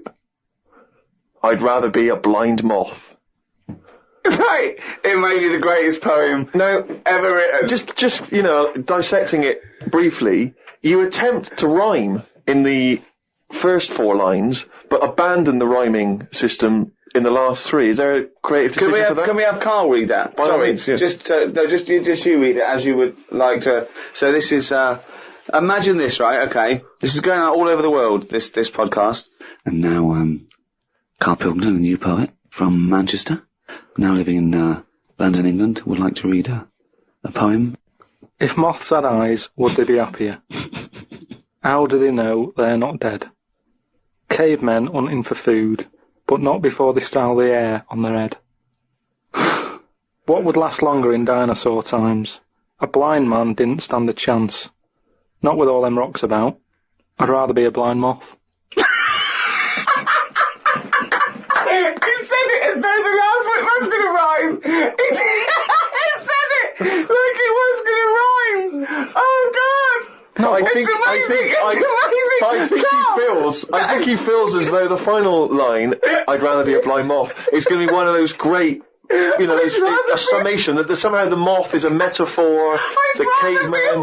No, there's no metaphor in that. He really does mean he'd rather be a blind moth. Yeah, well, I'm just because I've looked at the day's news. Can we always do that, Karl? Can we always find a day, right, and always sum it up in your thoughts, a poem? Just like that. I love that structure. I love that structure. If there's any English students or professors or novelists or poets listening, please email us what I thought of that poem, why it's good, why it's bad. So, give us your thoughts on that. I mean, we would love expert opinion, poets, English professors. Just email us at podcast@rickygervais.com. Oh, he's only got to really down it. That's the jingle for Karl's diary. We had bacon and egg on toast. I'm eager to get through the brown sauce, as the bottle is too big to go in any cupboard, so it has to be left on the sideboard. So I had about 4 dollops of the stuff. I love it because, that made it into the diary. He's concerned about the fact that brown sauce is too big, so he's rushing through it. I know, but I'm just saying the kitchen isn't that big, and it looks messy when you leave stuff out, doesn't it? And we've got this giant brown sauce bottle, and I don't want to chuck it away because that'd be a waste. So you're having brown sauce and everything, your cornflakes, in your tea. Yeah. A wasp got in the flat. Trouble's brewing. It was massive, the biggest wasp ever. Suzanne asked me to get it out, but I wanted to take a picture of it first. I was getting my phone ready when it flew at me. I reckon the sting on it could have killed a kitten.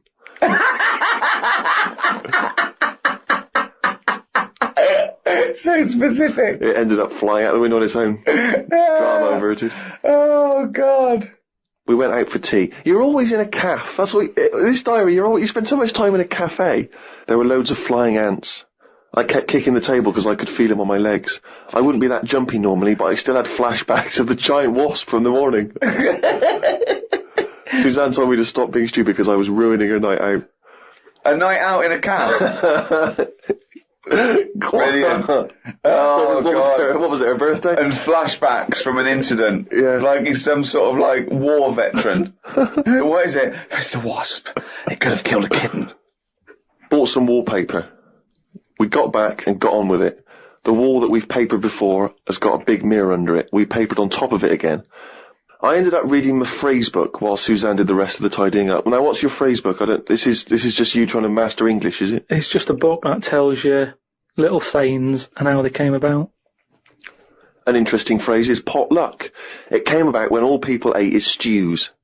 They used to chuck all sorts of stuff into the stew. You stuck your spoon in, and sometimes you got something nice like beef, or you could end up with a bit of frog. It's potluck.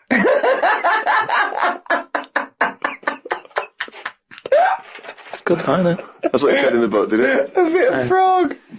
Got up and checked the wallpaper out. There are loads of air bumps and it's buckled on the joins. I wish we'd never done it. Suzanne said the washer was broke and it's out of its warranty. She called up the people who made it and they said it will cost £150 to fix. I don't know how they know that when they haven't even seen it. I want to smash it to bits and see what they can do for £150. So much anger. I want to smash it to bits. That'd be great, wouldn't it? 150, you sure? Come round. Yeah. And it's just like a cube that's been through one of those car crushers. 150 quid, there's 150 quid, fix it. I watched the news and calmed down a bit, because there was a story about some Siamese twins who are having an operation. They've got 2 heads, 4 arms, 2 legs, 1 liver. The doctor said they will have 1 leg each. I felt bad worrying about the washer when people have bigger problems like the Siamese twins. Ricky and Steve asked me to do a poem about one day a week, so I thought I'd do one today. I can't obviously do it justice, so I should let the master read it. You've done another poem? Yeah, you said, just do one. If you have a day where you've had a lot of emotions. Well, I loved the poem, and so did the listeners, and I knew they would, so if you can do that every week, that'd be a joy for me. You can't force a poem, though. No, I know. A diary's easy to do, because you just write down what you're doing. But you've got to have some really meaty subject matter to be able to write a poem, Rick, as you'll discover. I know. Right, so, you've heard what problems I had that day. Go on then. Bubbled wallpaper. What a mess. Washer dry and knackered. What a mess. Siamese twins separated. 1 leg less.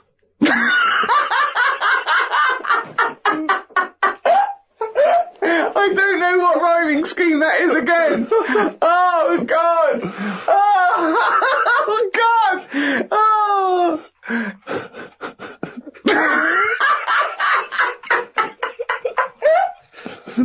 Oh, fuck me. What have you got now? Right, so we're looking into animals that we get rid of. I've spoken to someone about snails, I spoke to someone about jellyfish, and that, and looking at cockroaches today. Right, now who's the expert? It's a woman called Jessica Marshall. Right. Does she know that you're going to play this on the radio? Well, I called up, right, in the week and said, can I talk to someone about cockroaches? And she was like, is that Karl? She knows who you are. Yeah. Right, so she already knows maybe your angle, your approach. Yeah, she was up for it. She's an expert, she's just not just some random person. No, she works in a museum, a good museum. I said I'd give it a plug. It's the one near Knightsbridge. It's got dinosaurs and that in it. It's worth seeing. Natural History Museum? Yeah. So, not sure. He's not sure. This is what happened.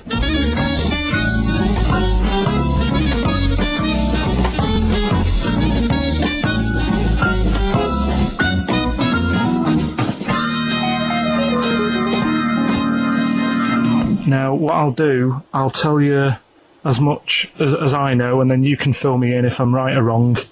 And then at the end of it, we'll get to the bottom of whether we need them or not. Okay. All right. So first of all, the first thing that I found out is that they have 18 knees. That's not exactly possible. They're insects, so they have 6 legs.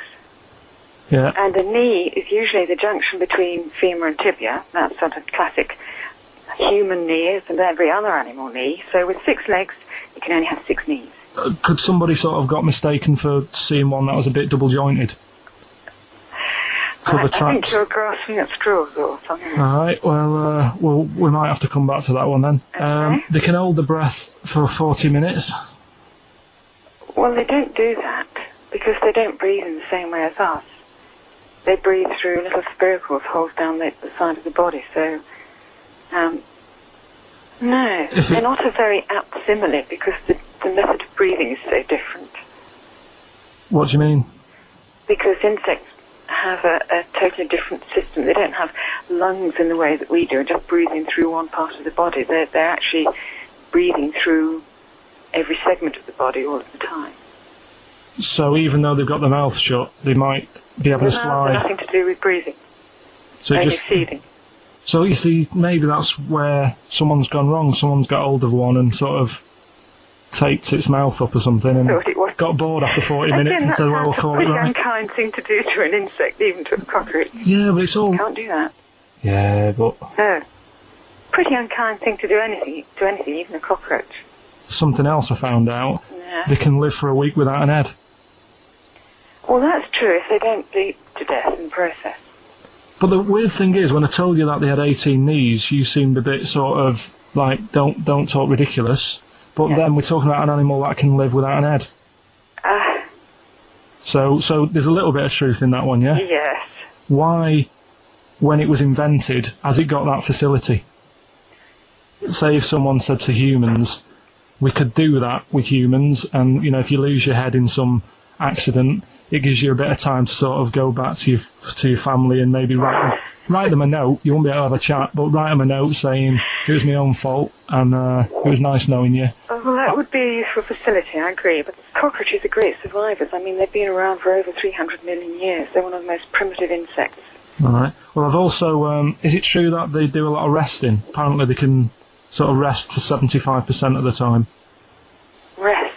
Yeah, they just sit about doing nothing. It's probably true of a vast proportion of the world's fauna.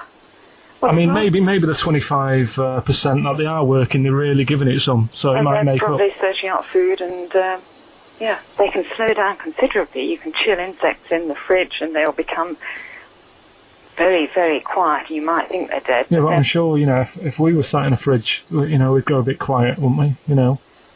Well, you might not know much about it, of course. Yeah, but... Not quite reading the right sources. Well, I've been using the internet. I'm sure there are many useful sources that you could find there, but some of those seem to have been a little misleading to you. So you don't agree with a lot of what I've told you there? No. So, cockroaches, can we get rid of them? No. So we're keeping them then? I would say so, yeah.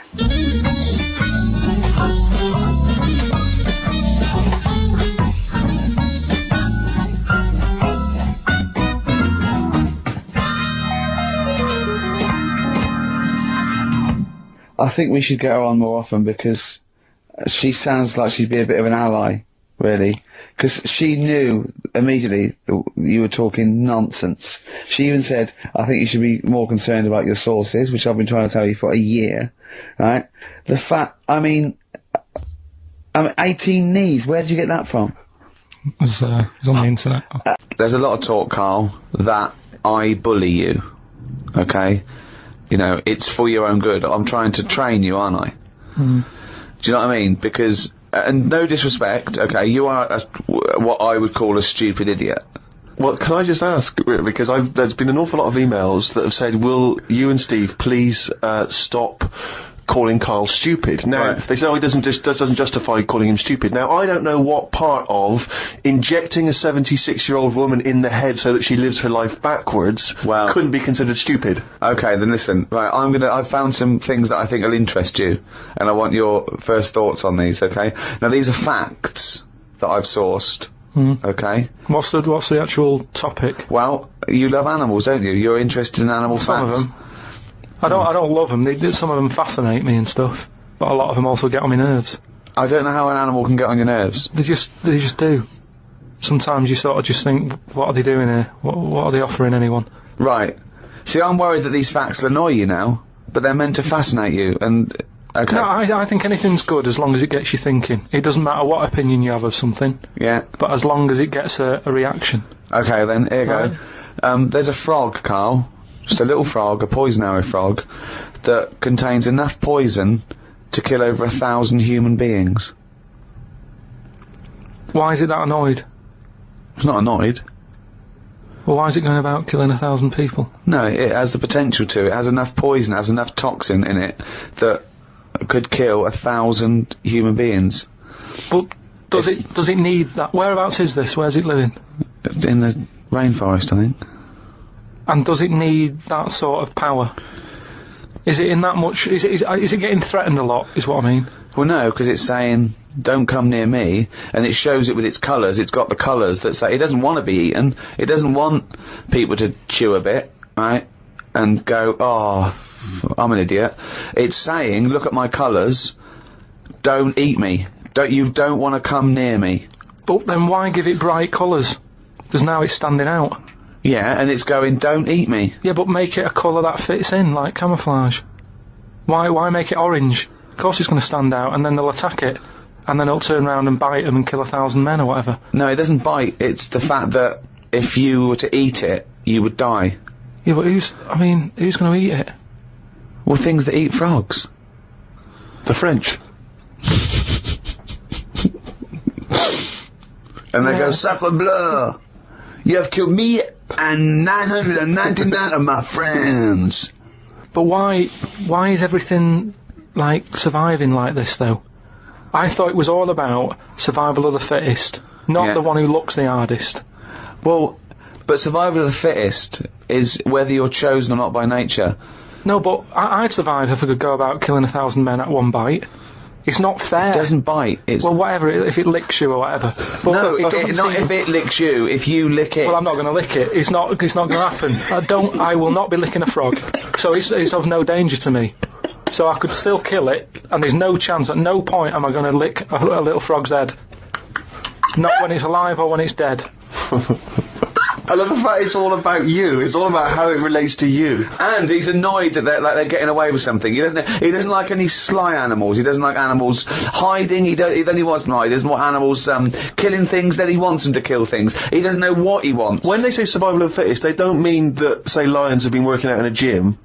It means the fittest gene pool, and the fittest gene pool is a gene pool that's still around. That's all it is. Yeah, if it's here, it worked. I was trying to explain to you the other day. A slug is as evolved as us. It's not, though, is it? It is. You think evolution is aiming towards being human? From where we are. What? It's nowhere near what we're like.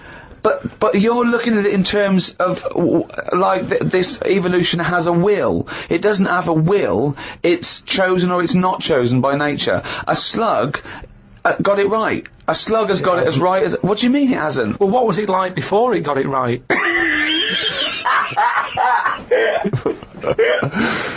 But I think you think, Karl, that evolution is moving towards some kind of super being. Perhaps we're like the most advanced so far, but that one day we'll also have wings. I agree with and that. Superman-type powers. No, but something can happen in nature. There could be something like there could be less light, there could be more light, there could be meteor storms. There could be something that happen in nature, right? An external force, which means the paradigm goes back to naught. So then something that very unlikely would be the last thing to survive. We don't know what's going to happen. I still don't think you've got the concept. It's one of the simplest concepts. It's one of the simplest models. This is why Darwin's a genius. But you think that everything, slugs, cats, are all somehow, their ambition is to be like us, to be human, or to have the attributes like us, that they can speak, they can talk, they can think, they can act. Only because they don't. Yeah, but I only think that because when you see people with these pets, lizards, cats, whatever, they treat them like the humans. So I think if you do that enough times, they're going to start getting familiar with certain... Planet of the Apes. No, yeah. I'm talking of Planet of the Apes. Say like you with your cat, the way you talk to it, you give it a little cheeky massage and that when it's stressed out. No, you made that up that it was stressed out. I'm just playing with my cat, right? If anything, the cat is to de-stress me. So you're talking to your cat, Rick. Is it answering back much? How are the conversations going with your cat? Well, I have more intelligent conversations with my cat than I do with him. Yeah, here's one, right? When my gran died, right, she had this rubbish dog, right, and that's all we got left. It's like this little poodle. It was rubbish, right? Right. It was called Fluffy, and like my gran looked after it in a way that it was treated like a human. Do you know what I mean? Had a little coat on when it went out and all that. Anyway, so she died. We get left it. My dad's like, oh bloody hell, right? Before you know it, only took about a month. It was a wreck. Because we weren't sort of bathing it the way she bathed it. We let it out if he wanted to go out. He got covered in oil. It used to go under the car and everything. So it went from looking like this fluffy, poodle to just being a bit of a wreck. He got hit by a car. It ran sideways like a crab and all that. In the course of how long? A month? Probably about two months or something. Yeah. Now, so it went from being over-treated to just being treated like a dog. Yeah. But a dog isn't, is not a indigenous species anywhere. We sort of bred those from, jackals all I'm saying wolves. Is change it. Take away the dog thing, give someone a frog, and they'll still overdo it. They'll be trying to treat it like, if you had a frog, I mean that lizard thing you've got. Salamander. It's still sort of treated as part of the family, even though it's not. How is it treated as part of the family? Just the way, it's looked after, that big area that it's got to itself. We stick it in a case and feed it a cricket now and again. How is that like one of the family? It doesn't matter because it's in your flat. It is in Karl's family. It's in your flat, innit? And it's sat in that corner. I just mean, as time goes on, things get educated as they get older. How old's that lizard? You don't. How old is it? About 15 years old. Right. Now, it knows more now than it did when you got it, because it's been in those surroundings. It's had its eye on things. Well, no, what do you think it knows? What do you mean it knows more now? They act on instinct. What does it learn? It knows when it hears the noise of a plastic case being unwrapped that a cricket's going to fall down any second. That's all it knows. Yeah, but it didn't know that in the jungle. So it's already one up. What else has it learned? Well, I mean, it's 15, so presumably it listens to a lot of Linkin Park, goes on the internet a lot. No, but do you know what I mean? You've already proved your point. It's like that fella who kept hitting the dog on the head with a stick. Right, Pavlov, at no point did he hit a dog on the head with a stick. But he kept doing it, and eventually the dog went, I'm sick of this, and wandered off, didn't it? Yeah, brilliant. Why didn't you write up his experiments? Because he did it a little bit different to that. I love that. Do you know what I'd like to do? A programme where you you paraphrase someone's theory. So Pavlov's first. We could do Freud. Give us, what do you know about Sigmund Freud, the father of psychoanalysis? Right, come on in. I don't know anything on him. Well, look him up. Educating Karl. That's your next week. Right, let's do another podcast next week. Then they get an extra one free. The people who paid for it. Right. We're going to hear about Sigmund Freud. Okay. Here's an interesting fact. If the frog annoyed you, this might annoy you. A blind chameleon will still change colour to match its surroundings. You're aware that the chameleon can... Yeah, whatever it sits on. Yeah. But then what happens when you put one of them on a mirror? No, does it get stressed out, or what? What's it copying? Well, it probably doesn't need to copy anything, because it looks at itself and it goes, oh, look, looks like that. It's brilliant. God, that was fast. That's the fastest I've ever done that. That is brilliant. So they can go any colour, there's nothing, you can put them on anything, and they'll go to the thing. I don't want you to have a chameleon, because you'd just be trying to see what it could and couldn't do. Try and catch it out. I know, yeah. Pop it on some tartan. But again, say like the frog thing, right? Pop it on the telly, yeah. Couldn't do it fast enough. Why does the chameleon need that skill of copying a colour? Because at the end of the day, that lizard, chameleon, whatever, that's mainly sticking in the woods, isn't it? By trees, by grass. Right. Why can't it just stay green? That's all it needs. Those colour changes are only for camouflage, aren't they? I don't know. Some of them are for attraction, some of them to show moods, anger. No, but I just think we're encouraging them. You see, maybe this is evolution or whatever, but at the end of the day, because they can change colour, they're wandering out of their area. they can be wandering about, you know, through a car park and everything just because they'll go, well, I don't want to get seen, change the colour of concrete. Whereas... Or into the colour of a Fiat Punto. But they should just stay green. Stay green, right? Stay in the woods and stay safe. I love this public information for chameleons. Words of advice for chameleons. Oh, God. Stay green, stay in the woods, stay safe, good night. Oh, God. Why are there blind chameleons around? I'm assuming that the blindness has no impact on the colour change, presumably is an automatic. It must be. But then that's not going to wander about much anyway, is it? If it's blind, it'll probably stay where it is. So it doesn't need to keep changing. If you know what I mean. I don't know what you mean, no. I never do, though. Right. The only time a turkey whistles is when it panics. Christmas time, then. Yeah. What do you think of that, Karl? It goes from one extreme to another, doesn't it? You've got a frog who's going mental. It's not going mental. Killing thousands of people. No, that's not. That's got that sort of power. Then you've got a turkey who's whistling for help. You think that you should redress the balance a little bit? You want to give... What would you do? Give the frog the ability to kill 500 and the turkey 500? I don't think you should be killing... I reckon 10. 10, because... You've made your point with 10, haven't you? Do you think that he's got 1,000 in his lifetime, like he's got 1,000 to kill? I don't think you understand. I just think he doesn't really kill 1,000 people. That stat is about that if you were to boil up a frog, decant the poison, there would be enough poison to split between 1,000 people and kill them. It doesn't mean someone goes, "Frog, you have the power to kill 1,000 people in your lifetime. Choose them wisely." But I just think if it needs that sort of power... It should be fighting evil? Well, it's not... it's knocking about the wrong area, isn't it? If it's under that much danger, move. Talking yesterday to Matt Robinson, the guy I did the film with that you came over and did a part in that we've cut. And his dad as a doctor and used to go around the world and stuff. And when he was about 10, he went on holiday, and they were driving through Indonesia to get to somewhere else, I forget where, but they came across this village where he said the spiders have won. Okay, they drive in. As you're driving in, he could see these things sort of hanging from the trees and the sort of telegraph poles, and as they got closer, he realised they were just big spiders. They just made webs everywhere, and he could see them on the street, okay? He said it freaked him out. They parked up in the sort of like the high street, and he said he got out, and they were running on the pavements, like pigeons, and that's just running everywhere. He said the kids were playing with them. The kids were playing with them. There was no one else freaked out.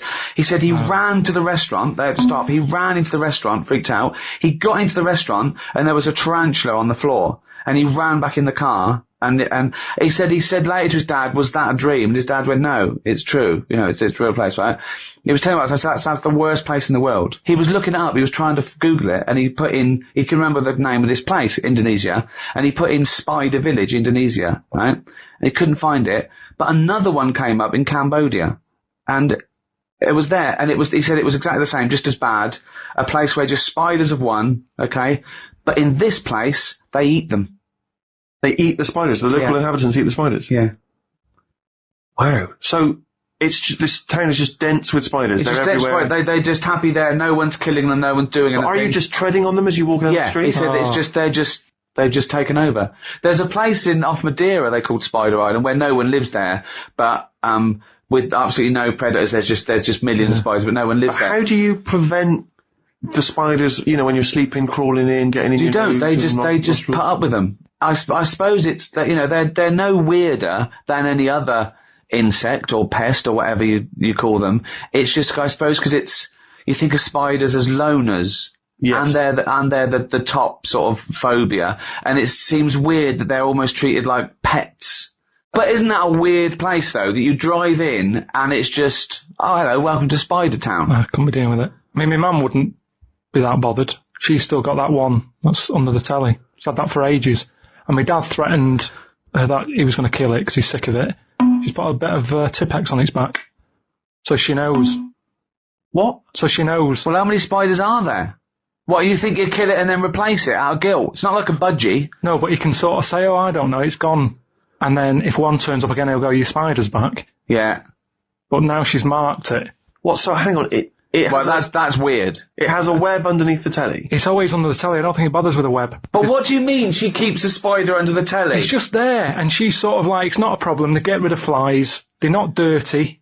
It doesn't get rid of flies if it sits there watching Coronation Street. It doesn't do much. Honestly, it can be there in a corner. I don't know what it does. I don't know. He just sits there. But she likes the fact that it's there. It's that thing, innit, of older people like that, don't they? They don't like change. It's like part of the family, you know, all the kids have left home now. She's got this little spider with Tipex on its head. I like the way that she went into a drawer. She had an idea. She was worried about it. She was worried about her husband killing it. I know. This is for your own good.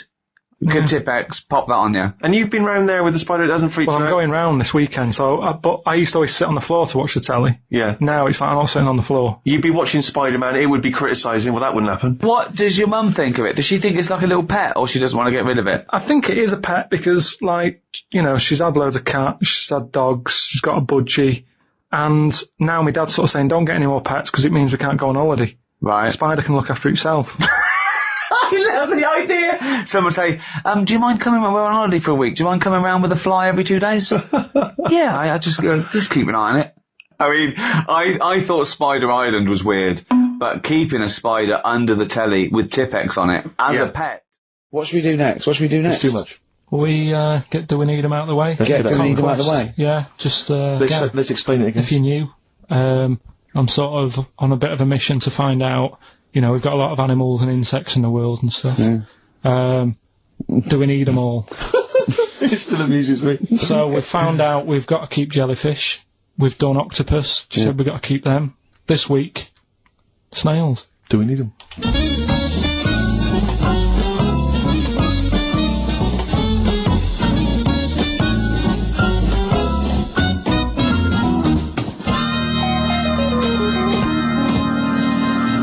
Just doing some research, right?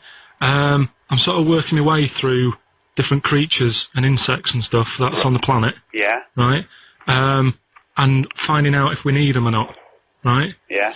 Do you know much about snails? Well, sea snails? Well, yeah. Snails in general. Don't know much about snails, land snails. I know a bit about sea snails, like whelks, top shells, that sort of thing. Would you say they're important? What sort of sense do you mean by important?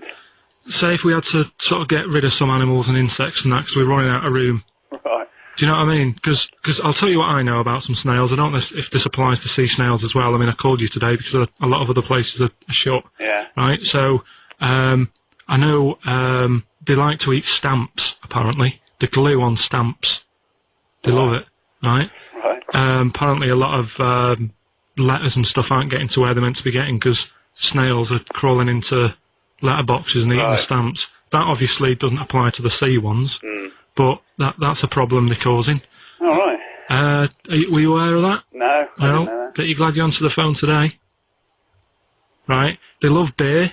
Beer, yeah, who doesn't? And also, I don't know if this is right, but I heard that they sleep for 13 years, or can do.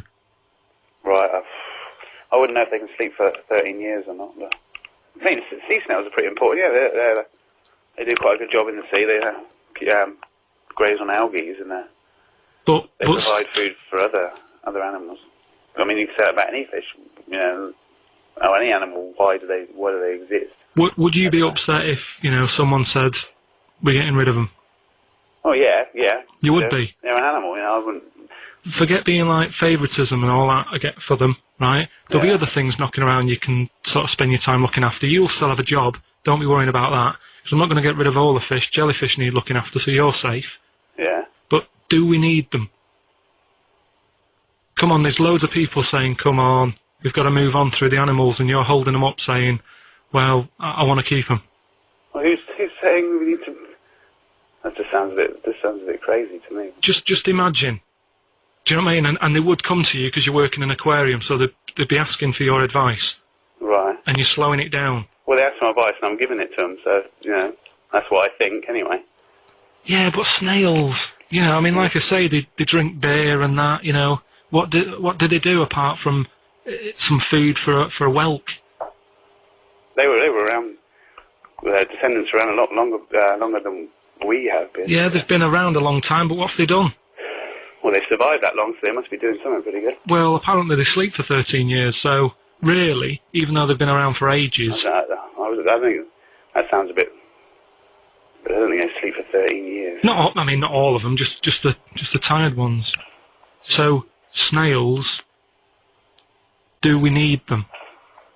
Well, yeah, I just think they've got to... Just as, it's not for us to say, do we need them or not, we can't just... So you think we should keep them? Yeah, definitely.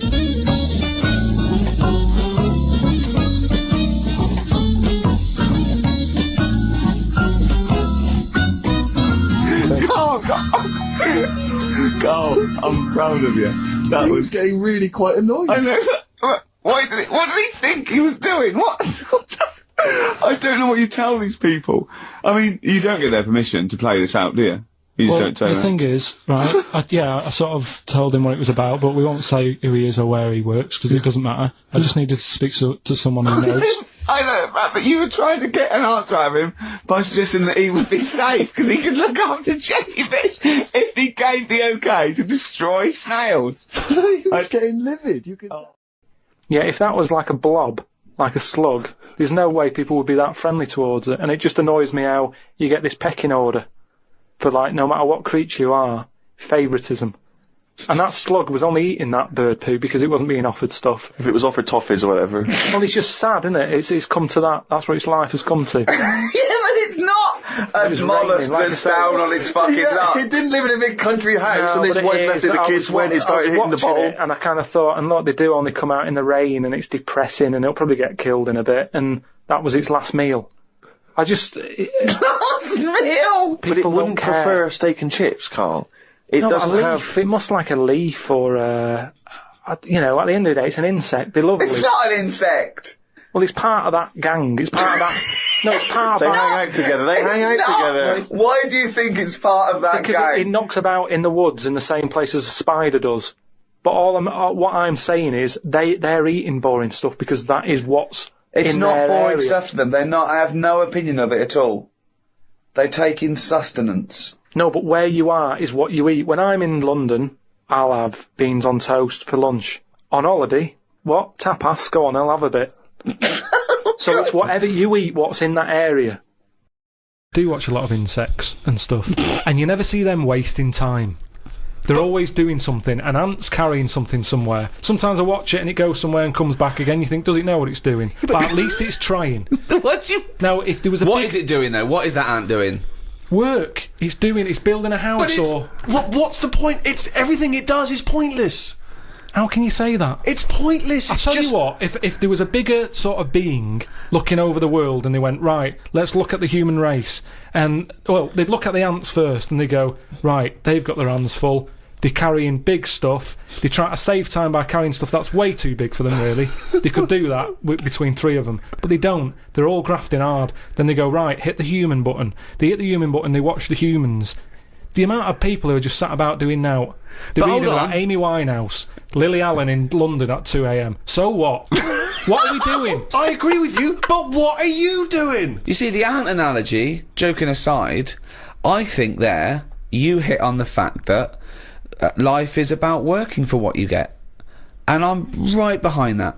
I am right behind that. I think that's I think that's absolutely true. That's what I meant. What's dangerous is a boiling kettle to an ant. At the end of the day, right? Yeah, but that's evil, isn't it? What? You know, I mean, you sometimes make out as if I'm an evil man. We had an ant problem in the garden.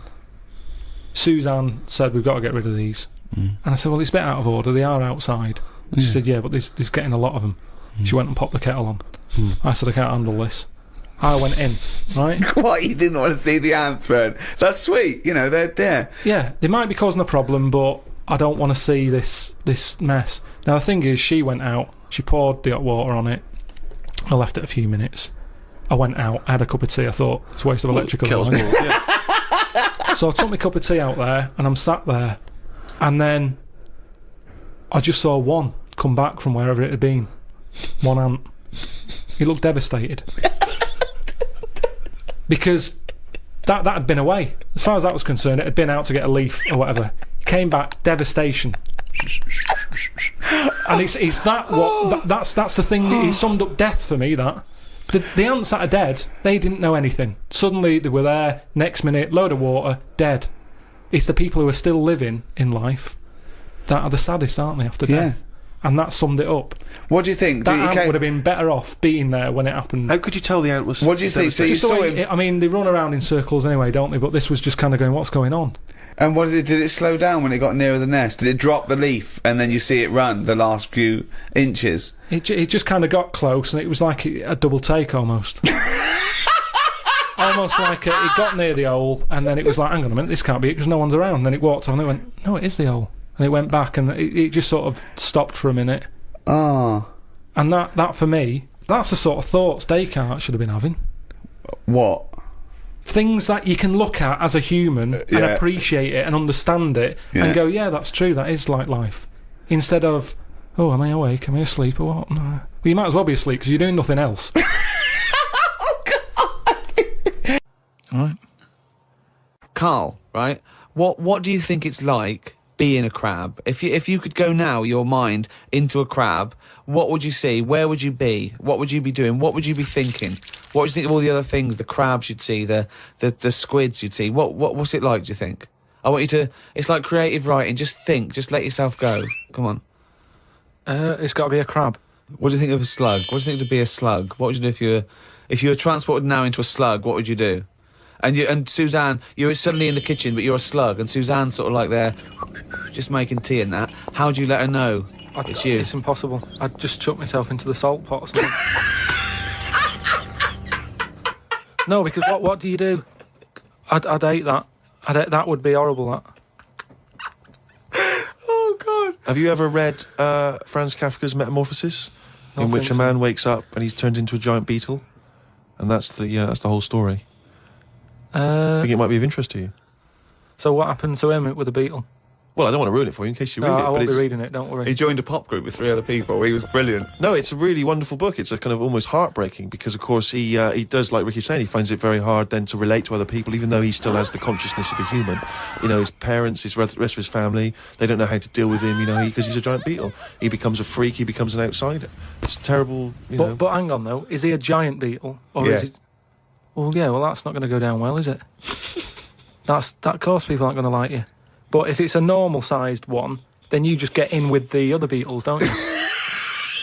Whereas if you're a giant... How would you do that? How would you ingratiate yourself? Right, so you're suddenly a beetle, you're Karl Pilkington, right? There's other people, they're doing their business, they're scuttling around, and you go in there, and they look at you as a new beetle. What's your first... What do you do? How do you ingratiate yourself? Well, for a bit, I wouldn't sort of barge into their house and that. I'd wait until they're out and about, and I'd like in life, right? Sort of help them out. I don't know what beetles do all day. I've never seen one doing anything. They just seem to be going from one place to another. Right. I've never seen them carrying anything. I don't know what they eat. I don't know what they do. I don't know why we've got them, right? But what I mean is, I'd watch them and I'd sort of help them out. And, I mean, you know, it's like going on a date or meeting a woman, isn't it? But what if there is... Whoa, hang on, what do you mean? How is it like going on a date with a woman? Well, it's like I said about Suzanne with her hot chocolate. She bought me that and I've gone, she's all right. Right? She gets me another one before I know it. She's living with me. So, So you're these beetles, they're scrolling around, right? You're sort of like watching them, and then you realise that you want to mate with this female beetle. What do you do? What's your first move? Yeah, but I don't know what beetles do I? So I don't know what you do. I don't know if you go up and go, all right. What do they do? How do they get on? Well, it's a different world. I don't know yet, do I? Because I haven't done it. Would you feel bad because having your own mind in this beetle, right? Would you feel bad shagging a beetle? Would you feel that was a bit sick because you've got a human mind? Well, no, because you just close your eyes and that, won't you? Think of something else. So, get round it that way. There's no point getting down about it because I'm stuck now as a beetle. So you've got to get on with it. But if you're a slug, you said you'd throw yourself in the salt pot. What would you do if you were a beetle if you got depressed? And you see all the other humans. No, you see your mates, right? They're listening to the iPod. What would you do? Well, no, that's what I'm saying. No, beetles are different because they do tend to hang about with each other. A slug's always on its own. It's a lonely insect, isn't it? It's not an insect. All right, what is it? A mollusk. Right, they're lonely. I've never seen a load of snails all together or slugs wandering about. Whereas beetles seem to knock about in crowds. Yeah. So, oh God, okay, right, another one. So they're sociable creatures, and it wouldn't bother you that you've got the mind of Karl Pilkington in there? Because you can't communicate with these people, because they don't speak English, they don't have any communication with you. Yeah, but if it's happened to me, there'll be another one in there. Okay then, right, okay. What would you do, right? That's the most disgusting thing. What could it be? Well, what would you do, right, if you were suddenly a fly, right, and you were knocking around with the flies, right, and you had to land on some, excrement? Yeah. What would you do? Yeah, but I don't have to. What do you mean? You're a fly. You're loving it. I wouldn't be loving it, though, would I? Why? Because I'm me in that fly's head. So I don't think other flies would be going, come on, join in. I'd just be like, no, I'll wait here, wait, watch and that. Because I don't see why they have to do that. What would you do, right, if you had to go back and you were in a, had to go put your mind in, like, an unhatched egg of something, like maybe one of those, that a wasp was injected in a spider. So you know you're in an egg, right, which is really uncomfortable, in a spider. How would you feel about that, Karl? You're a baby wasp in the abdomen of a spider. And I know everything that I know now. I'm sat in there. Yeah. And now I'm in a spider as an unborn wasp. What the fuck am I doing here? What's going on? I don't know what I'll do there. Probably try and sleep. There's nothing else to do, though, is there? I just pray to God it never happens. All right. Fallen Angel on XFM 104.9. Well, we're back. I'm Ricky Gervais, with me Steve Merchant and Karl Pilkington. Karl's all a little bit, I don't know, he's a bit frustrated. He's sort of a bit sweaty and fed up today, aren't you, because of the heat? It's too much, though, isn't it? He was taken out, he was sort of wanted to fight. You know, he doesn't usually like to fight. I sort of like lead on him and try and rub his head. Yeah. But today he was sort of leading it. He was sort of like getting a little bit. If I didn't know better, I'd have said it was sexual frustration. Well, I was like watching, Rick, if you don't mind me saying, I was watching, not in that way, just watching. It was sort of like he was going, oh, I want to hit you, and I was thinking, does he want to hit me, or does he want to do something else to me? Exactly. What were your thoughts, Karl? Exactly. I mean, I saw him sort of wrestling with you on the floor, and you clearly weren't enjoying it, but he was really Yeah, loving what was that going on? What's the change? Why are you suddenly sort of... Well, what are you trying to say? No, I'm not. I'm just saying it was weird that you suddenly... It was like you were, ooh... You're saying a bit gay? No. Is that what you're saying? No, but what was... Suzanne accused me of that in the week. Why? For being a bit gay. She said, I'm sure you're gay. Why? Just because I was moaning about stuff. She said, oh, you're a drama queen.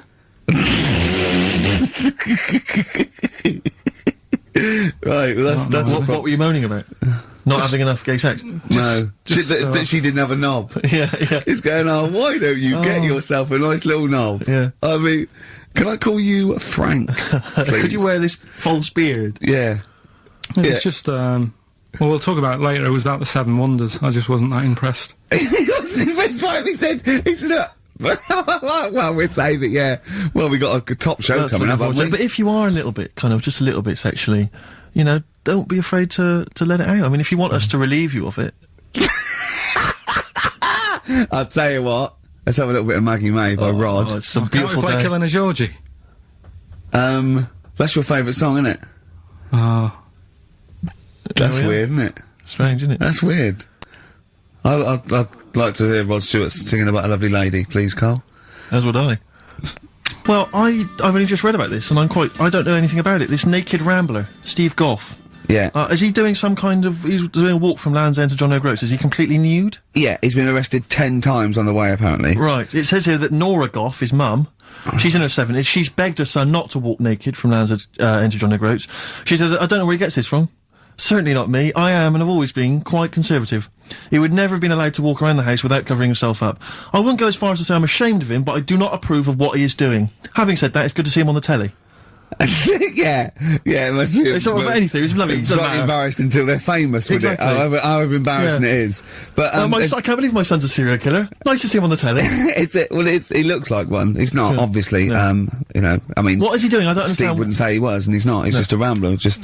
But he's there, right? What's his motivation? He's just walking to, I don't know. It's just a nudist, I suppose. Right. And there's a picture in there, and Karl looked at it and he went, oh. what's the point of that? He went, well, look at him. He's got shoes and socks on. He's got a rucksack on. He's got a hat on. He's not nude. He's just got his knob out. Yeah. But I bet he's got a full beard, thinking, oh, I want to hide some skin. Whereas this little chap needs the air. I'll pop him out all the time I can. Oh, they really annoy me. Because it's in the supplement today as well, with the Mirror, right? And they've done a bit about nudists and that. Yeah. Again. Same problems all the time. Go on. There's like an old fella sat there, just. How do you know he's old? Well. Why are you looking, Karl? Looking at his face, aren't you, presumably? Yeah, I'm just saying he's old and he's sat there smoking a pipe. Sure. With his sandals on. Yeah. They're quite normal, just with his knob out. Yeah. Cool. But look, they always make the same mistake. He's got a little white deck chair. Yeah. Yeah. If you're nudist, don't go for white. Why? He's sitting on that, getting a bit clammy and stuff. White, don't go for white. Go for darker colours. I don't know what he's talking about. No, do I, but I love it. I love the fact that he's just got loads of pictures of naked men. Yeah. Walking around with loads of pictures I'm of just saying, a dirty arse on that. I think we've discussed the news before. I don't understand the impulse at all. I do find it bizarre. I mean, there's a picture there of 3 men nude in a pub. Yeah. Just having a chat. Yeah. Just having a chat. Oh, look at Karl. Carry him around those pictures. I mean, okay, fair enough walking around outside, but indoors? In a pub? Nude? Well, it must be a nudist Pop on a pair pub. of shorts. That must be a nudist holiday, I assume. Yeah. As opposed to, like, the local. There is, though, isn't there? There was a thing in Bazaar magazine the other week where there was a picture of some people. They've got an airline of their own now. What, nudists? Nudes. Nude airline? So you can get on there. Your holiday starts as soon as you get on. Sure. And, but what's the point? Well, I'd be worried just about banging against things. You know. So to speak. Yeah, my shoes and things. Or spilling the when the waitress comes along. And she spilt hot coffee. Yeah, that's a good point. Would she have to be nude? Would the stewardesses have to be nude? I don't know. But that bit as well, where they walk down the aisle and they have to check if you've buckled up. Yeah. She's like, excuse me, miss, can you just... And over 50s, it's always over 50s. Right, yeah. So it'd be an old woman on the plane. Yeah, yeah. It'd be like, can you just lift your left tit up so I can see the belt? Yeah. Yeah. Oh, God! Yeah. Oh, Imagine dear. if you've got to go into the crash position. Oh, God, yeah. You know? The last thing you see is your John Thomas. John Thomas. As you go crashing into a mountain. Terrifying. And then what if you've got to abandon ship? I know. Well, how would they explain that? Yeah. Get onto an island. Exactly. All right. Or being picked up by, a passing ship. Yeah. Karl, you notice they also play volleyball a lot, don't they? Yeah, I mean, you've always mentioned that, but I thought you were joking, but they love it. Yeah. They said that's what they do. They get to this special holiday That camp. can only be...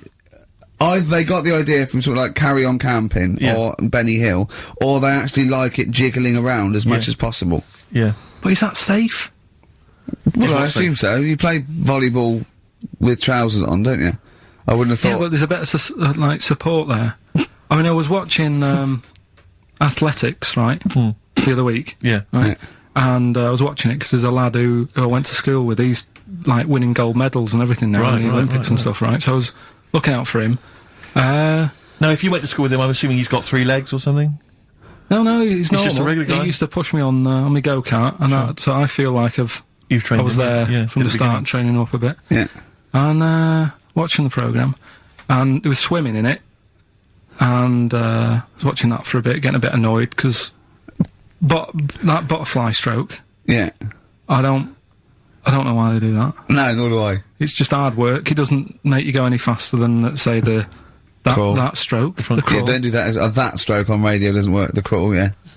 So I was watching that, thinking, that's annoying. Yeah. And then they got onto the running bit, and my mate's in this race. Yeah. Now, they do the side shot, don't they? So you can see who's in the lead. Sure. And then they do that front shot, where it's absolutely pointless. The only reason to do the front shot, I think, is to keep women interested. Because you can basically see his tackle going from left to right, being battered all over the place. Why were you looking? Seriously, you had no choice. If you wanted to watch it, it was like, I was interested if he was going to win, but it's like, you know... But why did you turn over and watch Charlie's Angels instead? Because I wanted to see if he won the race. Or flip back at the end. Just flip back to get the result if you don't... Well... Yeah, or at least turn away or close your eyes on the front shot. No, I wasn't. I just... Suzanne was happy. Suzanne was loving it. Yeah. And I was like, whoa. Yeah. Just go to the other shot. But they were showing you the front shot and running along there. They could have just shown the top half, but they didn't. Sure. It was there. There's just heads moving along at 25 miles an hour. Yeah. Well, I think you're meant to see the running, the actual legs moving. It's athletics coverage, isn't it? It's not like... But they don't show you a shot from behind. Did you want that? Oh, no, I didn't want that either. It sounds like you were disappointed. Yeah. Play a record. What are we having? Better Radiohead? Yeah, it'd be brilliant, wouldn't it? To you, please don't go to sleep. We've got another hour and 35 minutes of fun chat and great music on XFM 104.9. I'm Ricky Gervais, with me Steve Merchant and Karl Pilkington. Pilky, little K-Man Pilkers, little baldy twat mank whinging, a little bit bent Pilkers. There he is. There he is there. Now, Rick, you may remember that last week we opened with some quality knob news. Knob news, yeah. It was Hitler's knob. Hitler's knob was one of them. That just sparked off into a whole bunch of other kind of knob-related discussions. Yeah. And I'm pleased so far to see that we're almost at the halfway mark for this first hour. And so far we've only talked about nudity and/or todgers. Yeah. So excellent work from us. Well done, lads. Yeah. I'm looking forward to Dr. Fox and the rest of the Sony award committee listening to this one. Yeah. But more knob news. I don't know if there's a jingle for that, maybe. Oh, you nearly had me eye out. Knob news. Knob news, excellent. This is an extraordinary story. A woman tried to sue her bosses for £210,000 after finding a cooked penis in a canteen stew. Hospital cleaner Sophie something, I can't pronounce that name, was eating goulash for lunch and could not cut one of the lumps of meat. Oh, you can see where it's going. I've got so many questions already. I know. She picked it up and tried to chew it, but it was too tough. Then she inspected it with workmates, who all agreed it was a penis. Imagine that discussion. Yeah. Miss McLaughter said she vomited for the rest of the day, instantly became a vegetarian, and had to have psychiatric help. It's not known whether the organ was from a human. The case continues. Well, it can be found out, so that's one thing. Obviously, that doctors aren't confused. They're not going, I don't know, I've never seen one like it. Yeah. Also, why is she eating goulash? I know. I mean, that's my first question. Why? Yeah. Lunch. Oh, what do you want? I don't know, I fancy some goulash. Yeah. Oh, some gooly lash. Gooly lash, Thanks very much indeed. Lancashire cockpot. Oh, is on the menu. Brilliant. Only £5.50. Wangers and mash. I'd love some wangers and mash, please. If you've got any knob-related puns, knob-food-related puns, then call XFM on 3426 14094. Ricky.gervais@xfm.co.uk. Call Chris Miles at radio1.xfm.winginmank. Yeah. Cock-o-van. Cock o' van. It's already done for you. There's wangers and mash, cock-o-van, Lancashire cockpot. You know. That's just off the top of our brains. Yeah. So, if you've got any of your own, keep them to yourself, we're not interested. What do you make of that, knob news? And he's in a hospital. I don't think so. Oh, yes, it was a hospital cleaner. You're right. Oh, cleaner. God. I know how your mind's thinking already. There's been a mix-up. What kind of mix-up? I love that. What, some bloke's gone in, some lesbian's gone in, want a sex change, she's got a carrot for a cock. Stewing steak. Stewing steak. Oh, that would be great. You're not a doctor, you butcher. It's not funny. There was some other news, whilst we're doing the knob news, just cram this one in. There was some story on some news website about some lad who wasn't happy with what he'd been given. Right. What do you mean? He had an op? No, he wanted to have an op. He wasn't happy with what God had given him. Yeah. What the Lord had popped downstairs for him. Sure. And sorry, no, wait a minute. Was he a bloke who wanted it? Yeah, a fella. And what he wanted, he didn't want a knob, or he wanted a bigger knob? Wanted a bigger one. Right. Okay. And cost £5,000. Right. And they made a mess of it. Well, how did they make a mess of it? Don't know. It came out smaller than he went in with. Well, no. What do you mean? That's I ludicrous. don't know all the ins and outs. Oh, God. It's just that he borrowed the money off his mum. There's been a slight mix-up. He borrowed the money off his mum? I love that. How bad is that? What do you want for your birthday, son? Yeah. Interesting. Thanks, Mum, for asking. A couple of bits of news as well. Hello, Doctor. How did it go? Well, firstly, don't look under the bandages and don't have the goulash for lunch. Yeah. It was smaller than you went in Mum, with. you got $5,000. Why? Just give me fucking... Tell me what it's for. You can have it if you tell me what it's for. Well, look at that. Oh, you need a bigger one. Yeah, definitely. There's the money. Yeah. On you go. Nothing can go wrong. What did he say to the doctor then? That's rubbish. I didn't read all the ins and outs. So just like I said, I saw it. Just look for the picture. They want a picture. But you just thought, well, thanks for it. You just thought you'd pop that one in. Thanks. Yeah, that's the end. Knob News Extra. Yeah. Play record, Carl. So if you've got any knob news, we've got one more show left. Send that to ricky.gervais@xfm.co.uk and we'll hopefully get that knob news on air next week. Yeah. All right. Some Dizzy Rascal. Oh, Dizzy Rascal, yeah, he's one of the hot new English rappers. Let's play it. Loosen Your Hold. South. That's great, and I love that one. On XFM 104.9, I'm Ricky Gervais, with me Steve Merchant and Karl Pilkington. Good Karl, choice, Rick, good choice. Karl, cheers. What are you thinking, Karl? What have you been doing this week? What's been going on? Yeah.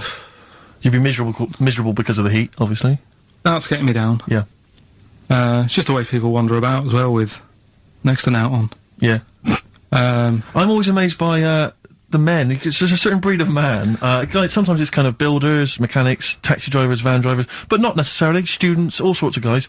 And you sort of watch them walking down the street. They'll be walking down the street, girls, you know, obviously in their sort of summer gear, and it's literally, you know, eyes go, look at those legs, oh, knockers, oh, I can't believe my luck, oh, you know, and they're sort of talking to their mates, they're checking it, oh, it's an arse, I can't believe it, oh. Yeah. And it's like they sort of forget, there's like some kind of amnesia that sweeps over them during the winter Like months. it's a surprise. Yeah, and then it's like every time summer rolls around again and girls put on, they goes, I can't believe it, where have they been? They're back. Yeah. And they get so excited. Excuse me, love, have you had tits under there all winter? Exactly. Well, yeah.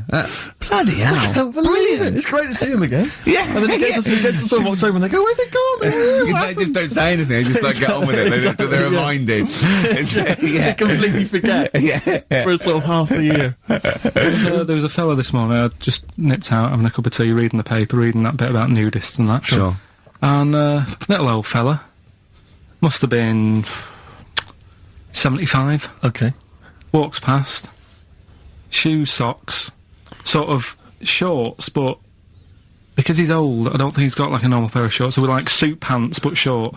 So really smart shorts I've never seen before. Yeah. But the thing is, with him being old and thin, yeah, it's just, don't do that. Don't walk around like What, the legs? the legs and the back. He looked like a little tortoise without his shell on. And everybody outside the cafe. I've always wanted to see a tortoise without its shell on. Yeah. Just to see if it would run really fast and go, this is brilliant. Just scamper along. I saw a grotesque thing. I think it's Britain's fattest man. I'm not sure.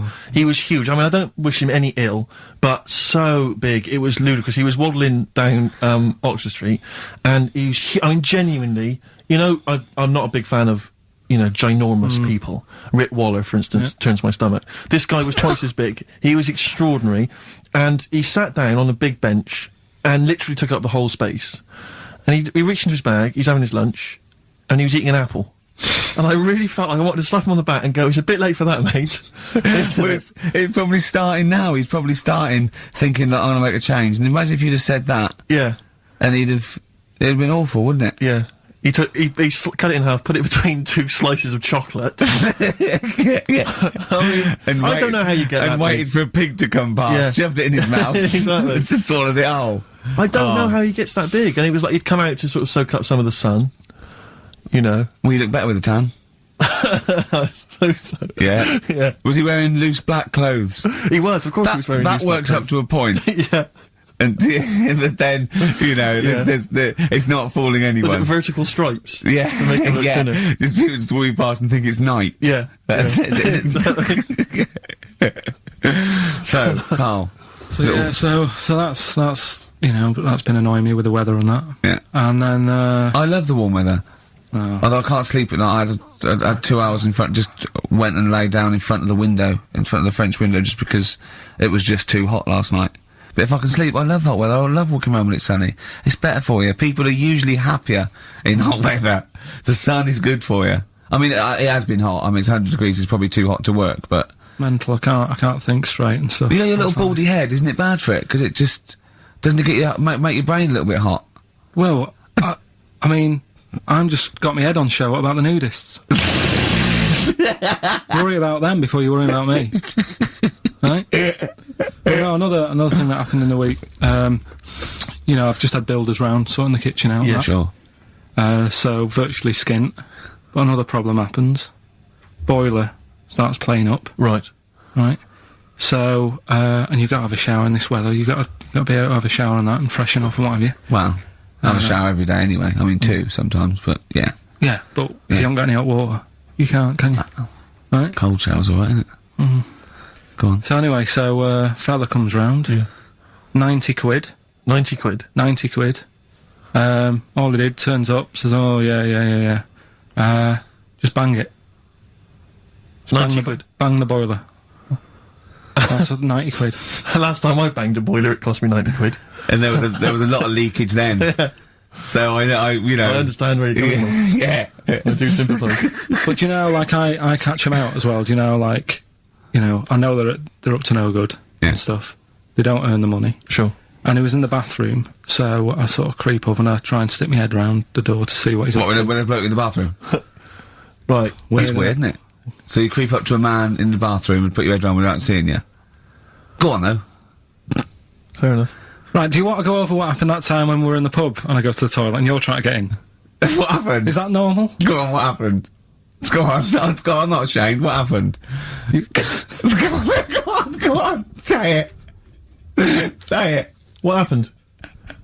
Well, don't start a story and then don't finish it. Or we'll do it later. He was in the cubicle, and he got in the cubicle to have a piss to avoid me annoying him, right? So what I did, I got some of that liquid soap, and I just put it over and squirted on him, and he came out going, look, it looks like someone's just effing jizzed on me. I've got effing jizz on me back. I had to walk through Soho without me back.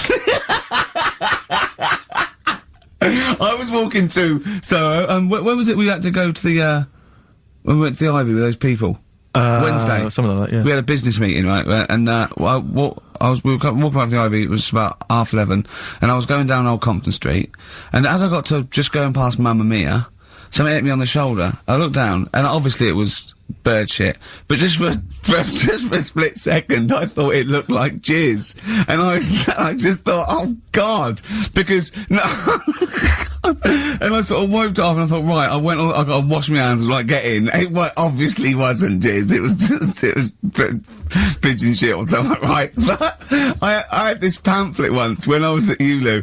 Terence Higgins Trust left this pamphlet, and it was all stuff like safe sex, and it was stuff like, honestly, I swear, it said things like, you don't have to have full anal intercourse. It said you can do lots of other things with your lover, like, it said like come into some fruit, e.g. a melon. It says, with friends, just come on the back of one of them, right? And then this is the bit that made me think, and I thought, oh my God, when I looked down sort of my shoulder, it says, come out of a window! Yeah, on any passing celebrity.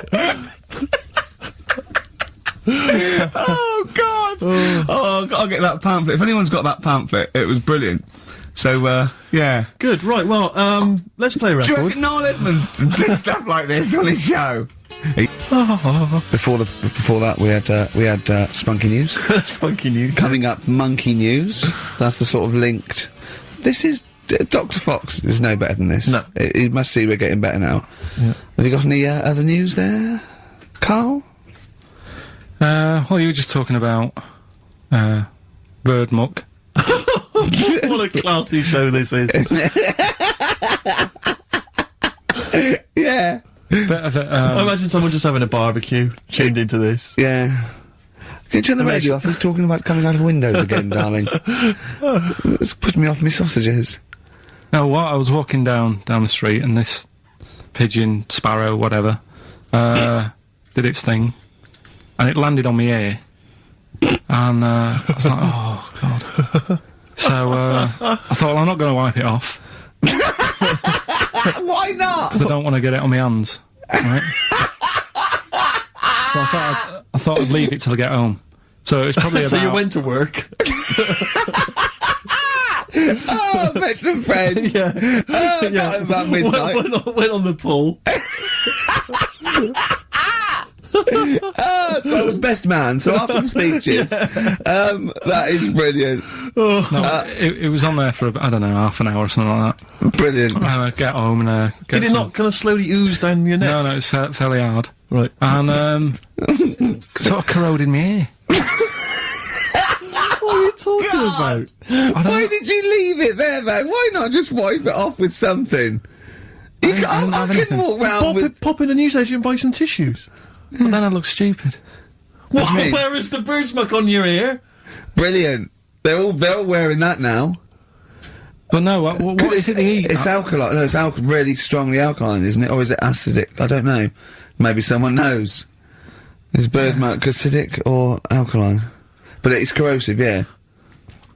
Weird, isn't it? Weird. Isn't it? It didn't seep into your brain. Listen, do you want to set up Songs of Phrase? Yeah. Oh, God. If you've not heard the show before... I thought we weren't doing this week. I thought we weren't. No, we'll do it once, right? And then next week's the last one, so we'll do Rockbusters. That might be the last one ever, depending on whether Karl decides to come back in October or not. Exactly. I'm bored of it. I told you I'm bored of it. Why are you bored with it? I get bored quick with stuff. Yeah. I told Suzanne the other night how lucky she was. That I haven't got rid of her yet. She's... Do you know what I mean? Things...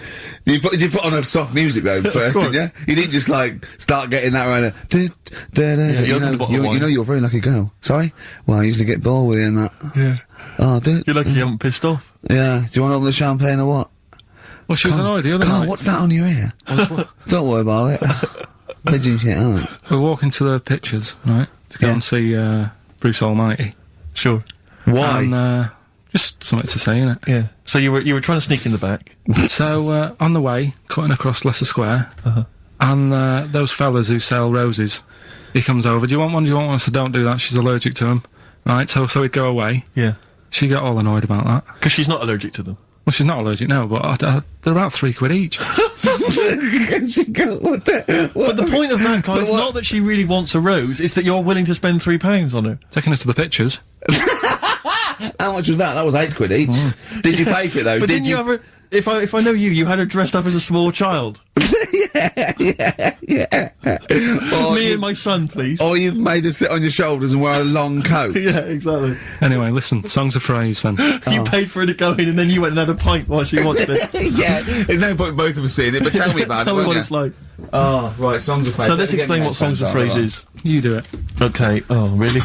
If you think that Karl is bored with life, then you will be even more bored once you have heard this particular quiz. The gist of it is that Karl has taken a well-known phrase or saying... no, stop me there. Not a well-known phrase. Something that he said once. On this show. Yeah, probably. And he's somehow compiled together a number of different songs which have somehow built up that particular phrase or sentence. If it's anything about Chinese people, Philip Bailey will be involved. That's all I can say. Okay, let's hear it then, Karl.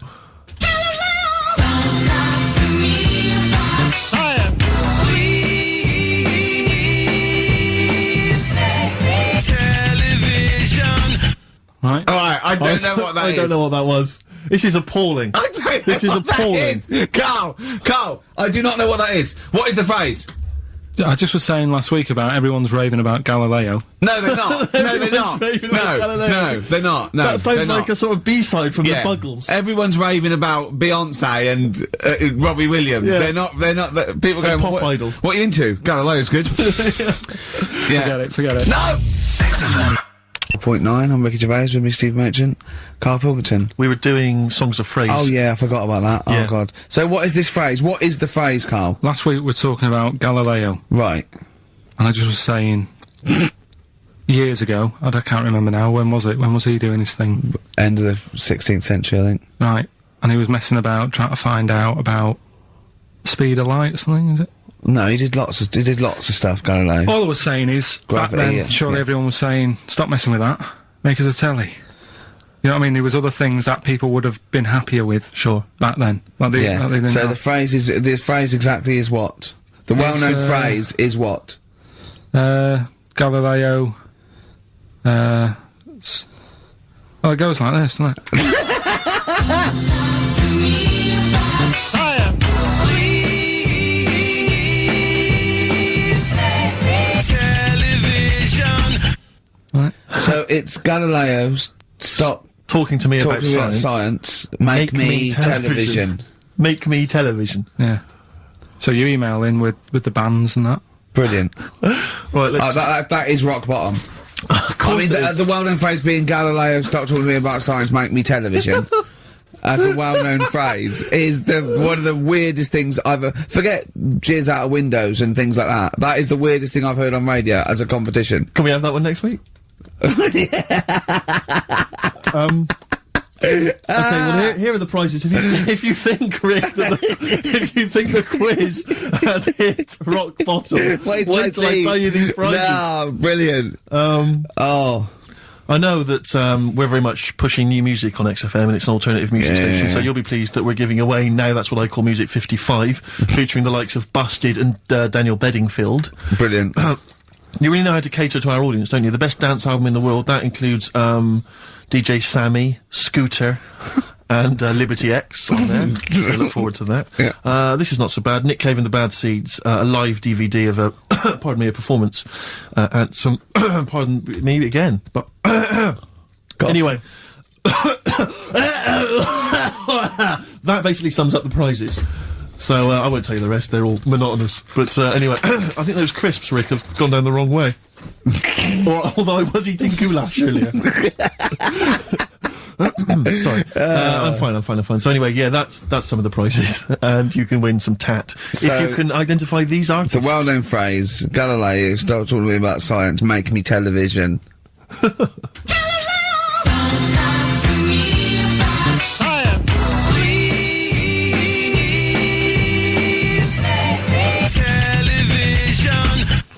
I just it's appalling. But easy this week, I think. Play a record, Karl. I mean, it's ridiculous. Ricky.gervais@xfm.co.uk. You're talking about people coming round and just banging the boiler and charging 90 quid. I think it was last Christmas. We had a dripping tap, right? And it started off just dripping a little bit. And then after a couple, I thought, we'd get that sorted out. We couldn't actually turn the tap. It was just solid where the washer had gone. And then over Christmas, like before Christmas, it just started flowing. It was just like on, and I was thinking, this is terrible. It was terrible. It was the hot tap, and of course everything. The caretaker going away. Everything had been closed down. So I called out an emergency plumber. Christmas, right? He couldn't get it to turn the tap off, right? So he was trying, and in the end he said, well, what I could do is I could just squash the pipe. Right, cut the pipe, squash it, and then you could change the whole thing. I'm like, yeah, whatever, right, because I can't have this, I guess. So, he said, I've got to go to the van, and he got this tool, came up to squash the pipe. He was only a young lad, right? Wasn't strong enough. So I had to help him squash the pipe. Right. He squashed the pipe, cut it, put a little nozzle on it, just to seal it, right? And I was 180 quid. 180 quid? And I want to say, surely that's half mine. Yeah. I helped it, and I was sort of being sarcastic. When Johnny was there, I was going, how much was that tool? He went, it was only about 9 quid. I went, pays for itself, innit? Yeah. And I was going, could I get one of them? He was going, yeah, get them anywhere. Obviously, didn't. And then he went, I wrote a cheque for 180 quid, and he went, oh, I didn't charge you for the nozzle on the end. I went, no. He went, I said, how much is that then? He said, £2.50. I said, I'll leave you cash for that. £2.50. £182.50. So he hadn't even really sorted the problem out. But what can you do? What can you do? He wasn't ripping me off. That's the prices. Yeah. He's not going to go, I'll tell you what, mate, because you helped me, call it quits. Yeah. Just buy me lunch. It's not going to happen. Yeah. My mate was locked out of his flat once, and he went out and shut the door behind him, and that was it. And he'd looked through a letterbox, and he could see his keys, right? Phoned a locksmith, says, look, can you come round? I can see my keys, right? It's just have to go out, and he went, well, yeah, but that doesn't matter. He said, I'm going to charge, it's 90 quid. And he went, 90 quid? He went, but I can see the keys. He went, yeah, I can get them for you. And he went, and my mate said, you're gonna come round, you're gonna charge me 90 quid, and you're gonna scoop my keys up with a bent coat hanger. And the locksmith said, have you got a bent coat hanger, mate? It's brilliant. But it's a fair point, isn't it? Do you know what I mean? It's a valid point, that's it. And what can you do? Yeah. I'd have gone, thanks for the expert advice, and then asked the neighbour for a bent coat hanger. And they went, well, we'll call it 100 quid. Yeah. But that's more expensive than a locksmith. Well, yeah, because you're going to illegal traders. Exactly. We've got no licence. Yeah. We've got to pay a little bit more in case we get fined. Exactly. But that's what was going on when, you know, the fellow was round the other day fixing the boiler in the bathroom. Just wanted to make sure that he was working on it, because it all went quiet in there. Mm. He had the door shut. I'm trying to have a little quick sort of peep, seeing if he's doing anything. I push the door. The way this sounds. But just pushing the door slowly, and he's going, "Don't come in." He's like, "What are you doing?" Well, what was he doing? Dunno. But then he's like, 3 down. Probably doing a crossword again. That's what annoys me. The way that, you know, it's all secret. You're not coming in, and you hear the odd bang now and again. He's probably sat there, crossword, 3 down, giving it the old just now and again with his foot. Just annoying. Yeah. How much did he charge you? 90 quid. It's just under 90 quid. Yeah. And all he said was, you know, give it a bang. If it don't work again, give it a bang. What does that mean? Is that an air block? And they just like, what is it? I don't know. It's not that complicated. You wouldn't think a boiler's that complicated. It's not like understanding, you know, how a fast breeder works or a computer. It's a big lump of metal without water in it. How can we not know how that... Yeah. We were discussing yesterday, me and Glenn were trying to work out how a fridge works. Right. It's pretty cool. Magic? It is. The magic comes down the electricals into the frozen peas. That's what I thought. Yeah. Yeah. I know it's something to do with the hydrofluorocarbons can exist at much lower temperatures without freezing. So when they enter the fridge, sort of under pressure, as they flow round, because the pressure goes down, they take energy from the It's perhaps a discussion to have in the pub, but not on the air. I still can't figure out. I've never quite understood how a plane stays in the air. It always unnerves me when I'm in a plane. Turning a tap on, getting water. Basically, gonna go. Karl goes walking. Yeah. Yeah. Here's a bit of science for you. Go on. Right. Read the other day. Yeah. If you dug a big hole, right? Oh, God. Started digging, say in wherever, the Trafalgar Square, right? Yeah. You dig a big hole and you keep digging. Yeah. And you go right through the earth. Right. Out to the other side. Yeah. So you're somewhere in Australia or something, right? Yeah. And then you come back to London. Right. Stand next to the hole, jump in it. Apparently, you can jump through the world in 42 minutes. It's interesting. But then I was thinking, will you fall? And then when you come out the other end, would you fall back again? Well, yeah, you would, wouldn't you? What would happen is, you'd accelerate 10 metres per second to the centre of the Earth. But you'd have such inertia, you'd nearly go as far out the other end before it was like a bungee jump. So you'd nearly get as far as the other end, and then you'd go back again, and you'd keep going until back and forth, getting further and further away from making it until you went sort of back and forth in the centre, and then you'd stay still in the centre. Have you drilled a hole through the earth? Get in touch. Email xfm.co.uk and just let us know how you got on. Did you get to the other side? Did you get to Australia? Did you buy one of those funny cork hats? Did you see Paul Hogan? How does a fish work? Growing on me, XFM 104.9. I'm Ricky Gervais, with me Steve Merchant and Karl Pilkington. I lost him, didn't I, in a little conversation? Yeah, you were talking about quantum physics, to be fair. Yeah, I was just explaining what a black hole was, because we were talking about that as well last night. And just halfway through, he just went, yeah. Put his headphones on. Brilliant. Yeah.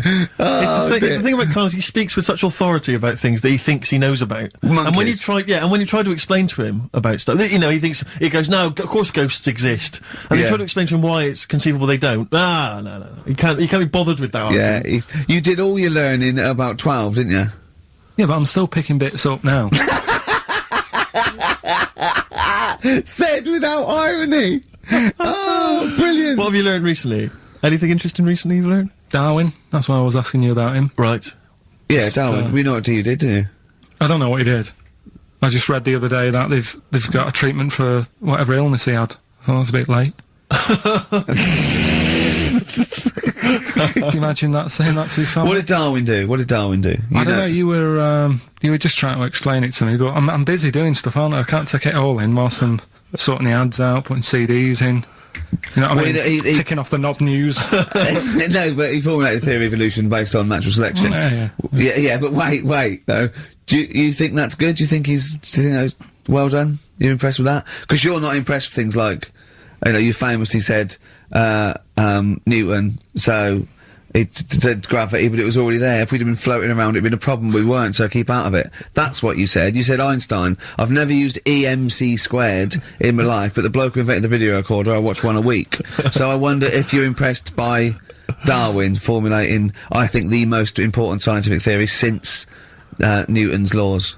Has it made a difference? Or whatever he said, would it have happened anyway? You can't do that. You're not allowed to say that. You can't say, oh, well done, I'd have found it eventually anyway. You can't do that. You've got to give people their due, do you know what I mean?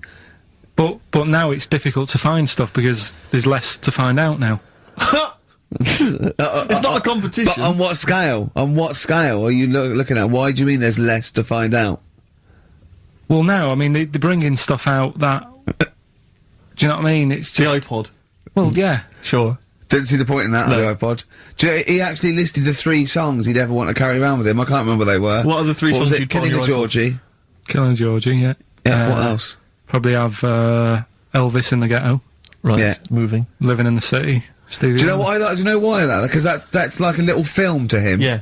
That's 3 songs where there's a little story. He knows the ending. Yeah. But it's someone singing it to him. A little... Just put them on it. How many songs can it hold? Well, 7,500. Put that on. 7,500 times. Sure. Well, you don't need to, do you? I mean, that is like that joke. The wish. Imagine putting on 7,500. You know that joke about you got 3 wishes. It says a never-ending bottle of Guinness. And he goes, second wish, you're going to have 2 more of these. Yeah. You don't need to put them on 7,500 times, do you? No, you don't have to. Never mind, Carl. Never mind. Answers rushing in, we should point out, for the quiz. Most of them agreeing that it's pointless. Some people have called it... It's songs of phrase, of course. Some people have referring to it now as songs of arse. Which is more than appropriate. But you'll be pleased to know that it's ending this week, and next week we've got the return of the even more pitiful Rockbusters. For the last one. That's back for the last one. We'd perhaps also need your petitions to Karl. If you want us to stay on the air, then you need to petition Karl, giving good reasons why he should stay, why this show isn't boring, or rather why he shouldn't be bored by it. I mean, you're bound to be bored as listeners, but obviously he's running out of steam now. What are you fed up with? You're just fed up with, in general, are you? I mean, you want your Saturdays back, do you? Just want a bit of a life back, that's all. But you don't do anything with your life when you've got it. Why don't you do this instead of, like, your day job? Can't. It's more important than my day job, innit? That's what earns the company money and that.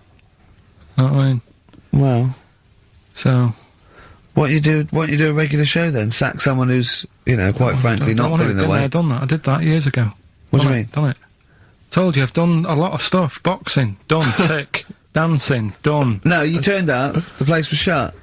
Yeah, but... Dancing? When did you do dancing? That's when he went and said, I want to do dancing, and he went along to the place, and it was shut, and that was it. And he said, I didn't do it anymore. That's not doing it, is it? Boxing, he had a fight with one lad, then the lad beat him up, and he didn't go again. Oh dear, it's pathetic. Well, anyway, yeah, so this is basically our penultimate show. Next week's the final, and we're all looking forward to that enormously. Yeah. But that may be it forever then, and this, you know, all for one, all you know, one for all for one. The Three Musketeers, gone forever. Yeah. I, for one, will be pleased. Oh, I have to get some of these taped, because I like coming in and sort of, you know... Incidentally, Rick, don't be afraid to nick as many CDs as you see fit on that last show. People have already nicked them. No, I know, but I mean, take whatever you want. That 4 Non-Blondes is still there, isn't it? I think it's still there. Because I don't want that to be nicked. Yeah. And I got a feeling, because I don't think there's any Smiths in the library, but there's quite a lot of Gina G. Really? What? What was that sigh for? Nothing. What?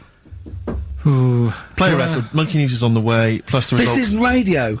You've got to keep talking or playing music. Play some music? Yeah. Heart of Gold by Neil Young on XFM 104.9. Pop Idol, of course, begins this evening. I know you're looking forward to it, Rick. Yeah, love it. It's always a joy, isn't it? Especially those early rounds with the mentors. Dibs. Yeah. Yeah, they are always extraordinary. That's the only reason I watch. I mean, I can't be bothered with the later contest. It's just watching the freaks for the first couple of weeks. It's an absolute pleasure. Yeah, I sort of like watching the judges. They're good as well. Oh, the judges are good, yeah. I like the fact they've got their little shtick, you know, the special jokes they've obviously written, or just waiting to get them in. Yeah. It's just great. But I like when Pete Waterman cries as well. Does he cry? Sometimes, if he's moved by it. He's better than bloody Bobby Daddon. Like it, yeah. Rosie Ribbon made him cry. He just wells up and then like that. That's good. I like that. He talks a lot of old arse, doesn't he, Pete Waterman? I sort of quite like him. I don't know. I find him irritating. Well, it's like he genuinely thinks he's up there with Lennon and McCartney.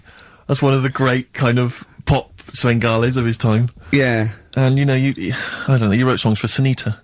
Well, let's not knock him. There's Foxes on there. True. No, Dr. Fox is a genius. And obviously can step in if there's any medical emergencies. Rick Waller, you'll be pleased. Now, obviously, as you know, I'm a huge Rick Waller fan. Not only has he got a great singing voice, but he really is a picture, isn't he?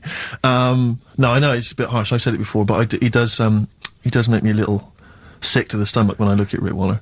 And to be honest with you, it's his own fault. He went in Celebrity Fit Club. He had a chance to sort things out, and his attitude was wrong, and he didn't trim down.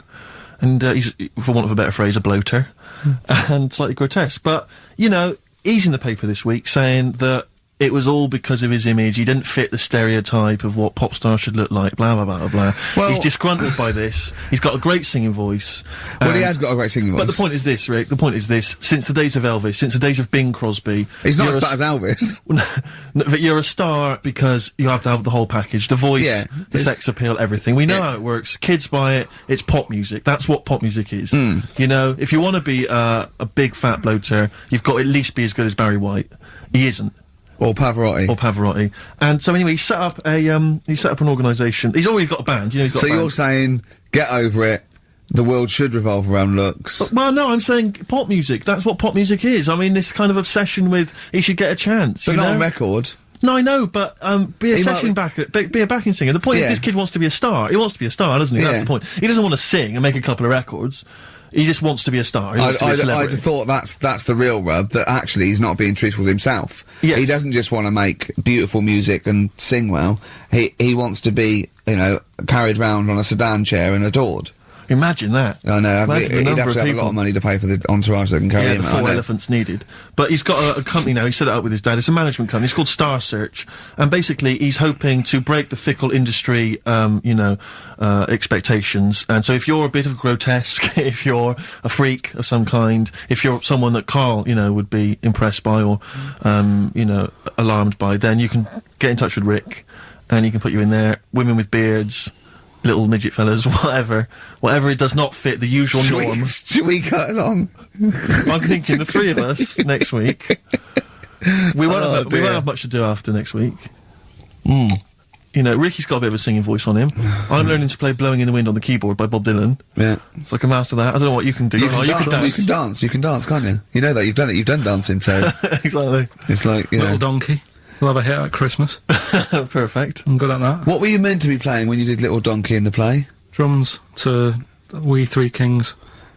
But you just busted live, didn't you? Done that. We're just talking about looks and stuff, right? Always. Because, it sort of cheeky freak of the week, we did that and I stopped doing it. Sure. It was upsetting a few people. There was a thing on the website the other day about Elephant Man.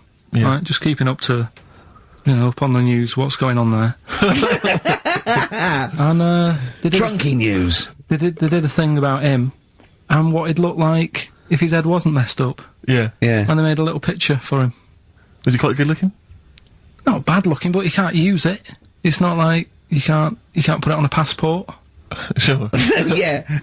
Well, and the fact that he's been dead for several years. Yeah. No, but they also do that sort of thing for people who are alive. They say, this is what you look like. So you can't use it for that. Yeah. You can't use it. That's sort of like rubbing it in, though, isn't it, really? It is a bit. Yeah. Unless they said, good news, you were ugly anyway. Yeah. To be quite honest. You wouldn't have pulled it, you didn't look like an elephant. If you were symmetrical, you weren't a looker. You couldn't use it on a little dating agency picture.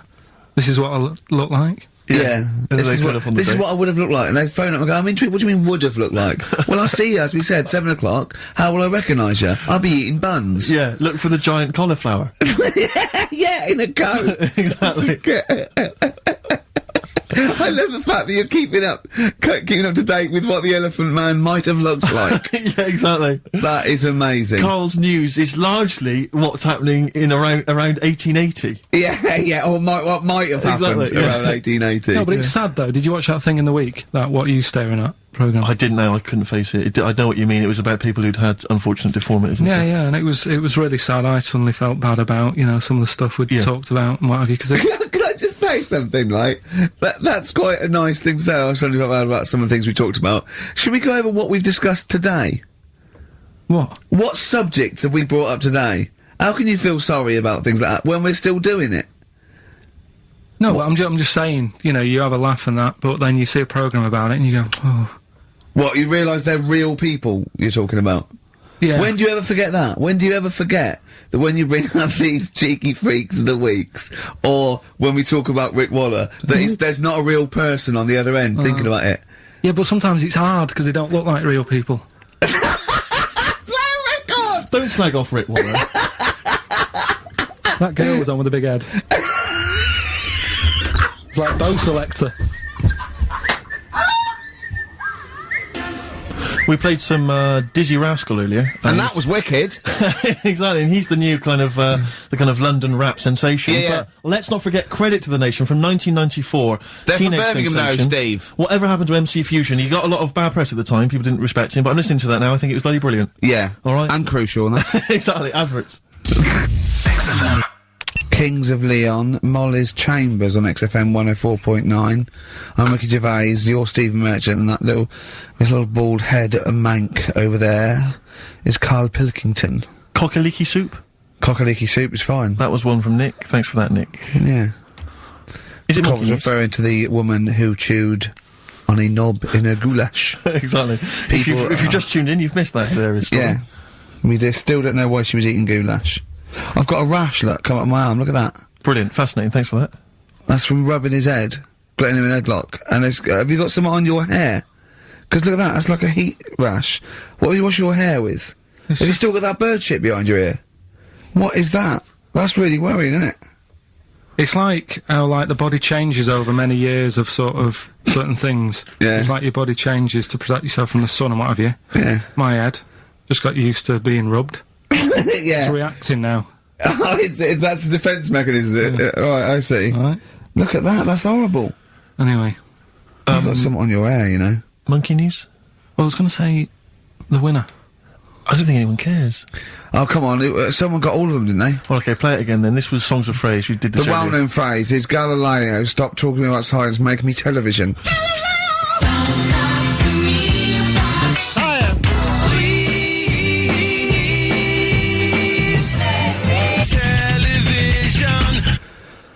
The most convoluted, banal quiz on any radio station ever.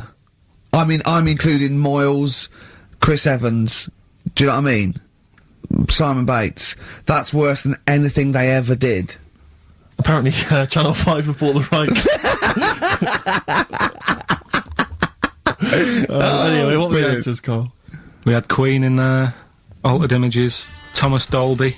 Yeah. Beatles, Aretha Franklin, and Red Hot Chili Peppers. Well, extraordinarily, Tracy and John Burton from Colchester and Essex got all of those right. Why they would want the prizes, I've no idea, but good luck to them. They can enjoy those at some point. God bless. Okay, Monkey News? Do you want a bit? Yes, please. Play Jingle. the jingle. This rash is weird. Oh, chimpanzee that Monkey News. Right. Right, they were filming a documentary, right, this telly company. Yeah. Doing a documentary. Who? Which one? Which one? Don't know. No, right, what was the documentary about? About monkeys. Yeah. Where was it? Where Africa. was it? Right, when was this? I haven't got a date. Okay. Recently, though, since the advent of television, obviously. Yeah. Actually, a bit of extra monkey news if you want it. Okay, always. Do you know the, Monkey News Extra. Go on. Do you know the Halfords ads? Halfords ads? I don't think so, no. What happens? Halfords, they've you know, they sell nuts and bolts and stuff. Right. They were using monkeys in the ads. Okay. Yeah. And what happened? Don't they sell bikes, Halfords? Well, mainly. Bicycles and motorbike stuff and that. Okay, so they're using monkeys in the advert. What happened? I can't handle it. What? I can't do this. Look at him. Look at him. I don't care what he's doing. Well, basically, right, they've, there was a load of hassle because they were using these monkeys in this Halfords advert. Yes. Right. And what happened? Get to the point. It turned out there wasn't a problem because they were mechanics in the first place. Well, they were monkey mechanics? Yeah. What are you talking about? Mental. What are you talking about? It's not a story! Well, anyway, listen, let's get back on to... They were mechanics in the first place. Right, listen. Right, so they're making this documentary. Right? And stumble across a little gang of... Come on, just... Get on with it, please. Little gang of monkeys. That's the first time I've ever laughed. I'll hear that. I know. Well, brilliant. What do you want, a cake? Come on. Can we play a song? Oh, I don't understand what is wrong with you, you freak. It's making me laugh. Just tell us the story. Alright then, alright. So anyway, right, so there's this documentary being made. They found a little gang of monkeys. Right, play a song. I don't know what's going on here. I apologise. Got to hide your love away. According to the Beatles on XFM 104.9, I'm Ricky Gervais with me, Steve Merchant. Right, Carl, come on. Monkey news. Everyone's composed. The jingle, please. Oh, chimpanzee that monkey news. Excellent. Okay. Right, where were we? We would just start again. There's some people making a documentary. For what? Okay. Making a documentary in the jungle and that. Right. Stumble across a little gang. Okay, come on. Alright. A little gang of monkeys. Yeah. Oh, come on. So the camera crew are there filming it. Yes. Everything's going normal. It's all fine, nothing odd about it. Okay. They're not running a restaurant, they've not got any barber shops, nothing. No. Just regular monkeys going about their business, yeah. So anyway, what normally happens is the monkeys stick with the partner. They normally do what?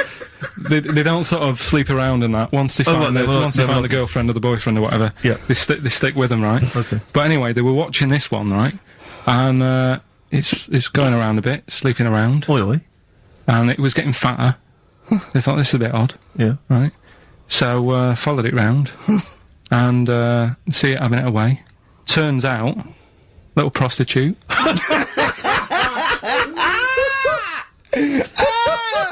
Oh, God! It's a little monkey prostitute. And it was getting fatter because it was charging them bananas. What a load of old rubbish. It's charging them bananas! What was it, a boy or... It was a... Woman. Little woman monkey. That's the most extraordinary monkey news I've ever heard. Oh! That is genius! Has this documentary been televised? I don't think it's been on yet. No. And that's all the information you've got? Yeah. And is that's one banana for everything? Now, half a banana is for... Just oral? A paw job. Right. If you want full-blown, monkey sex, it is 2.5 bananas. Sure. So, let's just play a song. Okay. Let's just play Alright, well, this is our penultimate show, so we're back next week. We're going to make it a barnstormer, I'm sure, lads. I want 100% behind it, 110% next week, alright? None of this giggling, none of this infantile giggling, like two schoolboys. Right. Alright, we're going to come back, we're going to have some quality monkey news next week, we're going to have all kinds of treats, I would have thought. Okay. Some great prizes. Alright, are we okay? Yeah, we best show. Let's make next week the best show ever. Good luck. If you miss it, then you miss out. We're ending with a track from a couple of years back, I think it was 92, 93, Dinosaur Jr., Start Chopping. Play that. Start playing. Forget Start Chopping, start playing. Alright. Alright? See you next week. Yeah.